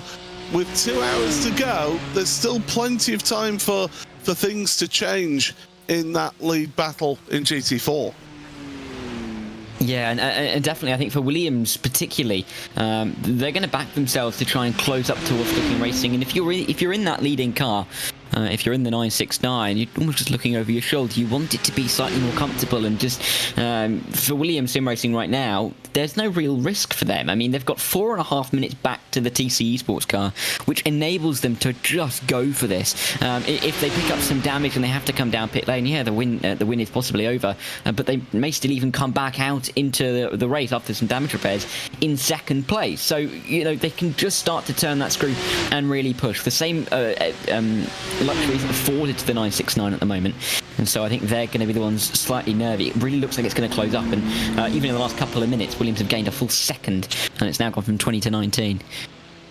Yeah, absolutely. It is getting that little bit closer there. The battle for second place in the M2 class as well is pretty close out there. So a couple of battles to keep an eye on throughout the closing of this race. But the first time in this event's history here on iRacing that we've had inclemental weather affect things, and it really did catch a few of the teams out in terms of how slippery this track was out there just about 5-6 hours ago.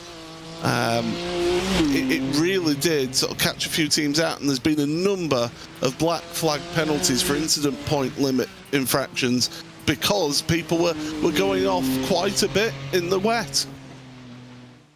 Yeah, and we have seen victims fall foul for that, haven't we? I think when we were on together, Paul, there were still drivers trying to, keep themselves on the circuit when that weather was getting worse, but then also getting better at the same time, and drivers were struggling to work out what to do in terms of the tyre strategy. But we've moved past that phase now, and the teams that have been able to negotiate their way through that the best really have risen to the top.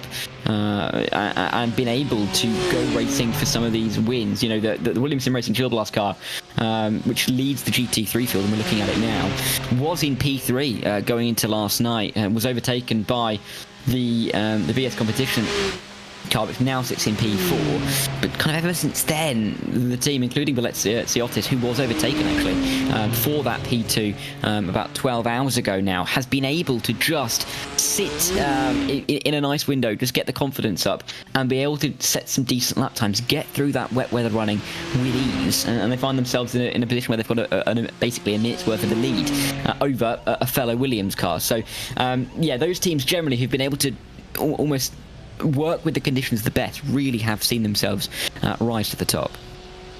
As we've got some pit stops going on, Commander Esports from race leading Cup class, Mitchell de Jong bringing that car to a stop with a change of driver for that team as well. Michael Jarney's going to get in there. The Grid and Go Esports car, now that's been at a standstill, took a tour back to pit road, and it's been stood for 3.5 minutes. It's finally getting a service, so that means that the tour's finished. But that's big moments for a team that was looking really strong here in the Porsche Cup class. So Grid and Go, Roger Christensen, who's got behind the wheel of that car now, off the jacks and away they go. But yeah, it's a case of what could have been for so many of these teams, and I think Grid and Go in both this class and in GT4 will be thinking that way. Yeah, I think that's definitely going to be the case here.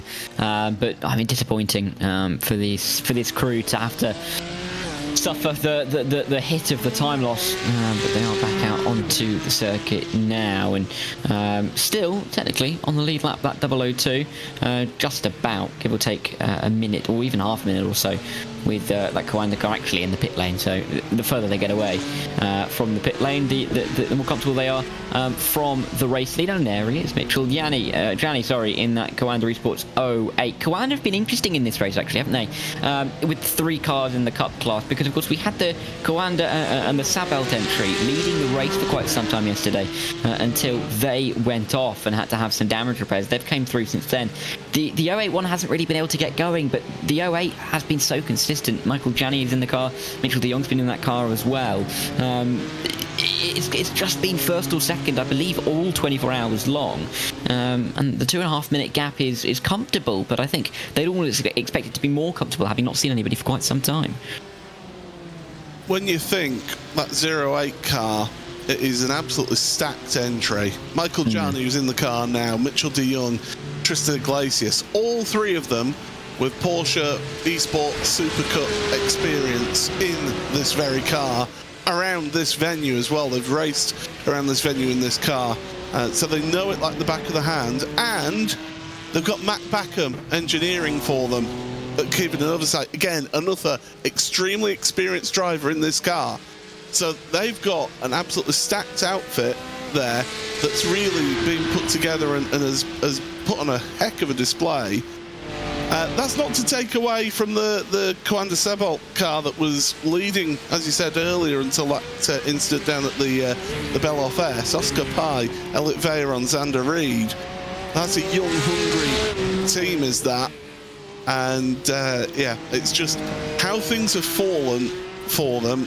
And it shows with the 08 Commander Esports. We do expect them to have to pit one more time now, so one more pit stop for them, and Michael Gianni will take this car to the end. I'm pretty sure of that. But of course, one of the big issues for Commander in that Cup class, they had a bit of an issue in the Purple Lounge at Cabina Racing, and had connection issues, and therefore they've had to work their way back through the field, and that's been the key thing. They've worked their way back through this 08 team.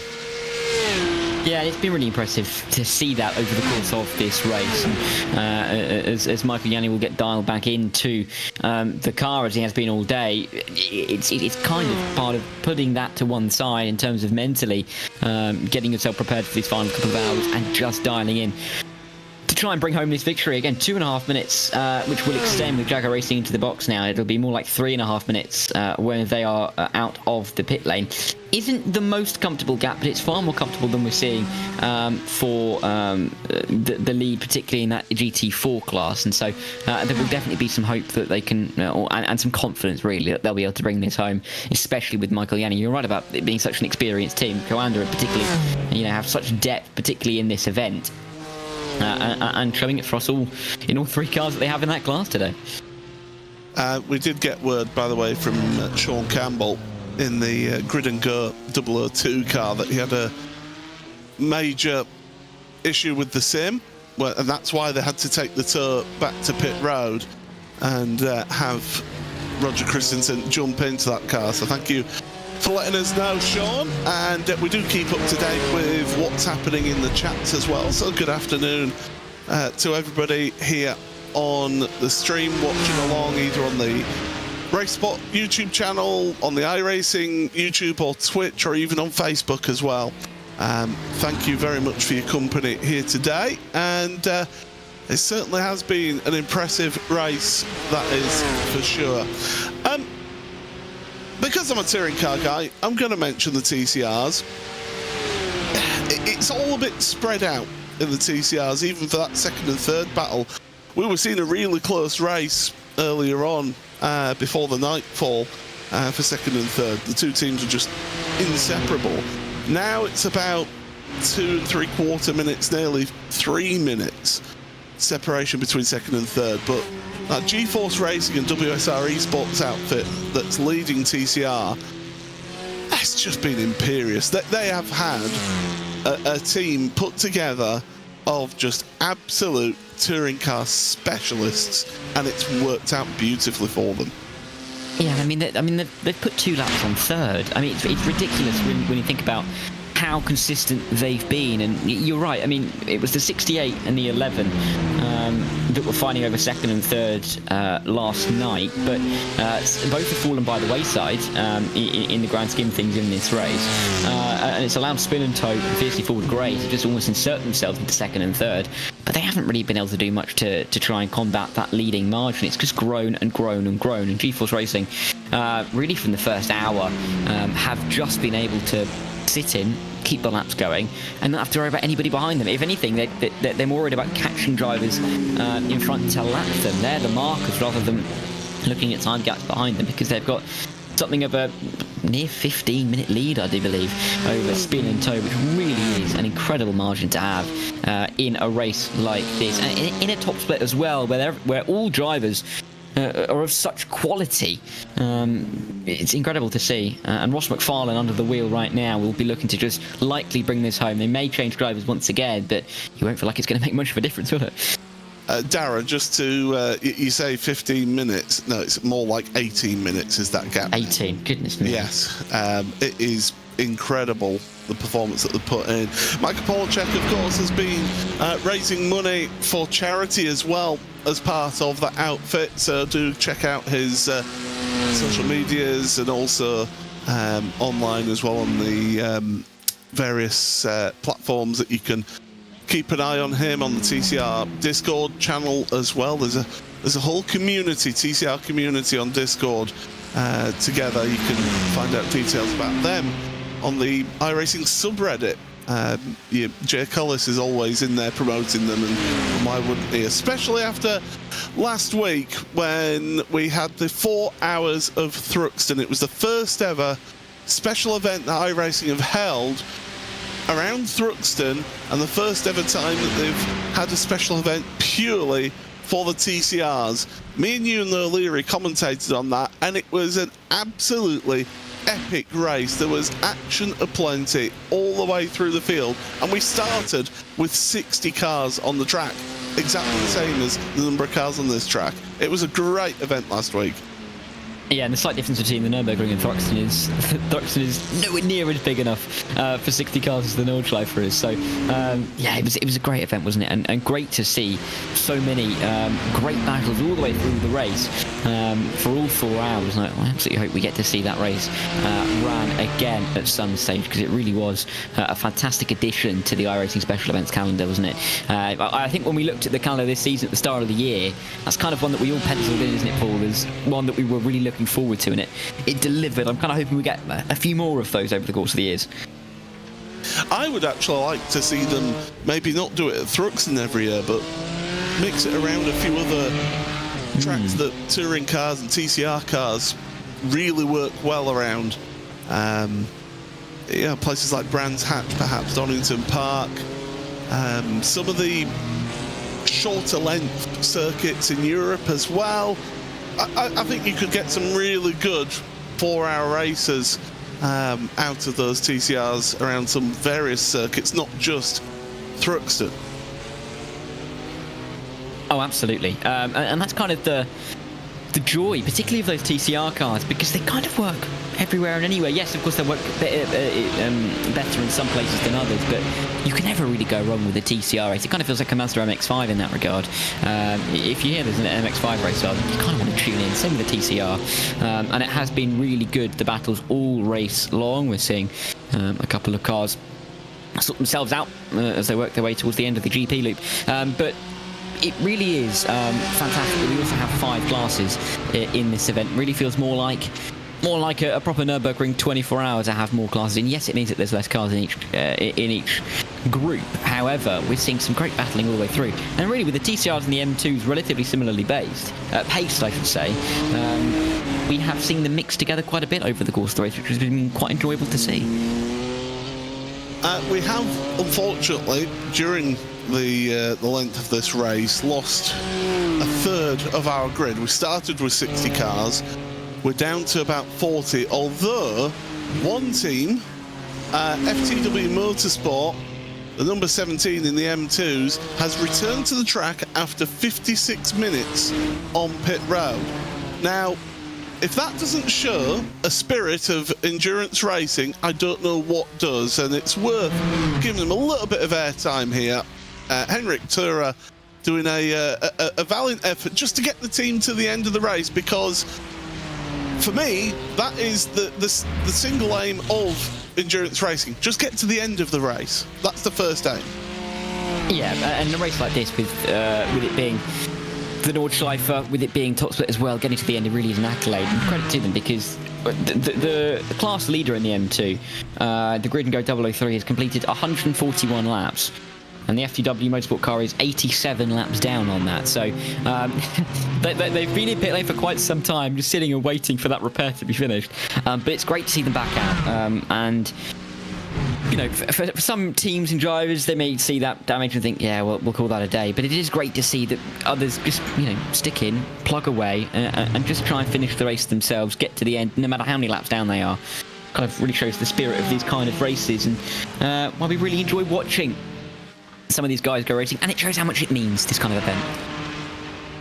Yeah, certainly. It's great to see it. I mean, I think back to a couple of years ago working at Monza, fortunate enough to work at Monza with Lewis McGlade and Peter Mackay, and a TCR, the sole TCR in the race, they actually they changed the balance performance for the TCR for that race to get it working with the GT4s. And it was just, it worked out quite well, actually, in terms of the balance performance in that race.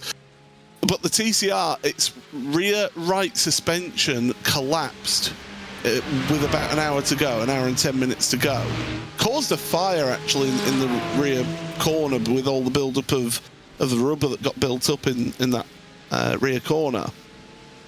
I was on pit road when it came in on the back of a low loader and got craned down onto the pit lane. The smell was awful. You had the fire extinguisher, the powder fire extinguisher still floating about in the air as well. And the team, they knew they couldn't get it fixed. Just knew that they could not get that fixed in time to see the end of the race. And you don't get classified in those races unless you finish. Well, what they did was that they ended up just looking at bodging together a fix just so that they could crawl around for the last lap and get to the finish line to see the end of the race. And it got them a class podium in the end up for them. So it shows that spirit of endurance, the way of keeping going throughout these events, it's part of what makes endurance racing so loved by so many people. And particularly for this split as well, in the 24-hour on iRacing, you know, such high caliber of drivers up and down the field, that just being a part of the grid feels that little bit special to so many of these teams, and just shows that it doesn't really matter if you're last by more than half the distance of the race. You're still going to keep plugging away, still keep enjoying your time. And if anything, if you weren't expecting to win and you had that kind of damage, well, at least you've saved a few hours in the middle of the night. You could have gone and had a bit of a nap if you weren't driving the car at the time. So there's always positives to take. Yes, they may be a long way down. I mean, they've got at least 10, if not a dozen cars that are definitely out of the race to overtake. Not too sure how many through that they'll get. I think they'll only get through. I don't think they'll get through any. Oh yes, no, they won't. I was looking at the number, the 500, the Bike 500 Black, thinking, I don't know how many more laps they did in a row. That's TCR. No, they're not going to do that. There's about 40 laps or so behind, 42 in fact. So that's going to be quite a tough ask, isn't it? In 100 minutes. If it was somewhere like Imola or somewhere like that, yeah, you could possibly look at maybe gaining one or two places, but not here, not the Nürburgring. Depends on the repair drill, I guess, what they put on the car. Put a nitrous kit on it or something. Yeah. But yeah, it's one big complaint I have about the world of sim racing over full metal racing, is when it comes to these special events. Some teams, not all, but some teams, especially some teams that are expecting themselves to win the race, as soon as they're at a point where they realise we've got no chance of winning, something happens, well, just give up. And I hate that attitude, because you don't improve, you don't gain resilience, and you don't learn how to deal with adversity by just giving up in an event. Yeah, you're not going to win the race, but get the car to the end of the race and show what you can do and what potentially you could do, because it might actually work in your favour in the future if you come to a similar situation where actually you do have the chance of fighting on and getting some sort of result out of another event. So I don't like this attitude that some teams and drivers have of, I can't win, I can't get a podium, we might as well give up. Yeah, and to your point as well, I mean, a lot of teams in sim racing have quite young rosters in the grand scheme of things in terms of drivers. Just to get that experience in events like this really is important. And I'm enjoying the naming no names basis as well of this. But you're absolutely right. It is great when teams are able to stick in, and even if they have issues, they come back after a while. In any of our iRacing special events, just keep plugging away and getting a result. And really, again, that experience is what really matters. And for so many young drivers, particularly who may have worked their way through Nürburgring splits, Daytona splits over the years, and then have got themselves to top split through hard work and effort, I think they want to finish the race as well, don't they? So I think there's always a reason to finish. There's always a reason to go back out there, and it's great that we have FTW to really be an example of that. I'll give you an example, actually. It was the one and only time I brought this up yesterday. I brought up about this, not about the actual specifics of it, but the fact that the one and only time I've raced in a top split of an iRacing special event was this event back in, I think it was either 2016 or 2017, one of the 2 years. When you get to my age, it all starts merging into one. And it was our team in the Kia class, and we'd been bullied, we'd been battered into barriers. One of our drivers decided it was a good idea to throw the car at the wall as well. And we fought, and we got repairs done, and we carried on. And other cars in front then had issues, then got involved with GT3 cars or whatever. And we moved forward, and in the last lap of the race, we finished third. It just goes to show you keep plugging away, because something might go your way. Yeah, exactly. I mean, if this was a 4, 6, 8 hour race, and we had an hour and 35 minutes to go, let's say it was a 4 hour race, which, a lot of these drivers will do in slightly shorter endurance seasons, and they had an hour and 35 minutes left, and they had some damage from running towards the back, are they going to give up? Really? No, because it's an hour and 35 minutes. It's more of a sprint race feel. It shouldn't really be any different here for a 24-hour race. Yes, you may be a long way back. Yes, you may have gone for a long time and it feels futile, but at the same time, these are some big events. There's a reason that there's 24 hours of this race, not just a 4 or a 6 hour. It's meant to be a race that demands resilience and commitment throughout the 24 hours. And there are always going to be chances. Of course, there's so many examples in real-world endurance racing of leaders pulling up in the final couple of laps, podium sitters pulling up in the final couple of laps, and teams that weren't expecting to have anything being able to find themselves towards the top of the order. Now, Michael Jarney in the 08 Coanda car, leading in Cup class. I've had it flash up on my map that he's had an issue out there. It flashed up as a yellow flag, so something's happened to our race-leading Cup car here. Hopefully, our producer...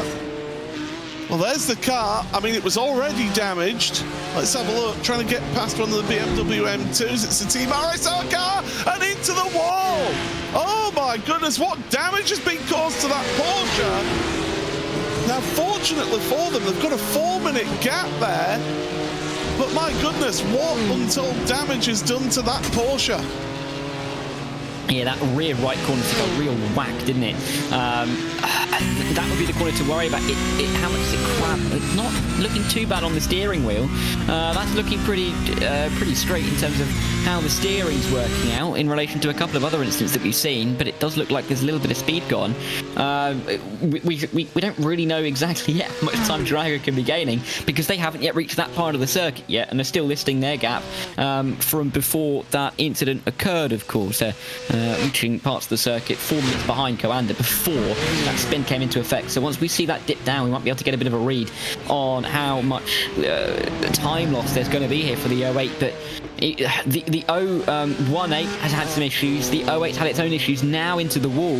90 minutes to go. If there's any damage repairs that are needed, they're going to have to be fast because they can only really afford, 2 minutes worth of damage repairs to come out in the lead? Well, they've got about well, it was 4 minutes before that incident. Yes, exactly. So, I mean, 3 minutes. I would say. Plus pit lane time. Yeah. Yeah. We'll have to wait and see on all of that. But I'm sure that Matt Backer will have his head in his hands and thinking, thank goodness we haven't got the mechanical warning flag. But how is that car going to be? If he's got away with that one, then that is the luckiest moment of this race. Yeah, there's no doubt that's a huge hit into the wall. That rear right corner realistically should be crumpled. If there is... I mean, the car, I mean, visibly, in terms of how he's driving, looks all right, doesn't it? It wasn't crabbing particularly much. He's not really having to lose too much momentum. He's easily going to get through on this BMW. I mean, it looks okay, doesn't it, at the moment for Michael Janney, which is not exactly what I think we expected to see, but it's a huge heart-in-mouth moment and immediately puts the pressure back on Michael after having that issue. If he's going to stay in the car for the final 92 minutes of this race, he's always going to have that in the back of his mind now, and all of a sudden the pressure's increased on him to deliver the result now. By the way, can I just say, you mention his name and he appears in the iRacing Twitch chat. Jay Collis has appeared. As soon as you mention him about TCR, it's almost like he goes, oh, TCR mentioned, and he's there. So good afternoon, Jay. Hope you are well. And he has said that nothing is impossible in a TCR, including performing donuts. And I can confirm you can do donuts in a TCR car. Well, there you go. I'd probably do donuts unintentionally in a TCR car, but that's because I'm up here, not down there. Yeah, but the TCR's been great, and it has really been a great event to see. Ross McFarlane, I don't think I mentioned his name before this point. I've been on this for a good, 3.5 hours up to now, because he's not needed to mention, is he? He's just been comfortable in the lead. And when you're contrasting this lead of the 272 with the fact that Michael Janney's just stuck his rear right into the wall, there's clearly going to be different feelings in these two cars. That TCR, by the way, it doesn't look right to me. It hasn't got any panels missing or paintwork damaged or something like that. It's not right for this event. That is for sure. But it shows what a job that this team have done. And when you have got that comfortable lead at the front, you can afford to just not take any risks and back out of any lap traffic, sort of making moves on them and just say, yep, do you know what? You want to get by? Go right ahead. And it's worked out beautifully for them. But they had to get to that stage of having that gap at the front to do that and have that comfort gap. Yeah, and having that comfort gap really is... it goes back to what it says. It's comfortable, isn't it? It just allows that extra breathing room, the ability to be much more calm with managing traffic, not pushing the car too much. If the car's feeling a bit wobbly towards the end of a stint, if you're maybe struggling a bit more on the higher fuel loads at the start of a stint, you don't have to push it hard. You can just lift off a bit more, cruise around more corners, and not really have too many problems. I mean, realistically, with 90 minutes to go, Ross McFarlane having about 18 minutes of a lead, he could go about 20% slower around every single part of the lap the whole time. Probably get some engine damage and he'll be absolutely fine. That's the kind of lead he's built up. Can't be said. You can't say the same for the World's Cooking car, which is only 27 seconds or so in the race lead. But yeah, incredible really for G-Force and WS Sports to be having this kind of gap when you have that kind of roster that you bring to an event like this for a car like this. I think you'd back yourself to have this kind of result. As Williams would back themselves to have a good result in the GT3s, and they're leaders in the pit lane.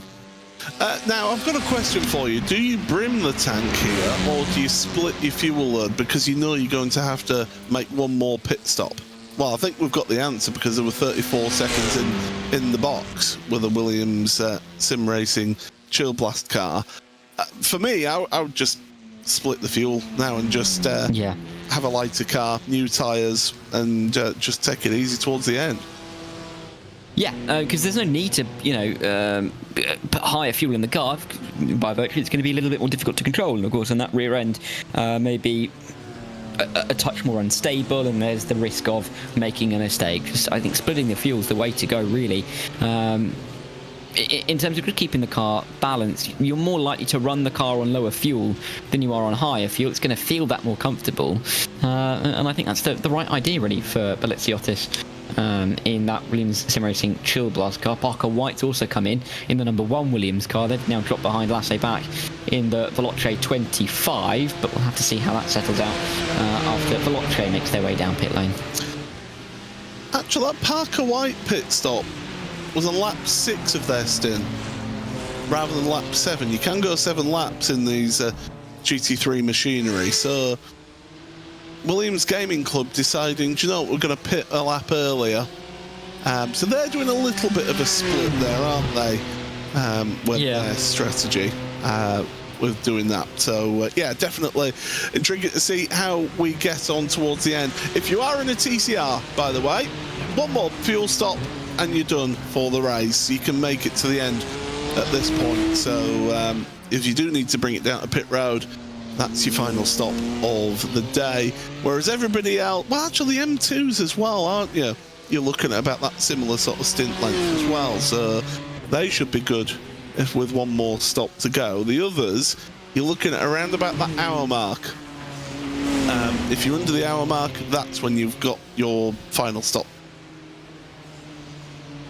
Yeah, and I think even for the last couple of hours, teams likely will have been gaming this out in terms of how they're going to get to the end. And I mean, even with that slightly shorter stint from the 2 Williams GT3s, the 3 and the 1, may suggest that they already started thinking about splitting their fuel earlier, or maybe only filled the car up for 7 laps. And that's the plan that they took a little while ago. And in the position that they're in, you know, leading the race, they haven't had to be too aggressive, so being conservative and safe in that regard, I think probably a good tack to take. Of course, Veloce are going at least a lap longer here. It should mean that they can take a little less fuel on their pit stop, or they will be able to take less fuel on their pit stops towards the end of the race, because they'll be filling up for fewer laps. But I don't think it'll be enough for them to jump Williams Gaming Club in the pit lane. Williams Gaming Club only some 23 seconds behind the 25 at the moment, and it'll take at least that long to drive down pit lane, stop the car and fill up with anything for the 25. So looking good for Williams at the moment, but there's still question marks about the strategy, and the fuel could really come into effect in the last half an hour. Speaking of spirit of endurance and all that, another car that's been close to an hour, 54 minutes in the box, Impulse Racing 915. We saw that getting battered and bruised, well, about an hour ago actually. That's gone back out onto the track, so they're on their outlap. The bad news for them is that they've got a black flag to serve, so it doesn't rain, but it pours for that team. But again, that's another team that's looking to end. And also, Ollie Steinbratten's back behind the wheel of the Scuderia Ferrari HP Esports team, so they've had 16.5 minutes in the pit lane, and they're on lap 5 of their stint out of the pits. So there are teams that are trying to get to the end and get their sponsors a bit of airtime as well on our stream. Now, it wouldn't be a Nürburgring 24 hours without it being misty. Fortunately, we haven't got fog that'll bring out a red flag, so we will get to see racing all the way to the end of this race, Derek.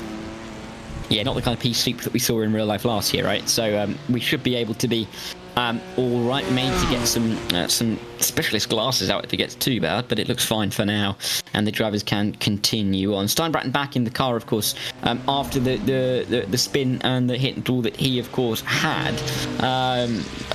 Other teams have elected after an incident like that for other drivers to get into the car. I think for Ollie, it's good to get some more laps in. Of course, they're not necessarily racing for anything in that Ferrari. But again, it goes back to the point we were talking about earlier, isn't it? About teams just sticking in there. If nothing else, getting the experience, just getting if nothing else, the practice in, and just getting the laps counted in for a team like this. And even though there were a couple of laps down on the race leader, the top 10 finish is heading their way.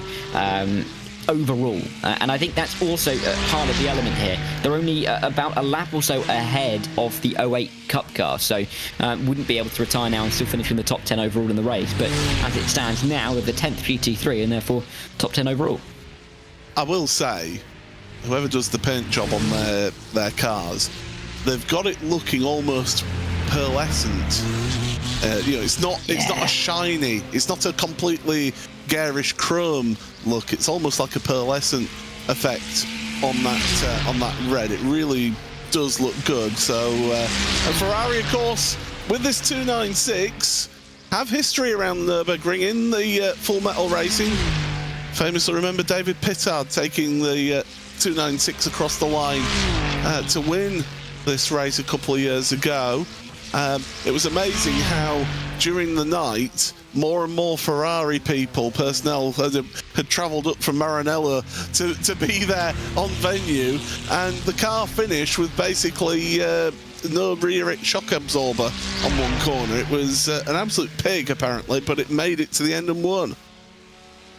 And that's what the matters, really, isn't it? It doesn't really matter how you got there, as long as you get to the victory circle.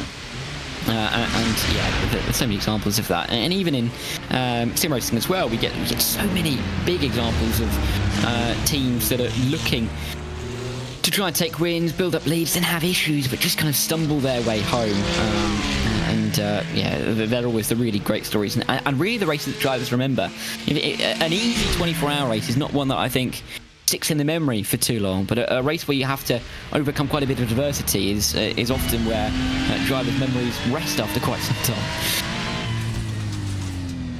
I just want to point out, by the way, as we're on board with Ollie here in that Scuderia Ferrari HP Sports team, the 08 Commander car that's in the lead of the Cup class that had that incident with the BMW M2 through the hats and back, it only lost 7 seconds of time in that incident. How?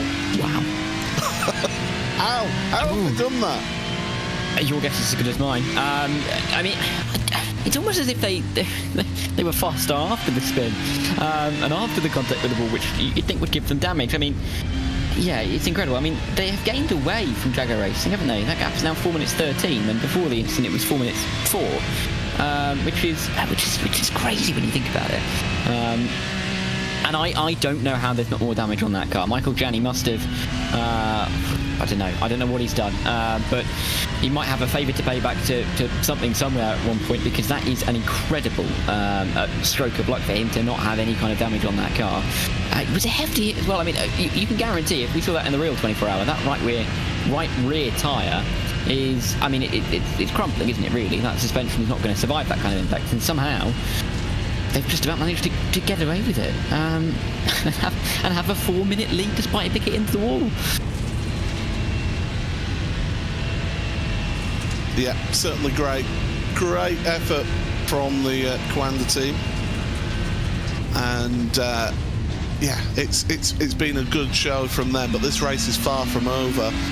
Falcon Sim Racing have just been down pit road and they've got themselves a black flag in 9th place in GT3, so not good for them. Veloci Thrustmaster onto pit road for their pit stop after 7 laps stint. Once again, Lasse back into pit road, and they are going to get a full service with 1 hour and 19.5 minutes remaining. They won't change driver, I don't think. But no, they will actually change driver. Daniel Lafuente is going to finish the car off for them, but they will need to have a shorter fuel stop at the end of this race. Yeah, and you can, there you go, you can see. Oh no, they haven't moved yet. They're about to move. That they may be also. Well, you've got 30 seconds for a driver change. Well, there you go, exactly. It'll be interesting to see how much fuel they they put into the car, because at this kind of stage, do you really want to fill up the fuel tank? In the same way we were talking about 15 minutes ago, do you want to fill it up completely and then shorten it off? It seems like they're going to shorten it off, because a 40-second stop with a driver change seems relatively short to my eye, which means that...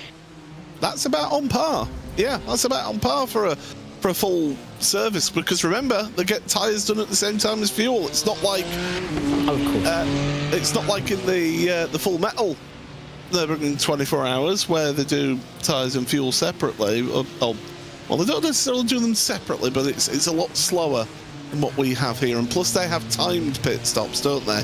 Where the regulations dictate how long pit stops can take for each team. Yeah, so it means that for this Veloce car, they may be looking to just shorten off the amount of fuel they put in that final stop and maybe gain some time back. The issue for them is, in that regard, they're about 38 seconds behind the Williams Gaming Club car and will have a much heavier fuel load than the Williams now, so are likely to be losing a little bit of time over the course of this stint, and then of course we'll have to pit later, albeit, and put in less fuel into the car, but not enough to overturn a 38-second gap. They'd have to try and work that through. BS Competition are going to have to be careful as well, because the Scherer Esport car, I believe, has just come out behind them, about 3 seconds between the 89 and the 15, so that could be a battle that we watch towards the end of the race. Yeah, absolutely. It's actually the closest battle on track that we've got. So, absolutely. Scherer Esport, Raphael Renhofer behind the wheel. As you say, 3.5 seconds behind Felix Quernbach in that BMW M Team BS Competition car in 4th place. So it's just outside of the podium spots in class and overall. But our closest fight on track, and there's 1 lap difference in fuel stops, so the BMW M Team BS Competition car will need to take a lap extra fuel compared to the Scherer Esport car when it comes towards the end of the race. That could be the difference there, that 3 seconds. Yeah, and it could be a really exciting gap to watch. We'd love a last lap move, wouldn't we? If it would be at all possible. But yeah, you can't necessarily ask for too much. I mean, some of these gaps are quite large. To have one at 3 seconds keeps us with a bit of intrigue into the final hour of this race. But particularly when you look further down, I think in the TCRs and the M2s, there's quite some large gaps at the moment. BS Competition and Nürburgring Esports gentlemen both in the pit lane, so they're near to each other. They can see each other at the moment on the track. But I believe that the 587 will get out that little bit sooner from the box. There's the BS Competition car with Elias Seppänen in, but you can see that the 587's been in for about 15 more seconds and is likely to be out in front by about 12 seconds or so, but still an hour to go. Time for mistakes to be made in a gap around 15 seconds. A small mistake could be costly, albeit that kind of theory is disproven by the 08, isn't it? yeah, but it was still a 7-second loss of time there. So with a 15-second gap like these two had prior, that'd be half of that gap gone, wouldn't it? That's true. But then if you can gain another 9 seconds after that, then it'll be 16. So you can play around with it. But you're absolutely right. There is always a risk, and you can see there actually about 6 seconds gained in the pit stop time for the BS Competition car. So they are going to be that little bit closer when they emerge, and the gap is about 5 seconds or so. So not great in terms of the difference between the cars, and just about 5 seconds. This competition may be on for a possible P2 here. Could be a good battle towards the end of the race. And in theory, they should be able to make it to the end as well on that fuel stop now. So this should really be a fight to the end now in the M2 class. So, that's going to be intriguing to see that one. You are watching the iRacing Nürburgring 24 Hours presented by Thrustmaster. Delighted to have you all here with this Racebot TV broadcasted across the iRacing network of channels, Facebook, Twitch, YouTube, also on the Racebot TV YouTube as well. Paul Smith and Darren Thacker here for you, bringing all the action. And our producer, Hugo Louise, who has been here since the drop of the green flag. Green flag was slightly delayed, but we got going eventually. And certainly we've had plenty of action to keep us up to date and to keep us entertained throughout this race. And it's a pleasure to have everybody here in the chats as well. I've got the various chats up on my screen here. I can see you all having your conversations, and if you do have any questions for the commentary box, by the way, please do fire them our way. Not guaranteeing that we'll actually answer your question, but do fire your questions our way anyway. Yeah, you don't get if you don't try, right? Yeah. So it's a problem. But yeah, I think we're really teeing ourselves up well for a final 75-minute dash here, aren't we? With a couple of these gaps almost emerging as battles that we could see in the final stints. BS competition being 5 seconds behind, well, that's less than 7 seconds, so don't stick your rear right into the wall if you're Joel Klein next, because he might find himself under pressure in the 587. Quickly mentioning again on that share esport gap with the other BS competition car, that the 89, so the other one, the GT3 BS competition car, that's still at about 3.4 seconds as well, so that's getting close. And mind you, as we look at the BS competition car down in the M2 class, the car right behind it trying to overtake is that TCR leader of the 272 GP Racing WSR esports car, Ross McFarlane. And this is a perfect test of showing how much they're willing to push. Maybe faster right now, but does he really want to have to try and struggle his way past another car who's fighting in its own battle? Well, he's got 18 minutes in hand. I'd suggest that he's just going to sit and wait unless there's a clear opportunity. Just a quick mention about M2 and its Team RSO, and that's the Shearer Esports car getting into the back of them. So that was the 5th placed GT3 car. Bang! Into the back of that Team RSO car. Niels Carstensen having to take the tow back to pit road. So Team RSO, it's been a challenging day for them. For a team that's renowned around this track. I mean, I can remember commentating on them in MX-5s when they used to race the MX-5s around here. And the crazy racing we used to have down the Dottingerhoer. And Team RSO were always the team that were up there. Cup car, that was the Commander Sebelt car, 5th place in Cup, getting into the back of the number 85, one of our M2s. The 85 is the Zessi Sports Uni car. Ooh, Oscar, lift off the throttle, please, in future. It seems like I think he thought there was going to be a gap there, and in the end there wasn't. But yeah, I think when the contact looks inevitable, Oscar, he went for a bump draft. Who knows? I doubt that was the case. Clearly needs to lift off and probably take himself out of the equation for a possible incident there, but as it is through. There won't be too much damage on that 018 car, and I mean, lucky enough for them in terms of the fact that they've already been up and down the order. They've been at the front, they've been at the back, and now they're right in the middle in P5, but not the kind of contact that they wanted to see. Those 397 repairs look like they're going to be extensive. They're already 3.5 minutes in the box. Yeah, they are, and it will be extensive with the hit that they took. Certainly will be interesting to see that. But Shearer Esport in 5th place in GT3, he's slightly gaining on the BMW M Team PS competition car. So the battle for 4th place could well be on in the next few laps. They come across the line. And we'll see lap time wise what they're doing, although this last lap was a little bit slower for Shearer Esport. So they're at the end of their first lap on their stint, so lap number 2 now for them. Felix Quenbach, 8 minutes and 12.9 seconds. The race leader, to give you an impression of that, currently lapping at 8 minute 10.7, so 2.2 seconds slower for that BMW M Team BS competition car. Yeah, and clearly, I think definitely teeing us up nicely. The BS competition car just about keeping itself in front.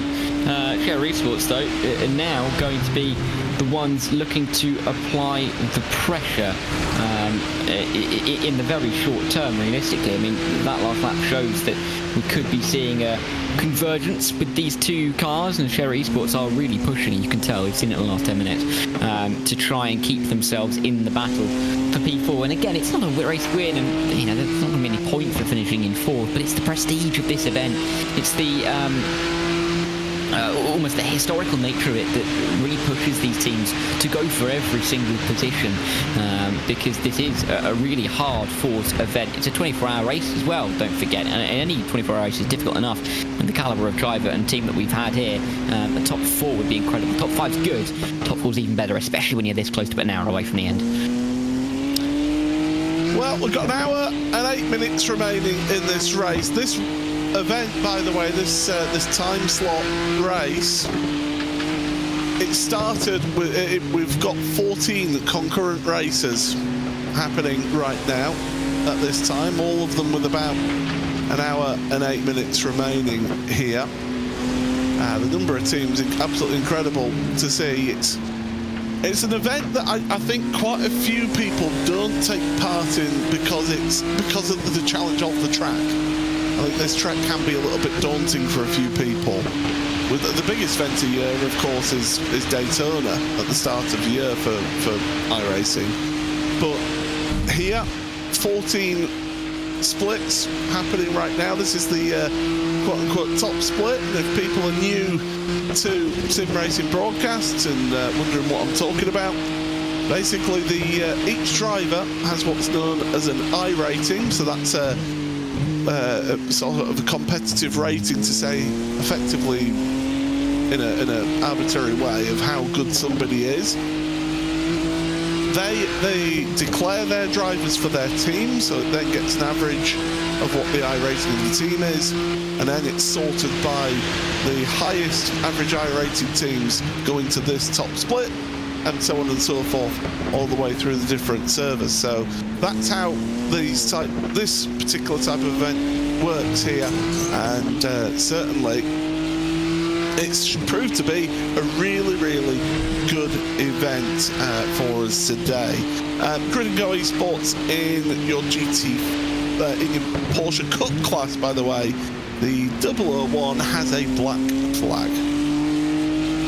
That'll be making its way down the pit lane soon, and it means that it'll drop behind, further behind the 018 Quander Seatbelt car, and the 081 will get a bit closer, but it is some 106 seconds away, which it won't gain from a pit stop. Jack Sedgwick in the 969 Wars Cooking Racing car, making the final stop for that team. This should be their, I say their final stop, it should be their final stop to get to the end for Wars Cooking. Williams at Sim Racing Playseat may very well follow them into the pit lane here. Their stint lengths are the same up to this point, and they're the two fighting for the win. But Beck just here, not really able to make too. Oh, he hasn't gone through. Oh, he's gone through. He hasn't gone into the pit lane. That could be important. That could be a bit shortening off the fuel when we get to their pit stop. However, it's a 20-second gap to gain. That'll put some question marks about the lead, though, won't it? But has Beckham Jassia, have they had it that they've been doing seven lap stints and knowing that they've got X amount of fuel left in the tank when they pull into the pit lane and said, do you know what? Let's try and hit a fuel number, get to an 8 lap stint. It's very difficult to do that, by the way, to extend a whole lap around here, get it pretty much absolutely dry when we're coming onto pit road, so that you're then able to get to a point where it's more likely that you can see out the end, because we've got about 8 laps remaining for these GT4 cars. That Wars Cooking Racing Adventures car has been pushing. If they have to do a splash and dash and the Williams Sim Racing Playseat team don't have to do a splash and dash, they could actually be in the box seat. This is going to be quite interesting, won't it? In the final stage, I guess, in terms of thinking about splash and dash, lap times at the moment are around that, 8:45, let's say, for the drivers. And if they're going for 7 laps, then of course that 8 minutes 45 will get them as far as an hour and a minute, which isn't enough. So you're absolutely right in saying that splash and dash could be needed. The other factor to take into consideration is, of course, whenever the race ends, is completely dependent on where the GT3 leader is. If the GT3 leader misses the the timing line by a second or two and has to go around for another full lap before we start the final lap, or sorry, missed by a second or two, then it's going to be an extra 8 minutes or so for the race. If you're then just in front of that car, then you could be finding yourself driving up to another 15 minutes worth of racing by virtue of where you are on the circuit not being the fastest car. So it's a difficult game to play for the classes further down, but Williams is certainly playing it. Look at this, the sun's out. This is fantastic. We're getting towards the end of the race. It's mostly cloudy skies. We've had the rain pass over. There's no more rain on the horizon. And we're getting nice bit of sunshine on the track. The track temperature, by the way, has increased up to 32 degrees Celsius, rounding up. So the drivers, the tyres they'll feel it a little bit towards the end of the stint, but it's not the highest temperatures that you can ever experience around here. Still a little bit of dampness out there offline, as we saw with the number 3, the Williams Sim Racing Chill Blast car, going up towards the Vidal chicane and onto the Nordschleife through Sabine Schmidt's curve. But look at that, that's a glorious sight, Dara. Lovely, isn't it? The clouds, it's almost like the eye of a hurricane there. You can see the clouds almost all the way around the circuit, but not over the top in the sun, giving us some gorgeous views of the circuit. We've not really had these views for the last, near 20 hours at least, and it's fantastic that as we get into towards the final 62 minutes or so, the sun is shining down on us, and it has really been shining down through the clouds on a couple of these teams, namely the Williams Sim Racing Chill Blast team that have gone along very well in the last few hours. Williams in general, of course, first and second in GT3 class, first as it stands with a pit stop pending in the GT4 class. It has been a very effective day for them, and whereas other teams around them have somewhat fallen by the wayside in their respective classes, and we've seen Drago's Apex cars having to retire from the race, creating goals as well. Williams really have been able to keep themselves going in a competitive fashion, and this is the kind of result, if they can get there, even if they finish second in the GT4 class, which will give them a big boost, I think, as an organisation, because this is a really big marker for them across the year. Yeah, certainly is, and it's a great event to have on your resume as a driver and as an outfit as well. So definitely Williams Sim Racing will be hoping to just keep things nice and simple, nice and calm, and get to the end of this race. So we're getting to the hour mark here in this event.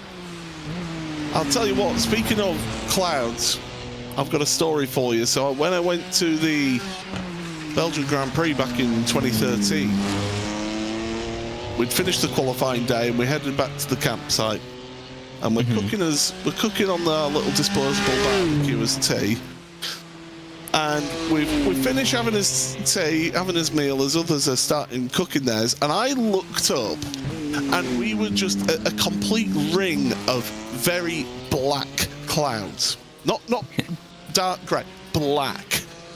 And I saw this and I says, guys, pack up, get in the tent, this is gonna drop. And it was a massive thunderstorm that then hit about 3 minutes later. And you see just people scattering for the tents and for the cars. It was a good weekend, was that. I'll tell you what as well, and one of my abiding memories of that, of course, was turning up on the Thursday, and there's a Mercedes long wheelbase, Mercedes Sprinter van in one of the other campsites across the way, and in that van was a sleeping bag, many crates of beer, and a sound system that could have had a small concert, could have helped support a small concert. You could hear that and feel it at 3 o'clock in the morning. I mean, if you're trying to sleep, that's unideal. I mean, clearly some people are having a great time. I mean, they're loving their time. I mean, the only thing I can say in reference to that is that I'm a relative local to Snetterton, and anybody who's been to Snetterton knows. Anyone who knows that if you're outside there is no cover of any kind anywhere. And so if it's sunny, you're likely going to burn, and if it's raining, you've not got a hope. So it's I wouldn't mind having some tree cover. That'd be great. There was only one time that I was walking. I can't even remember where I was walking. But I was looking across a lake. It's a lovely day. I looked across the lake. The lake couldn't have been more than a kilometre wide, and I realised I couldn't see the other side of the lake. So I started running, and I've never been wetter in my life, I have to say. You've obviously never been to Odsal Stadium in Bradford. It has its own microclimate. They actually have stock car racing at that venue. I always went there for rugby. And the terracing there is completely open. And when it rains up there, you know about it. And after one match, I actually went back to the house of one of the guys that I used to stand with watching rugby. Went back to his house, got towels to dry myself down, and we actually put all the clothing into the tumble dryer just to dry off. You were wringing yourself out. It was awful. Was that day? Yeah, I don't like getting. I mean, it's typical for a Brit to say that they don't like getting rained on, really, isn't it? But it's never it's nice. It's not bad weather. It's the wrong clothes. Yeah, exactly. I mean, I do love a bit of tree cover though. You're all right at the Nordschleife if it starts raining as a spectator, because there's more than enough areas where you can just hide under a tree. If you've got the right hood on, then you'll be absolutely fine. But yeah, I think weather in general, particularly if you're attending a race weekend, you know, if you're spectating from a distance, if you're watching on the telly, rain's great, isn't it? You want to see rain, it spices up the race. The second you're there and you see a dark cloud coming, you're scared sometimes, depending on where you're standing.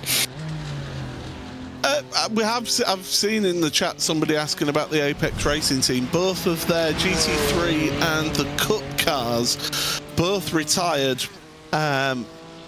pretty much within half an hour of each other, so they're both out of this race, unfortunately. So they're not going to finish this event, I'm afraid, to let you know.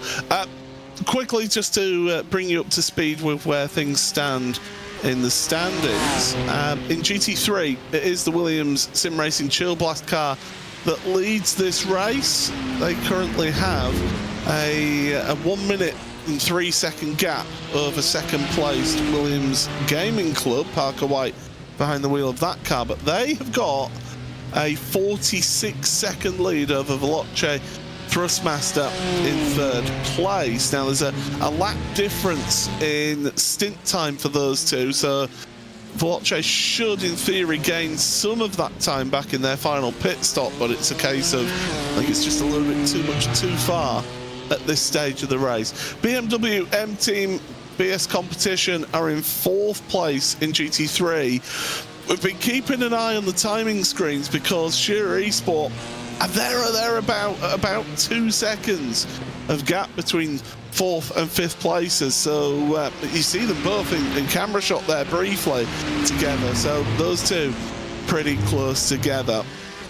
That's the top 5 in your GT3s. In your Cup class, it's still the 08 Commander Esports car, Michael Jarney, who leads that one as things stand. But the question is, when they come onto pit road, what damage are they going to have to repair after their incident with the wall through the Hatzenbach? They're going to be doing one more lap on their stint before they head on to pit road for the final time. Drago Racing are in second place, 4.5 minutes back from that Commander Esports 08 car. The 169 in second, ahead of the Adidas Racing by WSR car by about 1.5 minutes of Alexander Davidson in that. After their dominant display in the TCRs last week at Thruxton, a podium place in the Cup class would be good going for that team. Their new partnership with Adidas Racing from Czechia. So the Czech team teaming up with the sim racing team here in the sim world. Grin and Go Esports 02 is in fourth place in class, and the Commander Sebel car, the 018, is in fifth place in class, just headed down onto pit road right now. In your GT4s, Was Cooking Racing Adventures, we're keeping an eye on them because they potentially have to do a splash and dash unless Jack Sedgwick can save himself some fuel through this stint. Because Williams Sim Racing place seat, they're on the 28.5 seconds back in second place in class. And then there's a big gap back to TC Esports. Great to see them here in this race. Third place in that GT4 class. Grid and Go Esports 009 is in fourth ahead of the fiercely forward pink car in fifth place in GT4. TCR, well, it's an absolute country mile that is the lead for GeForce Racing and WSR Esports. Konstantin Salzenberg in that car right now in the lead of TCR by, get this, 19.5 seconds over Spin and Turn Motorsport. Fiercely Forward Grey are in third place ahead of the Sarts XMC Audi RS3 TCR, and then the Shearer Esport TCR car is in fifth place. And in fact, I believe that is all of the running TCR cars now. And then in the M2 class, Grid and Go Esports is leading that one with the 3 car of Johan Royer, with Nürburgring Esports Vipperman in second place. They're only 9 seconds ahead of BS Competition, who are in third. Maniti Racing Purple fourth, and Simify Esports rounding out the top 5 in the M2 class. So that's how things stand right now, Dara.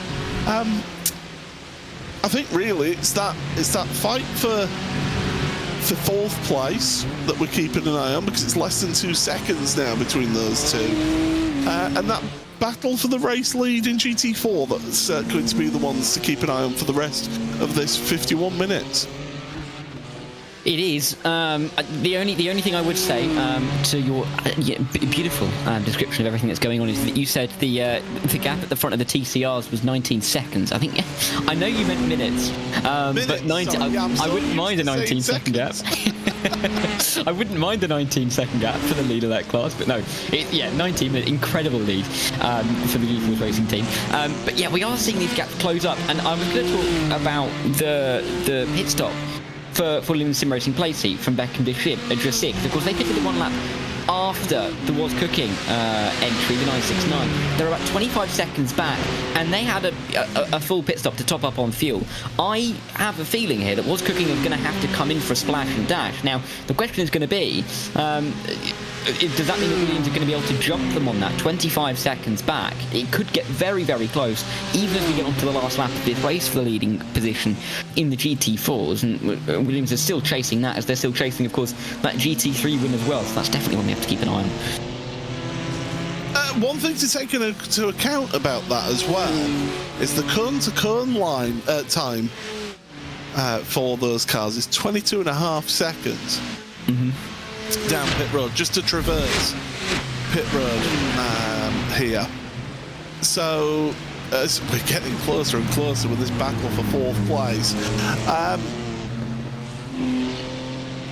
you'd expect them to jump them if Was Cooking Racing Adventures do have to do a splash and dash. It's then a case of, are Was Cooking Racing Adventures able to then push for the rest of the race, and maybe Williams having to do a little bit of fuel saving?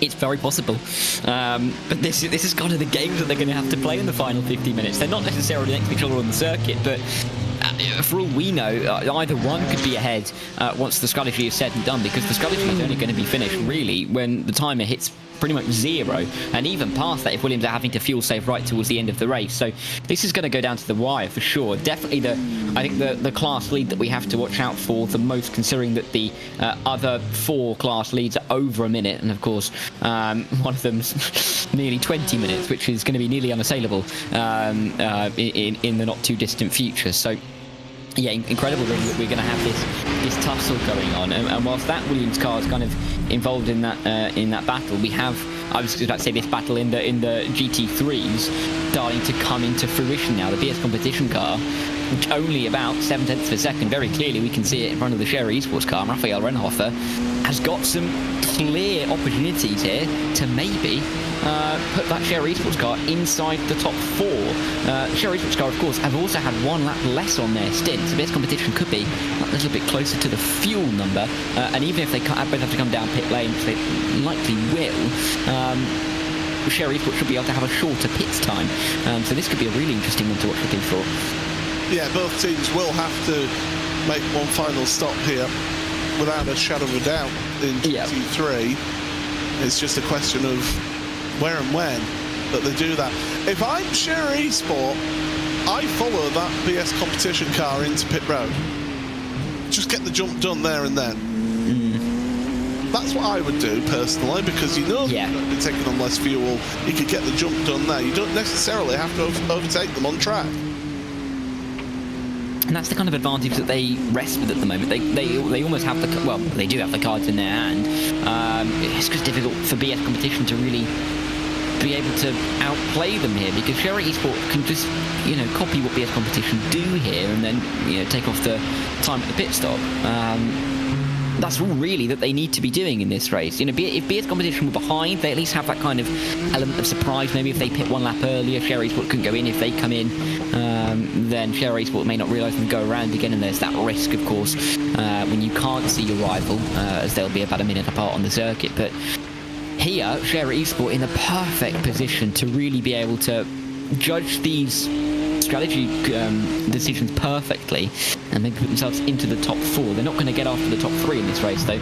There's some only about 38 seconds off the next car in front, and they're only about 2.5 minutes off the lead, which for a team in P5 is unheard of in all the other classes. Yeah, it certainly is. Literally about half a second between these two right now. This section of track I love through here, through Flansgarten, through the Belloff S as well. You can see even here offline there's still water getting kicked up, so even though the track is officially dry, there's still water about in patches of this track, so you've got to be careful. But fortunately the slick tyres are up to temperature, so they won't lose too much traction with that dampness on track. Through the Kleiner Carousel, on towards Galgenkopf then, this long sweeping right-hander. Now, does Sherry Esport just sit behind, fuel save, and just use the draft? Or are they going to use the draft and actually make a move on that BMW M-Team BS competition outfit in front? Well, we'll find out. Just a few moments time here. They've got a bit of M2 traffic to go through. That's the Maniti Racing car that they're going past. I believe that's the purple car that they're going past, even though it's grey on our screen. And then head down towards Tiergarten, getting closer and closer, but then backing off. So we're seeing the intentions here from Raphael Rennhofer. Yeah, and I think it's just going to be frustrating if you're Felix Kernbach to really be able to judge this. Of course, not coming in this time by. They'd likely come in another 2 laps maybe. That's a 5-lap stint from this competition, maybe just the 1, depending on how they've split their fuel loads. But Rennhofer not going to go down the inside at turn 1. We've seen a few moves happen down here, of course. Probably one of the best overtaking spots on the racetrack if you can set it up well through Tiergarten. But Raphael Rennhofer will stay where he is, stay in P5, because he has that advantage. He has the card in his hand. He can do that without really feeling like he's putting himself under too much pressure later on in the race, and that's going to really benefit him as we go through. I also have to quickly mention, as we've been looking at this battle, Williams Sim Racing place seat, we talked about that gap being about 25-26 seconds. It's been brought down to 21, and Beckham Trassier looks like he's doing a very good job to try and use a lot of the fuel there. Maybe they've given themselves enough fuel to not have to save as much as was cooking. Was cooking maybe lifting off quite significantly to try and get to the end here. Last lap for Was Cooking Racing Adventures at 8 minutes 51.7.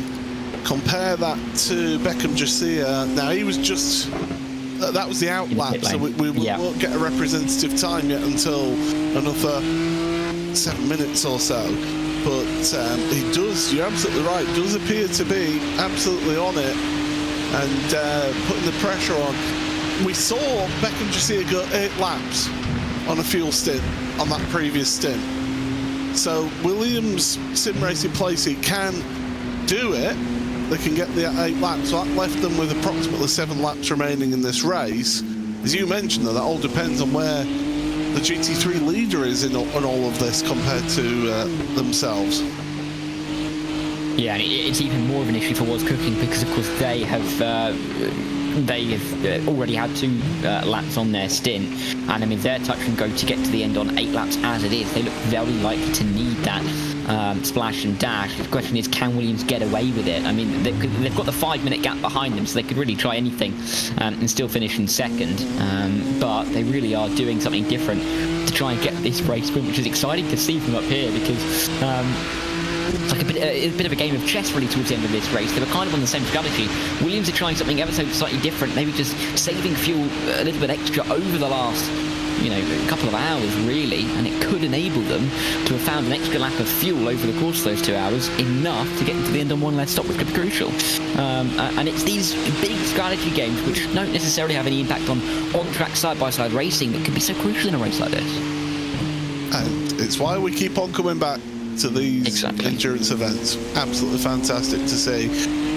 So yeah, just sitting in the wheel tracks here at Shearer Esports, quite happy to sit behind for the time being here in this one. 42 minutes remaining here, so time is ticking down. These two, well, the car in front, the BMW M Team BS competition car, is on the lap 6 of their stint. You can do 7 laps on a stint on a GT3 car, whereas Shearer Esport are on lap 5 of their stint. This is why I would say Shearer can come down the pits at the same time and fuel up that 1 lap less of fuel compared to the car in front. Speaking of fuel, by the way, Michael Jarnick for Commander Esports, the 08 in the lead of the Porsche Cup class. He's been on pit road for the final time in this race and didn't get any repairs done other than whatever that gets done whilst the fuel was getting put on.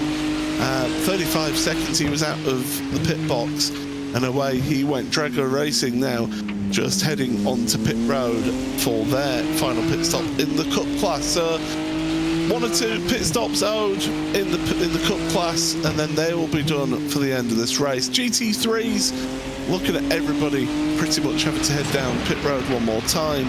The GT4s, it's touch and go whether 1 or 2 of them will have to pit for a splash and dash. And I believe that all the TCRs, bar Fiercely Forward Grey, have all pitted, and all the M2s as well have pitted as well for the final time. So we just heard the GT3s and 1 or 2 others in the pit stop cycle. Yeah, and then we're going to be racing to the end, and we'll have a relatively good read, I think, of where we sit in terms of some of these closer on-track battles going into that final half of an hour, even into the final 10-15 minutes lap or 2 of this race. This particular battle, I think, really indicative on how this pit stop strategy will play out. Raphael Renhofer getting close, but again, you won't make that move on the circuit. There's no real point in risking it, trying to make it work on the Nordschleife when it does feel like he has that advantage of needing to put less fuel into the car when we come around to the pit stops once again. But it doesn't necessarily mean that he won't make a mistake. He's got to be careful, because if there is a slight mistake from him and he loses a couple of seconds, then this competition may just about have enough. So he's got to be keeping it nice and stable, and he gets around the carousel with ease just behind the 89 car, and they will continue onwards. Again, note on Beckham Jacir, he's closing a little bit again, but it's not as significant as it was before. Under 20 seconds is that gap. We're still waiting on that read of the last lap times, because his previous lap was still that out lap, despite him coming in about, 17-18 minutes ago now. Your race leader comes onto pit road after 6 laps. So we did ask whether they were going to split their strategy, split their final pit stops, and there they are onto pit road and taking tyres as well. You might as well.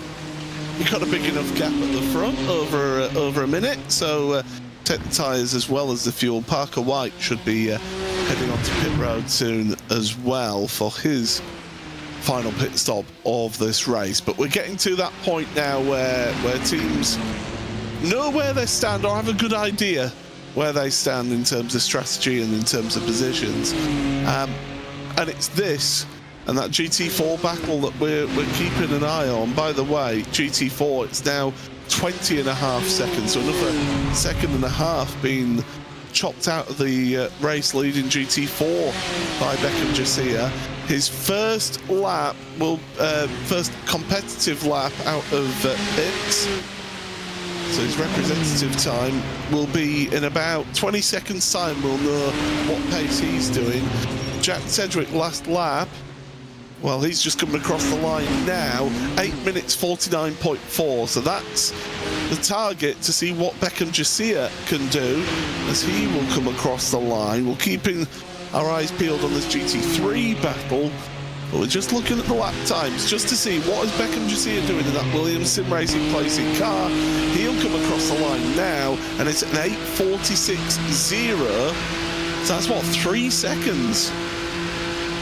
Yeah, it's quite a gain, and they're clearly not having to save as much fuel as the North Cooking car because, with respect to both Beckham Jasiah and Jack Sedgwick, I don't think Beckham Jasiah is that much faster organically. Raphael Renhoff is that much faster as they make their way towards the Tiergarten down the straight. He's not going to wait for the pit stop phase. He's going to make that move on the track, and well before they get to the braking zone, we're going to see that Scherer Esports car sweep into the top 4 with 37 minutes to go. Do they decide to come into the pit lane now? That'll be an interesting one to watch. There will be 5 more laps of this race to go for the race leading Williams Sim Racing Shield Blast car, so they can factor that into their calculations, and they do both come in now. So Scherer Esports elected to make the move and then come into the pit lane ahead to try and cover off any eventuality there.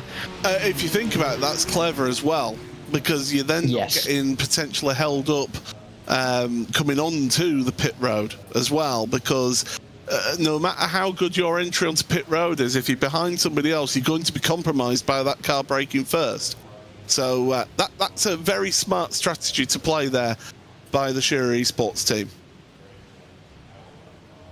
And let's see if let's see if they get off the Jackson off pit road first. I would expect that they would. Of course, they have. They had one less lap in terms of the stint last time around, so should surely put in less amount of fuel into the car. They're still stopped in the box though. Raphael Renhoff not moving just yet. Now moves. 28.8 seconds is the stop. It's 27.8 for the BS Competition car, and BS Competition have shortened the stop. I don't quite know how they've done that, but they're ahead again. Incredible.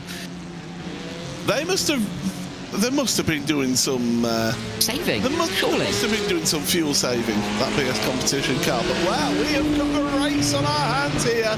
Both cars on fresh tyres.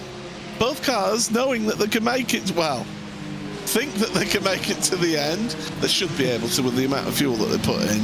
And yeah, this is going to be an intriguing race. Oh, and that TCR car just getting in the way. And it's a Scherer Esports car that got in the way of that BS Competition car. Not intentionally, by the way. I'm not throwing that accusation out there. It just happened to be that happened to be the team in front of the BS Competition car then. And now it means that we have these two fighting 5 lap sprint really to the end. Yes, it's 5 laps for the move drive. Yes, it's going to be 40 minutes.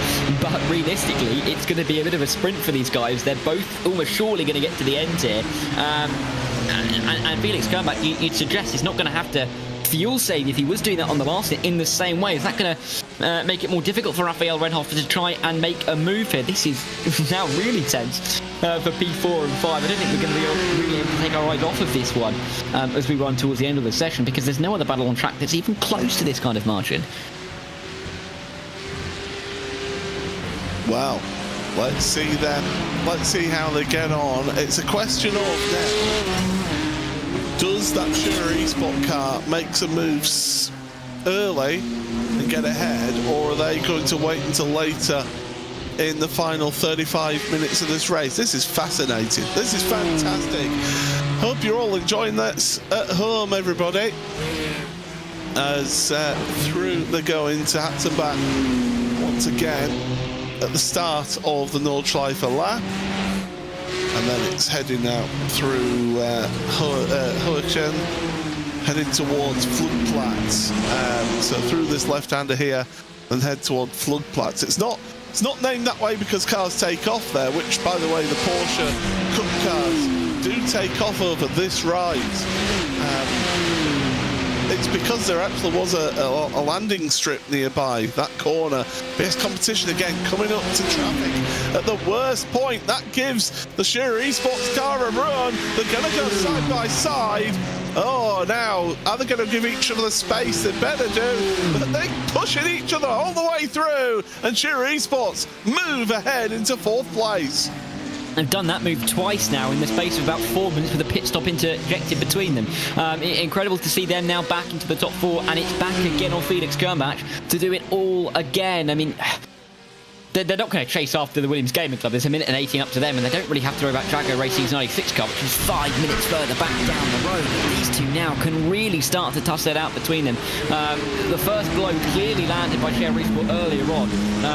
BS Competition came back with the better pit stop time, and then all of a sudden, Shearer Esports think they've maybe hit a knockout blow now to get themselves ahead. If they can make time on this Nordschleifer and get away by the time he gets to Dottering Hoher once again, they may feel a little bit safer, but again, he's not getting away, not helped by the fact that they've got some traffic. Yeah, and it's the Commander Seibelt Porsche, the 018, down the inside they go, both cars, and that Porsche will just back out of that one, because why would you get involved in this battle, this tussle for 4th place overall and in GT3.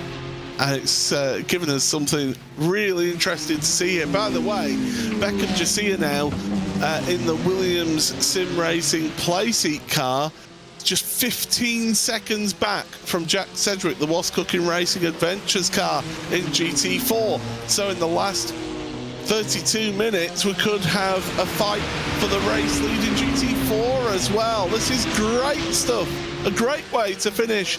There's 24 hours of racing here at the Nürburgring. And what a show these teams and these drivers have put on for us today.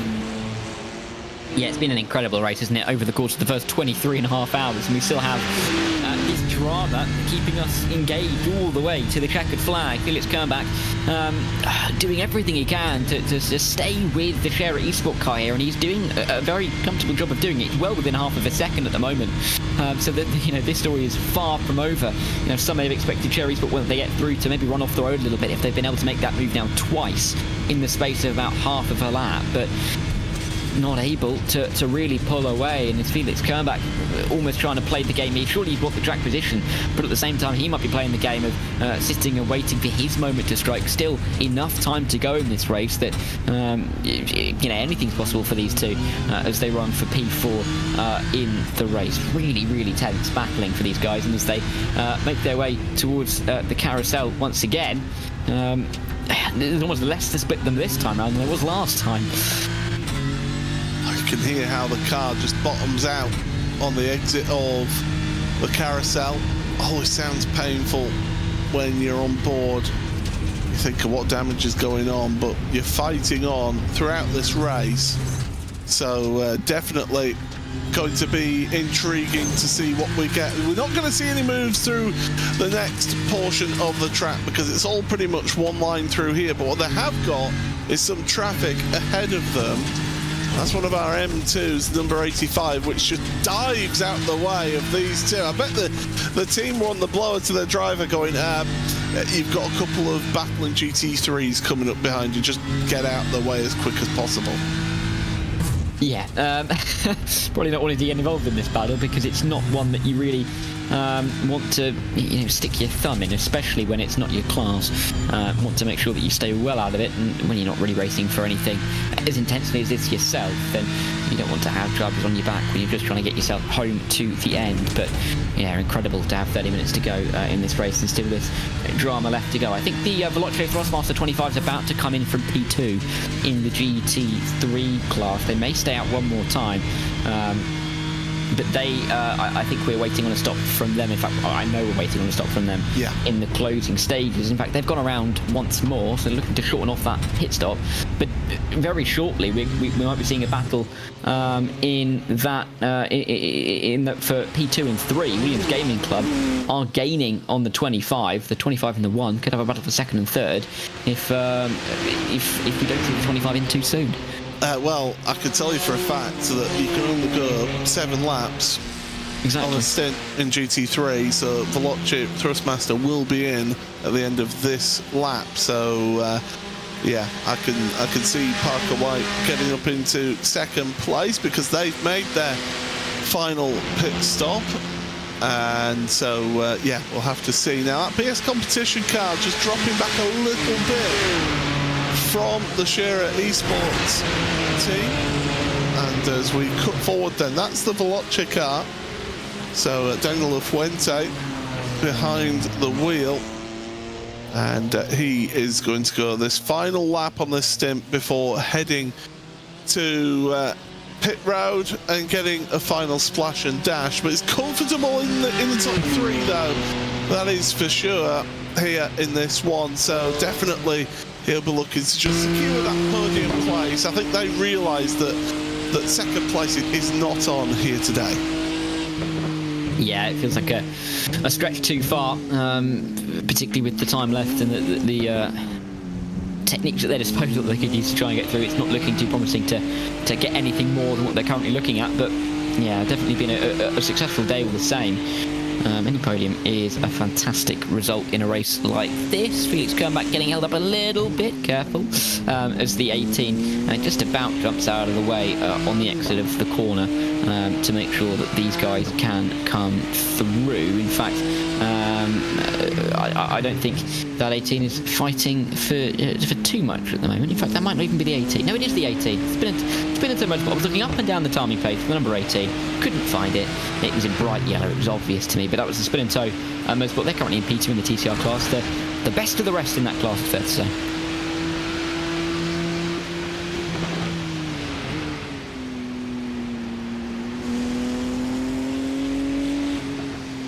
But as we run our way through towards the latter stage of the Grand Prix layout, I think it's very clearly obvious to us all that we're going to see this battle run to the end of the race. 26.5 minutes left to run. Felix Kernbach still in P5. They've got more traffic to come up to, but he hasn't rescinded too much of an advantage to the Shearer Esports car, but he's not necessarily stayed as on it as he would otherwise maybe have wanted to be. There was the G4's racing car leading the TCR class, and these guys just lapping the leading 2 TCR cars. The differences for the TCRs is that 272 is 2 laps further ahead on Spin and Tow, and that gap is now upwards of 19.5 minutes. It could even be 20 by the end of the race at the rate that they are gaining, and they're gaining by about 8 seconds a lap at the moment. It's absolutely incredible to see. Kernbach continues onwards.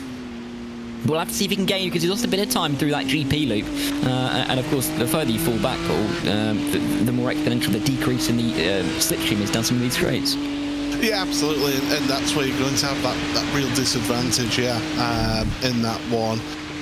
By the way, can we just say hello to Parker White's mum, who's in the Twitch chat on the iRacing Twitch account? So hello, thank you very much for joining us, and yeah, Parker's doing a sterling job, only 6 seconds back from Daniel Lafuente, and we know that Lafuente needs to have a pit stop as well, so pleasure to have you along here as well.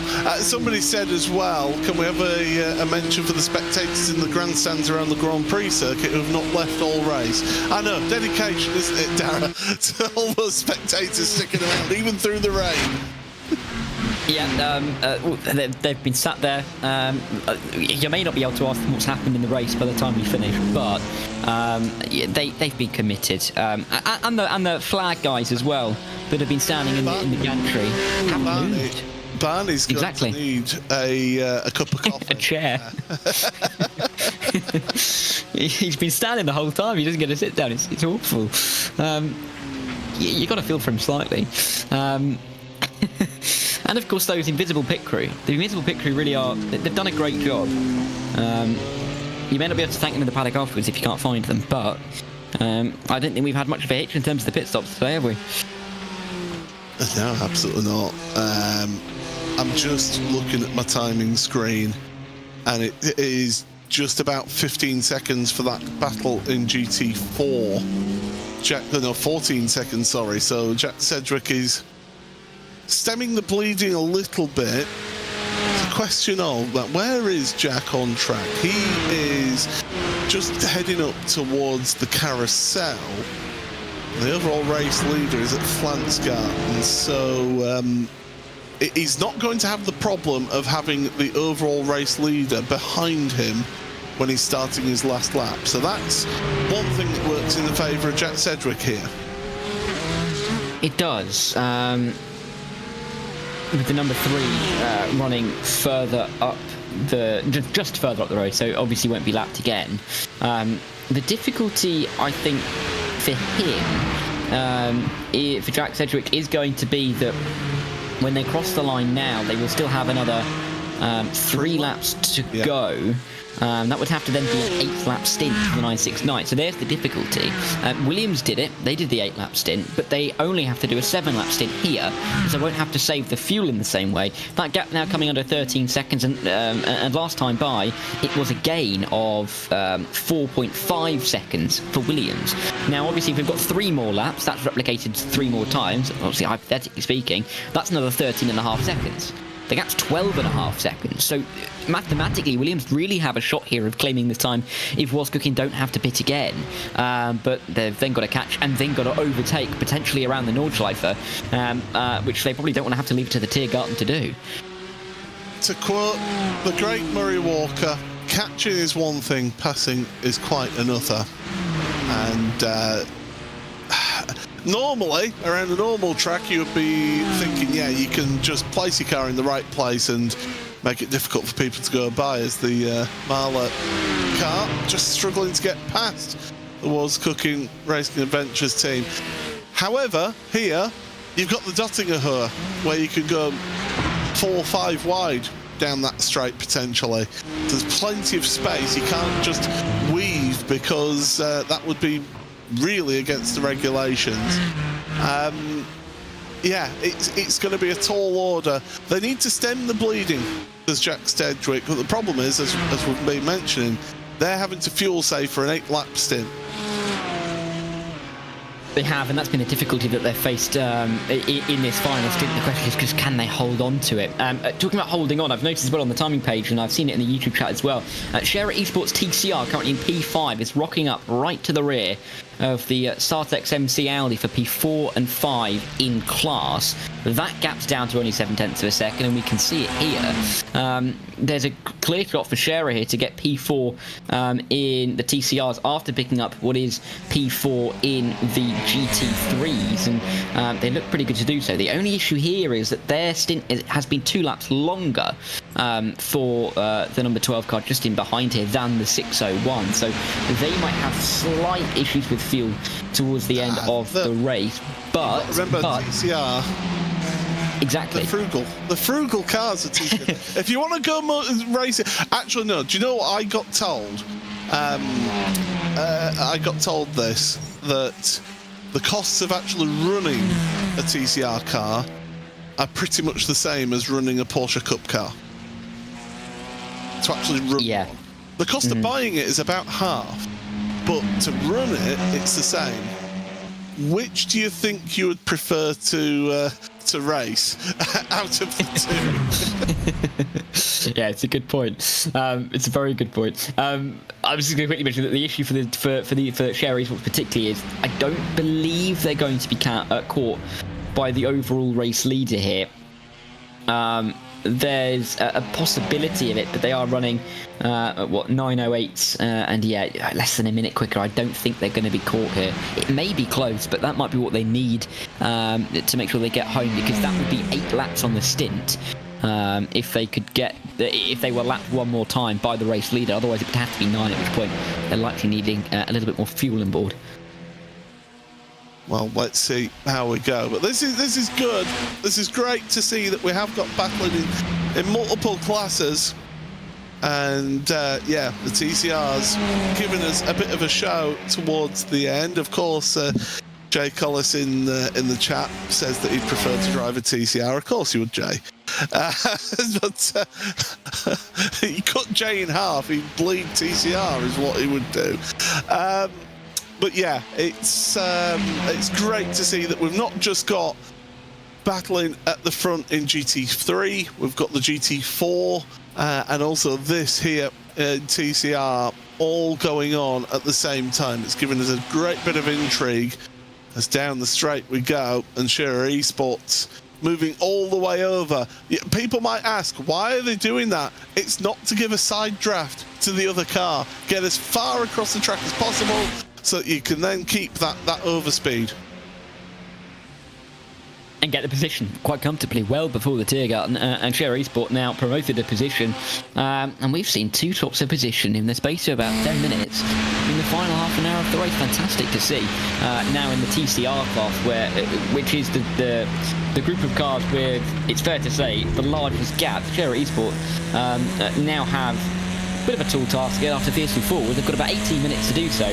They're upwards of 12, 13, if not a little bit more minutes behind the next car, which is the fiercely forward grey. So I can't imagine that's going to work out well for them, but also they have that fuel concern to keep in the back of their mind. So yeah, really interesting to see how that's going to develop by the end of the race. And while we're talking about that again, quick update on that gap in the GT4. It's now down to 10 seconds, but the last lap for Williams Sim Racing place seat was only 2.5 seconds quicker than the 969 was cooking. So Williams, they are gaining, but is it going to be enough by the end of the race? It's going to be tight. And this is why I said that Jack Sedgwick needed to stem the bleeding a little bit here. And if you get a couple of laps where they're not gaining at that rate that they were gaining at, then that can really help the Was Cooking Racing Adventures be able to eke out that fuel and get it to 8 laps. It can be done in GT4. We've seen it with this team, the Williams Sim Racing Playseat team. They did it in their previous stint before heading on to pit road. And so they're hunting down, and Beckham Jasiah, what a driver he is. And they have got themselves a fantastic driver, and he is absolutely wringing the neck of that Aston Martin GT4 car. It's Porsche versus Aston Martin at the front of GT4, with a BMW in 3rd place. Great to see 3 different marks in the top 3 of that class.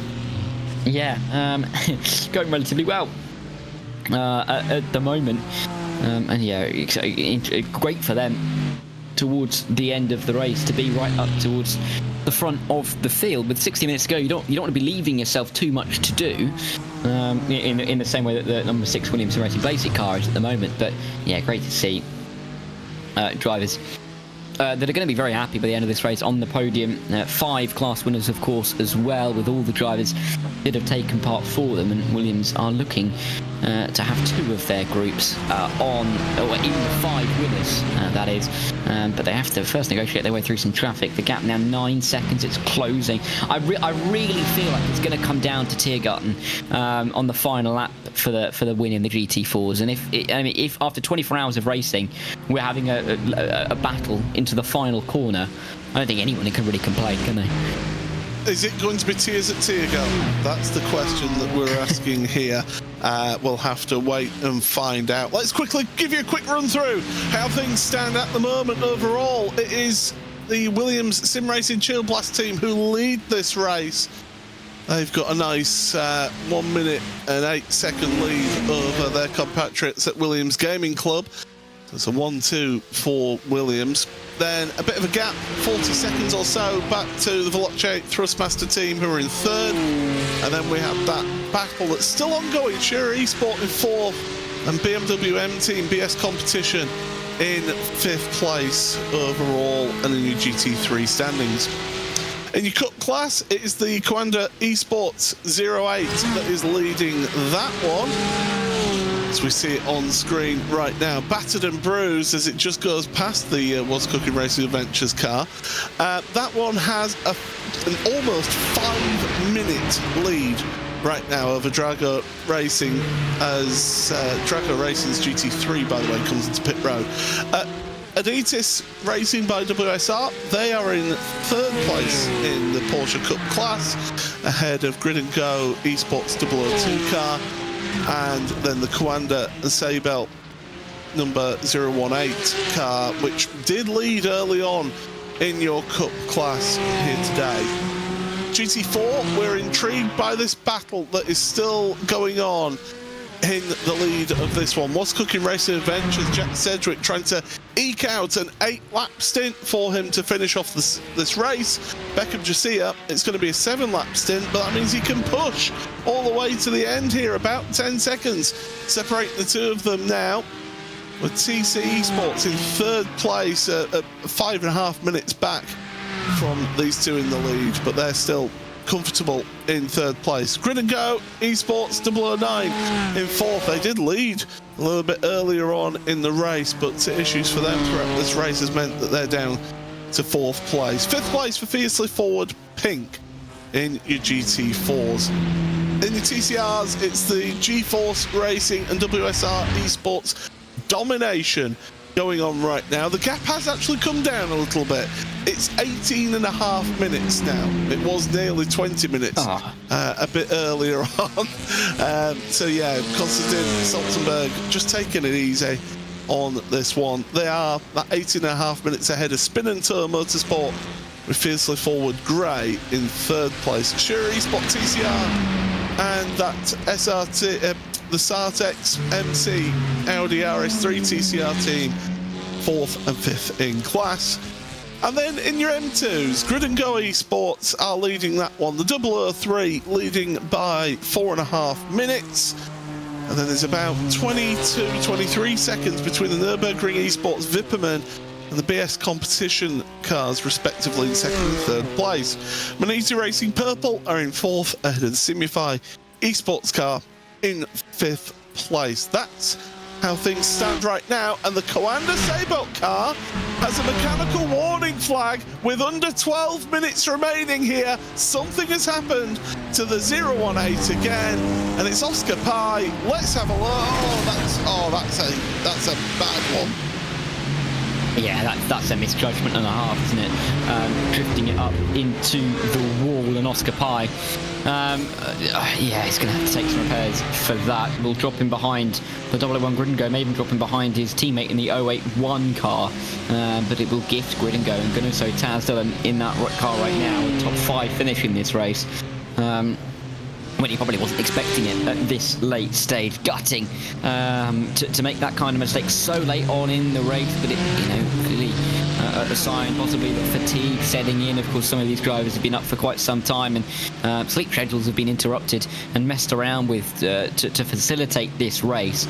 And with 11 minutes to go towards the end of the race, just the slip of concentration from Oscar, and it's going to cost the 018 relatively dearly, isn't it? Certainly is, yeah, definitely. Now, if they can drive that car, you've got 3 laps to serve a mechanical warning flag. If they can drive that car and it's safe to drive, they can actually make it to the end of this race. It's just a question of, are they going to lose too much time to lose that 1 place? So you ideally don't want to take that car down into pit road now.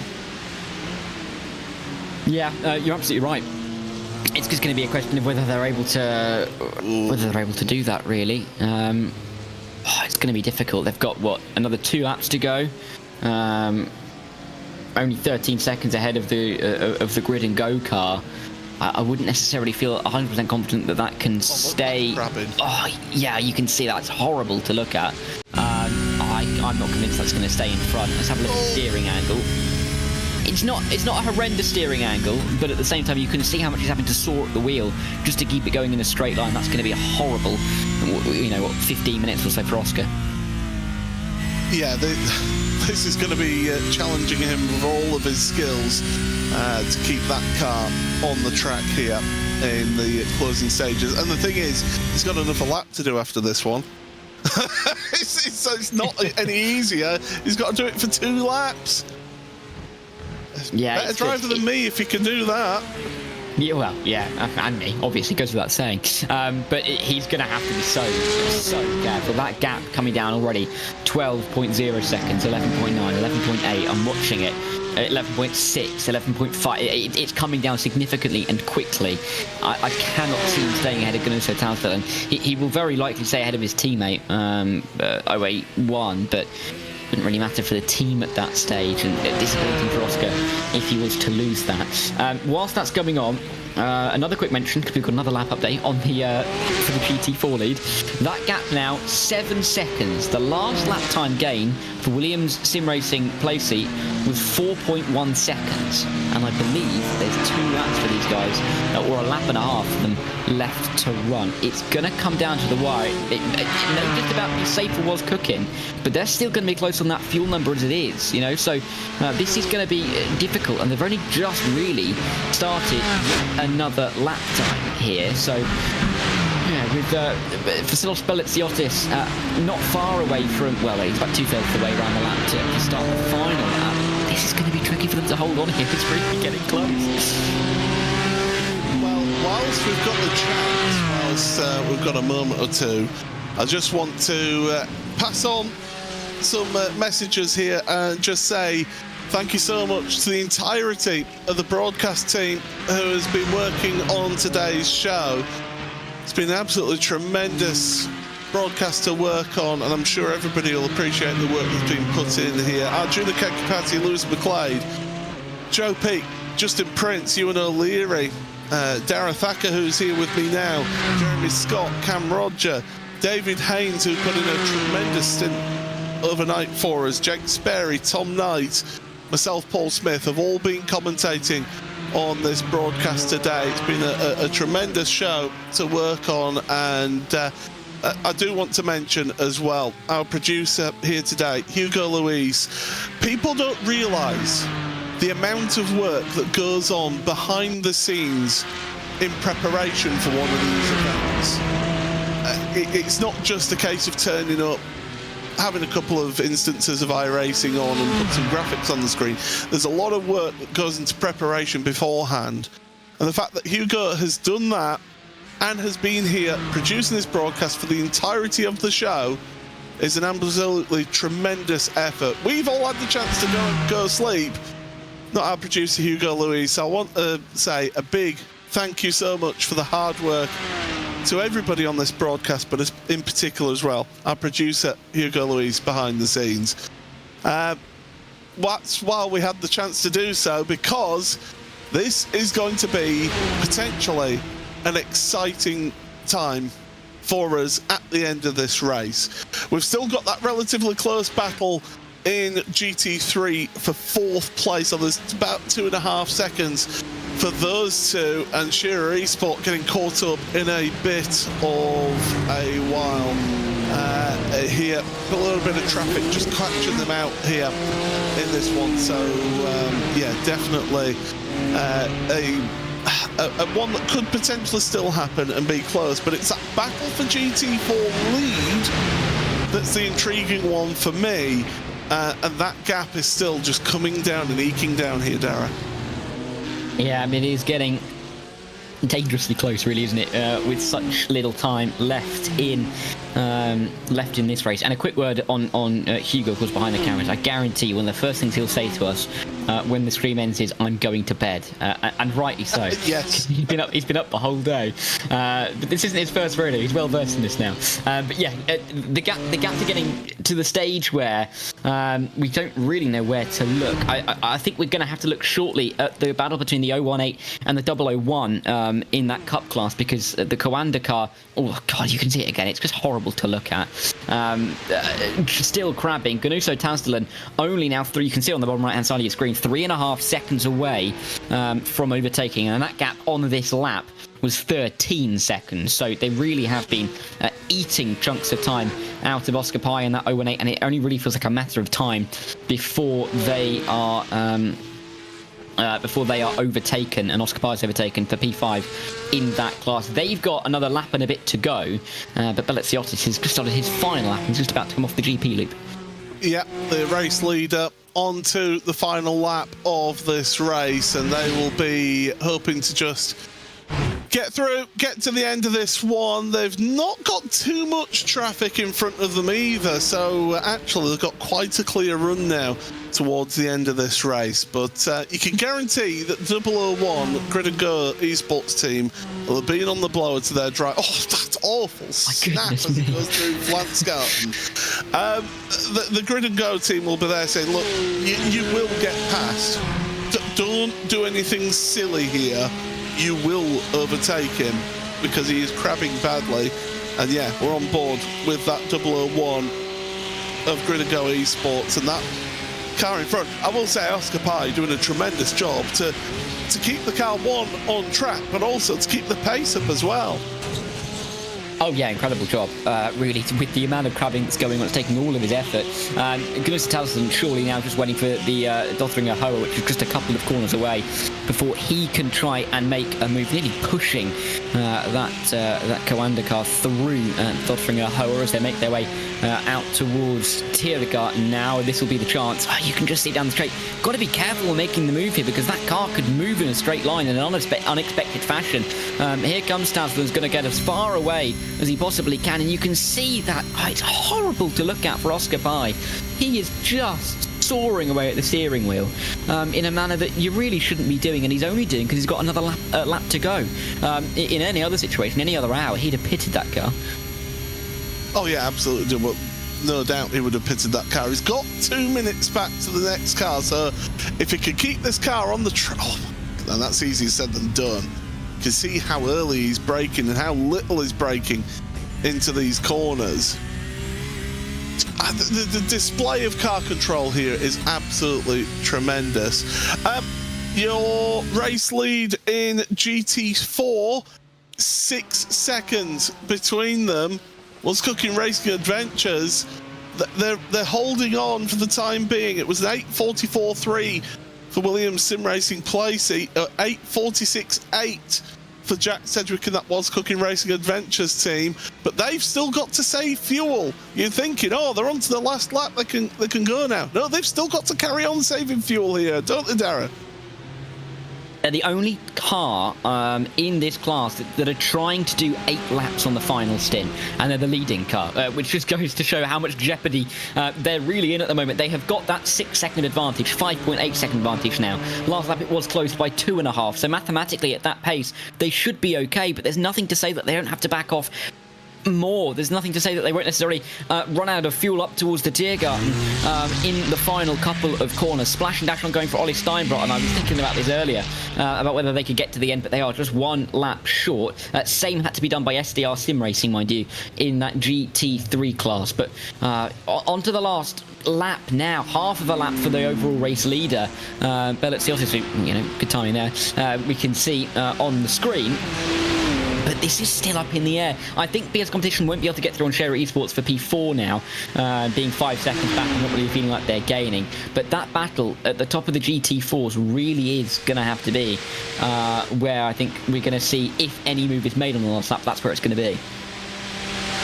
So as the Williams Sim Racing Chill Blast team come through Kesselchen towards McCurve, this fast left-hander, you've got to be so committed to that corner. Very little runoff. If you had an issue through there, it is a spectacular plane crash basically that you have through there. Heading towards the carousel for the final time. What an effort it has been from Williams Sim Racing Chill Blast and Williams Gaming Club as well. At the early stages, it was the Apex Racing team who were leading this race. They've fallen by the wayside and have retired from this race. But Williams Sim Racing, it has been a great display from them here today, Dara, and thoroughly deserving of the position that they're in. Absolutely so. And it's been an absolutely stunning performance from them. Oh, there was a puff of smoke. Not too sure what that was for. But they've been stunning all race long. The Williams Sim Racing Short Bus car, they've been first, they've been second, they've been third, but they spent the majority of the morning now, and even a portion of the night in the lead of this race, and they haven't really looked as if they were going to be putting a foot wrong. Of course, they've still got to get it home, but for Williams in general, P1 with its number 3, P2 with the number 1, and by 45 seconds at that. We're talking about Veloxo Thrustmaster potentially being in the conversation with P2 a couple of hours ago.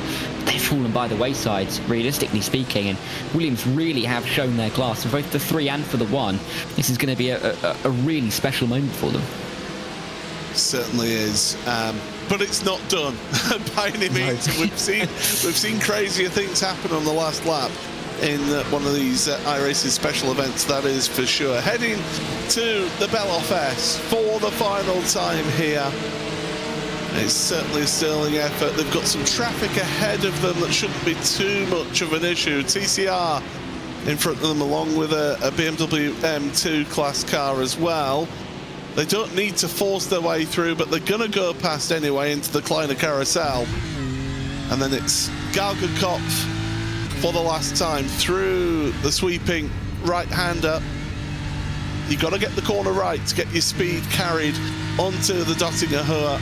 And now it's a case of just keeping that foot absolutely planted down the Dottinger Höhe for the final time here today. Tremendous effort, tremendous drive from Williams Sim Racing, from the Chill Blast team, and from the Williams Gaming Club team as well. They've also done a really good job elsewhere as well today, but certainly Becca Jassi has not given up on that race lead in GT4 as the time is running out, but certainly it's not going to be quite close enough yet. But here we are then, Tiergarten, final time. The clock has struck 0 here on the iRacing Nürburgring 24 Hours, presented by Thrustmaster, and it's a win for the Williams Sim Racing Chill Blast team. Across the line, they're absolutely delighted with that, and why wouldn't they be? Sensational result for them. A little bit too exuberant with the celebration there, but a really good job well done. The Grid and Go M2, by the way, is about to come across the line for the lead in M2 class. It's been the first year that this car has been here in the iRacing Nürburgring 24 Hours, and Grid and Go Esports get to be the ones who take victory in the 003 car. Yeah, fantastic news for them, and by a good 4 minutes as well it'll be to the 5.87 that is only about halfway around the lap. For Beleziotis, though, to bring it home in the manner that he did really is exceptional, and he will be delighted. There's Michael Janney, oh there he is, doing some donuts. Who said you can't do donuts in a GT3? Everyone knows you can. Oh, and you can also hit you can also take off a front bumper doing some donuts in the GT3 as well, it seems. Here is your leading Cup car then, Michael Janney for the Coanda Esports team. They've had trials and tribulations happening in this event here today. They had their entire team have issues with the sim where they lost connection, had to come back in and have had to work their way forward in this one. But Michael Janney is going to be the one who brings this car home for Coanda Esports, the 08. Just got a few more corners to go and a very long straight to go at as well. We've got to touch on Coanda here in your Cup class, Dara. Great effort to come back from the issues that they had. Yeah, I mean, all 3 cars have had their own separate issues, haven't they? The 08, the 018 and the 081. But the 08 have just been able to negotiate their way through the difficulties with the clearest mind, really. And to then, at this stage, be winning by 5 minutes. Again, incredible to have this kind of lead, despite this, of course, being a 24-hour race. To build that up, despite the difficulties they faced, really do go to show how good they have been in this race. And they're just negotiating the Tiergarten now. I think Coanda are likely going to be happy as Williams with their wins. And across the line then, Coanda Esports are 08 winners in the Cup car class here at the iRacing Nürburgring 24 Hours. And they'll be delighted to get that win in the bag then in the end in that all Porsche class. Now, here is the race that we've been keeping an eye on all the way along. Jack Sedgwick in that Was Cooking Racing Adventures. If there's any so much as a splutter or a stutter on this last stretch, would be heartbreaking for the Was Cooking Racing Adventures team. They've worked their way through the field in class after being outside of the top three, and Jack Sedgwick will get himself to the line. It's a question of if he can make it in one go or whether he runs out of fuel. Tremendous fuel saving stint at the end here. It needed to be done, and Jack Sedgwick, winner of the GT4 class for the Was Cooking Racing Adventures, and their competition are right there in the background of shot. Williams Sim Racing Placey finished second, just 3 3/4 seconds back. Tremendous race between the two of them to the end. Great stuff. We've got to wait quite a while, unfortunately, for your TCR leader who's decided now's the time to flirt with the walls. Well, I mean, they won it a couple of laps ago, didn't they? Really? So realistically, they could probably win it and still win classified. But just get it home, guys. Get it home. They've got some time to go though before they can cross the checkered flag. But yeah, what a race that was for Was Cooking in the end. Just about holding on, and to be only split by 3.8 seconds over the course of a 24-hour window. No stoppages. Nothing to really bring them back together at any stage. 3.8 seconds, incredible. That final lap as well by Beckham Jasir was yet another 2.7 seconds quicker than Was Cooking. So if there was one more lap, obviously, imagine they had enough fuel for one more lap, it could have been very, very close indeed. But Jack Sedgwick, under so much pressure as well, because he will have seen that time gain behind him, being able to stay calm really was going to be difficult, and he's delivered when it mattered. He certainly has. The G-Force Racing and WSR Esports outfit coming towards the end of their race. They have, there's no other word for this, dominated the TCR class here today. They are a clear 2 laps ahead, I do believe, of the number 18, which actually isn't that far back. Behind them on track is the number 18 of Spin and Tour Motorsport.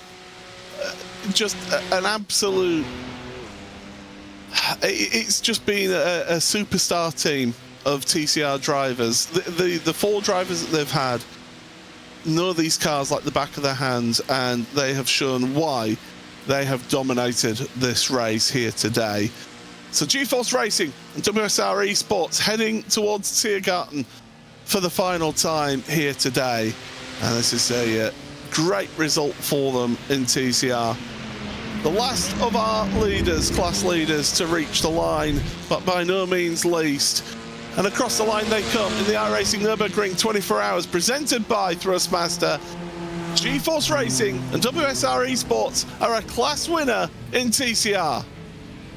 Yeah, and by some distance as well. Nearly 20 minutes in the grand scheme of things. About 18, give or take. But to finish a full 2 laps ahead of anybody else in your class takes some doing. And even on that final lap, a 9.6.1 for G-Force. Compare that to the best lap time of anybody else in there. Well, Spin and Turn 50 forward, the other 2 cars on the podium, the best lap in the race, a 9.10. So on that final lap, with no pressure, they went 4 seconds quicker than their fellow podium sitters went all race long. Incredible speed across the entire race. And really, when you have that kind of pace advantage, you'd be pretty gutted not to win the race, wouldn't you? Yeah, you're absolutely delighted. Well, we've got a bit of time before we can give you the provisional results, so let's go and grab the winners of this race overall and in GT3 as well. And Dara, take it away with the Williams Sim Racing Chill Blast team. Yeah, Alessandro Bico and Vasilios Belletsiolis join us now. I'm going to start with you, Vasilios, because you had such a difficult race really in the middle phases. Of course, there was that period of time where you were fighting with the BS competition car, but overnight the team pulled through and in the final couple of hours delivered when it mattered. A full minute as well for the win. You guys must be thrilled, right? Yeah, absolutely overwhelmed by the whole race result. I think I can speak in the name of the team that we all did a very, very solid job. with mostly incident-free racing. There was one major contact we had, or one major collision from my end, for which till this moment I'm very sorry about that this happened, the contact with BS competition. But apart from that, we were able to have a clean race all over the whole 24 hours. In the night, the setup was really shining. The car felt absolutely lovely, and also in the rain, I can't thank my teammates enough, Sami and Biko, for doing a great job there. And overall, with that team performance, that was basically the key for the win today. Yeah, no, it gave you a fantastic base to build on in that final couple of hours, and you pulled away towards the end. And Alessandro as well. I mean, a 1-2 for the team as well in terms of the GT3s. I mean, it couldn't really have gone much better in terms of the results. I mean, where does this leave you guys as a team moving forward into the coming months? Yeah, I think we should be very proud because we work very well. We are going on the right, road. And then this was the first time in the Nordschleife with the rain, so we show a very strong performance, in both dry and wet. So I'm very, very happy. First special event win for me, so it's really, really, really. I'm really happy. No, nothing more. Yeah, and the Nordschleife as well. It's not a bad place to get it, right? But congratulations to both you, Alessandro, and to Vasilios as well. Congratulations on the win. A fantastic result for you guys in the number 3. Thank you very much, guys. That was our winning drivers in the GT3 class from the Williams Sim Racing Chill Blast entry. And what a drive it was from them, Paul. It certainly was. We're also joined by Josh Thompson from the Was Cooking Racing Adventures team. You gave us a bit of an exciting end there, Josh. Just talk us through that from your guys' point of view, having to do an 8-lap stint at the end. Yeah, it was a bit tight, a bit closer than we'd imagined it to be. Lucky enough, we spotted Williams starting to do about 8-lap saving with like two and a half stints to go. We were trying to work out a bit of panic, trying to figure out if we could make it or not. So lucky enough, we figured out just in time so Jack could save enough fuel. As you saw, the gap did come down a lot, but we just had enough. We finished with just, I think, 0.4 litres left in the car crossing the line. So lucky enough, we spotted it early enough, and managed to hold on. But you talk about the team. You've all worked together well as an outfit. You had to work your way through the field as well, to a degree, in this race. But looking at it, you've got a lucky charm. A race winner from last year, Will Chadwick, was on the team as well. I know it's not all about one driver, but having people who've got experience of winning an event like this must help the team as a whole. Yeah, exactly. Especially now with the mixed weather, right? We won it in 23 when it was just dry. And that was me, Jack, Sindre, and Will Chagurfa. So we kind of knew what to expect anyway, but just having Chadwick on board for the wet, we know how good he is. I know how good he's been in Porsche, in PES GB and Super Cup in the wet. So I knew if we could get him on board, it was great. With that little chance of rain, anything can happen. We've seen that many times so far with this new integration of the weather. So yeah, lucky enough, he was absolutely flying. He really saved us, I'd say, in the night to get us back to where we were. Especially with, people forget, we had a 40-second stop hold after stint 2 when Jack forgot how to do a pit entry. So we had a 40-second stop hold on stint 2 to come back from as well. So yeah, the comeback drive from everyone, Will especially, but I think everyone, it was just crazy. Absolutely. Well, congratulations on the class win there in GT4 for Was Cooking Racing Adventures, Josh Thompson. Thank you, guys. Okay, so that is those drivers spoken to there. What we will do is we'll just quickly run through the results. I know we've got some more people to speak to after this, but we have got the provisional race results then. After 24 hours around the Nürburgring, starting in GT3, it's the Williams Sim Racing Chill Blast team who win this one by 1.6 seconds over the Williams Gaming Club outfit. Veloci Thrustmaster round out the podium in GT3 and overall in 3rd place, and then it's Shure Esports ahead of BMW M Team BS Competition. Drago Racing, Marla Racing Team, SDR Sim Racing all 1 lap down, with Falcon Sim Racing Team and Scuderia Ferrari HP Esports Team 2 laps down. Teams that did not finish: Zest Esports, Apex Racing Team, Team Red Lines, 3 outfits, and the Drago Racing number 2 did not finish this race. In your Cup class, it is Commando Esports who win this one by 5 minutes and 8 seconds over Drago Racing in second place. Adidas Racing by WSR round out the podium 1 lap down in third, ahead of the 2 Grid and Go Esports cars of the 002 and 001. Commando and Saybelt with a damaged and battered car finishing 6th ahead of their Commando Esports teammates in 7th place. Zest Esports in 8th with Ola Daniel, and then Impulse Racing the last ones to finish. Apex Racing Team did not finish the race, neither did the Team 75 Bernhardt by SimRC car.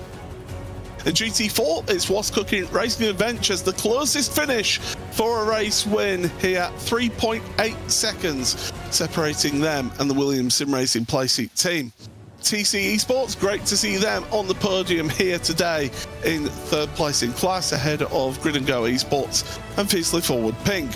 Then Duet Esports in 6th ahead of Maniti Racing Red. Arctic Simsport by Drewy DK is in 8th ahead of Effect Simulations, who did not finish. Grid and Go Esports 007 did not finish, neither did the Hydra Race geodesic racing car. TCR, absolute domination from GeForce Racing and WSR Esports, 2 laps clear of Spin and Tow Motorsport, who themselves were a lap clear of Fiercely Forward Grey. Shearer Esports TCR, we saw them overtake the XMC Audi RS3 TCR team on the latter stages of the race. They're the only 5 that actually finished the race. The Luke Manske Racing Esports Dark Eagle, Byte 500 Black, Delta Sports, Sim Shop TCR, Sim Racing Grid Phoenix, Sim City Racing, and TSRC Esports all did not finish the race. And then, last but by no means least, the M2 class. Grid and Go Esports lead that one by 4.5 seconds over Nürburgring Esports Vipperman, who were about half a minute ahead of the BS competition team in 3rd place. Maniti Racing Purple finish on the lead lap on 4th place. Simify Esports 1 lap down in 5th. Team RSO, who were battered and bruised all the way through that race, finishing 6th ahead of the Zest Esports Unique team. GDC Racing finish 8th place and the last of the runners, with WSR Esports. FTW Motorsport did actually make it to the end of that race, and Delatraz Automotive by Majors Garage do not finish the race. That's those results there. At the next interviews, because we do have more waiting, we're actually going to speak to Michael Jarney first from the Commando Esports team, and he's standing by with Dareth Thacker. Yeah, Michael, welcome in. Oh, you've got some teammates behind you as well. Congratulations on that race win. Difficult race. I mean, so many issues, not just for you, but your sister cars as well. And what does it mean for the team to get this one home? Well, a lot of us are at the center, so we're in the purple lounge. It's pretty cool.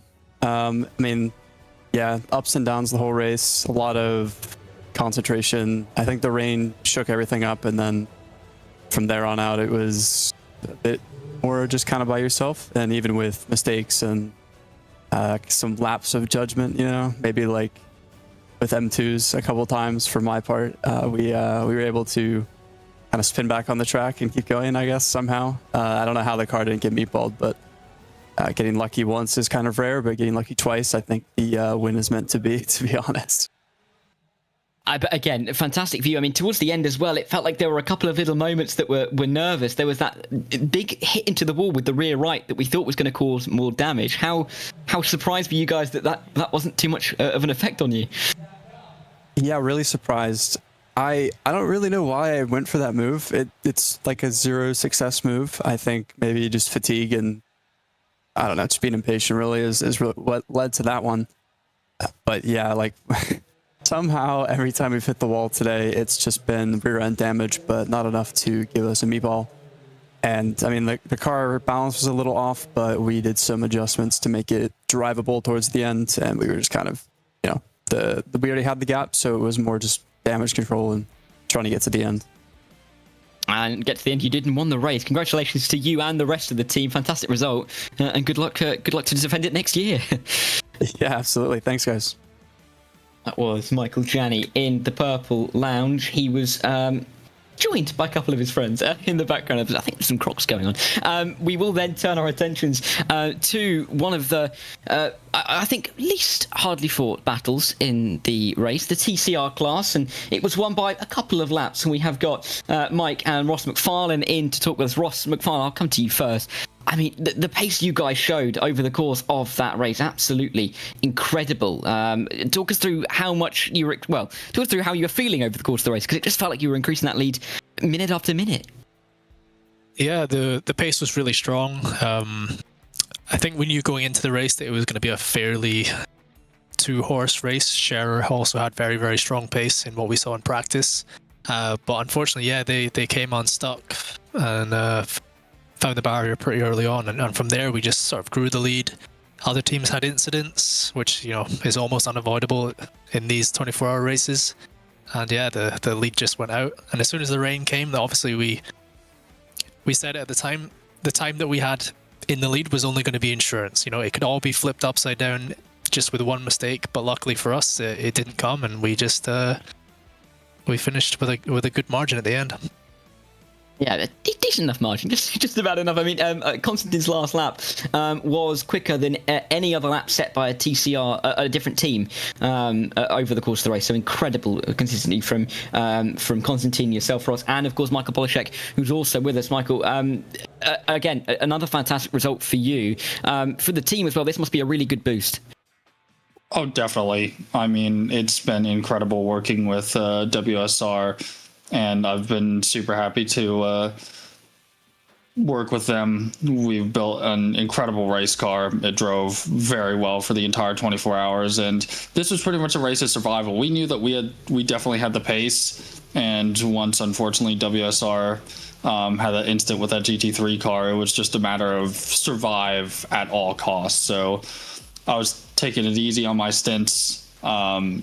Just playing very nice with the traffic and making sure that we're not involved in any collision or incidents, especially when the rain came, because it was pretty treacherous in those conditions. Sometimes the car would just violently snap on you. And sometimes traffic could be very aggressive. So fortunately everything worked out and we were able to take home the win. And for you personally as well, you've done some great work over the last day, getting some donations for charity, and talk us through how that's been going for you. Oh, it's been going very well. We have $7,778 raised so far. If you want to donate to this absolutely incredible charity, World Central Kitchen, they provide support whenever disaster strikes, and they want to leave those areas self-sufficient so that they can continue to recover on their own after they leave aid. So they support local businesses, setting up makeshift kitchens, and everything else. And they're just an incredible charity. So if you want to donate, go to donate.wck.org/N24. We're going to keep this campaign open for a while after this race ends, so definitely go there, support their charity, and yeah. Well, incredible work from you on that front, and really is a credit to you and the team that you've been able to raise that much money over the course of the race. But Michael, Ross, congratulations on that TCR race win, and good luck to defend it next year. Thank you very much, guys. That was our winning team in that TCR class. We've got one more class to run through the winners of, and that is, of course, the M2 class in the end. And it was the 003 Grid and Go team that got it done. And we've got Gabriel Stratmatter and first Peter Zuber joining us. Peter, congratulations on the race win. Again, a decent race for you guys, won by a strong margin of about 4 minutes. Did it feel that comfortable all the way through? Thank you so much. And no, definitely did not. It was a tough race from the beginning until all our competitors made mistakes or unfortunately got involved with incidents that cost them a lot of time. We did a great job on keeping the car clean, only had minor contacts here and there, and since we were very, very prepared for most of the situation during the race, I think that is what secured us the victory. And for you, Peter, just the 2 incident points as well. So keeping it very nice and clean over the course of the race, that certainly helped out. Gabriel as well, congratulations to you. A great result for the team. Grid and Go really have been building from strength to strength over the course of the year, and this feels like another brick in the road, isn't it, really? Oh, yes. Thank you, first of all. Absolutely love it to win the second special event of the year with Peter together. We had a very tough first year to competition, really, last year. And this year, it seems to all work together now. And we've been winning Daytona, we've been winning Sebring, and now Nürburgring 24. Absolutely amazing. Massive thank you to all the team. We have a lot of really talented people on the team. The Porsche Cup didn't win, the GT4s didn't win. They all deserve to win. Absolutely, so much talent on the team. We could make it stick. Jan Zama did a really good job in super difficult conditions. Massive thank you to him. Also, Peter did an amazing job, especially in preparation, but also in the race. Usually he's a prototype guy, as many of you probably know, and he was amazing. And Johan was flying, absolutely the fastest driver, I think, on track. We took out quite some risk during the phase where it rained, really tippy-toeing our way around, and then in the end, I think it just paid off. We were absolutely faultless throughout the whole race. I cannot remember a single mistake that any of us did through 24 hours of Nürburgring, and now we're winners. I'm incredibly happy. Cannot be more thankful to the team, and now we can celebrate a little. Yeah, absolutely can, deservedly so, and I'm looking forward to seeing when you two are able to win a third race together. Maybe this year, maybe hopefully. But congratulations to both of you again, winners in the M2 class, and good luck for the next few months. Thank you. Thanks for a great stream as well. Always very, very nice to look at these high quality streams, and see you again next time. I can only second those. Thank you. Both of you, thank you very much. But thank you very much to everybody who's joined us for a chat after the race. That is a brilliant race. Just some final thoughts, Dara. I mean, for me, this has been one of the best iRacing Nürburgring 24 hours that we've had for a long time.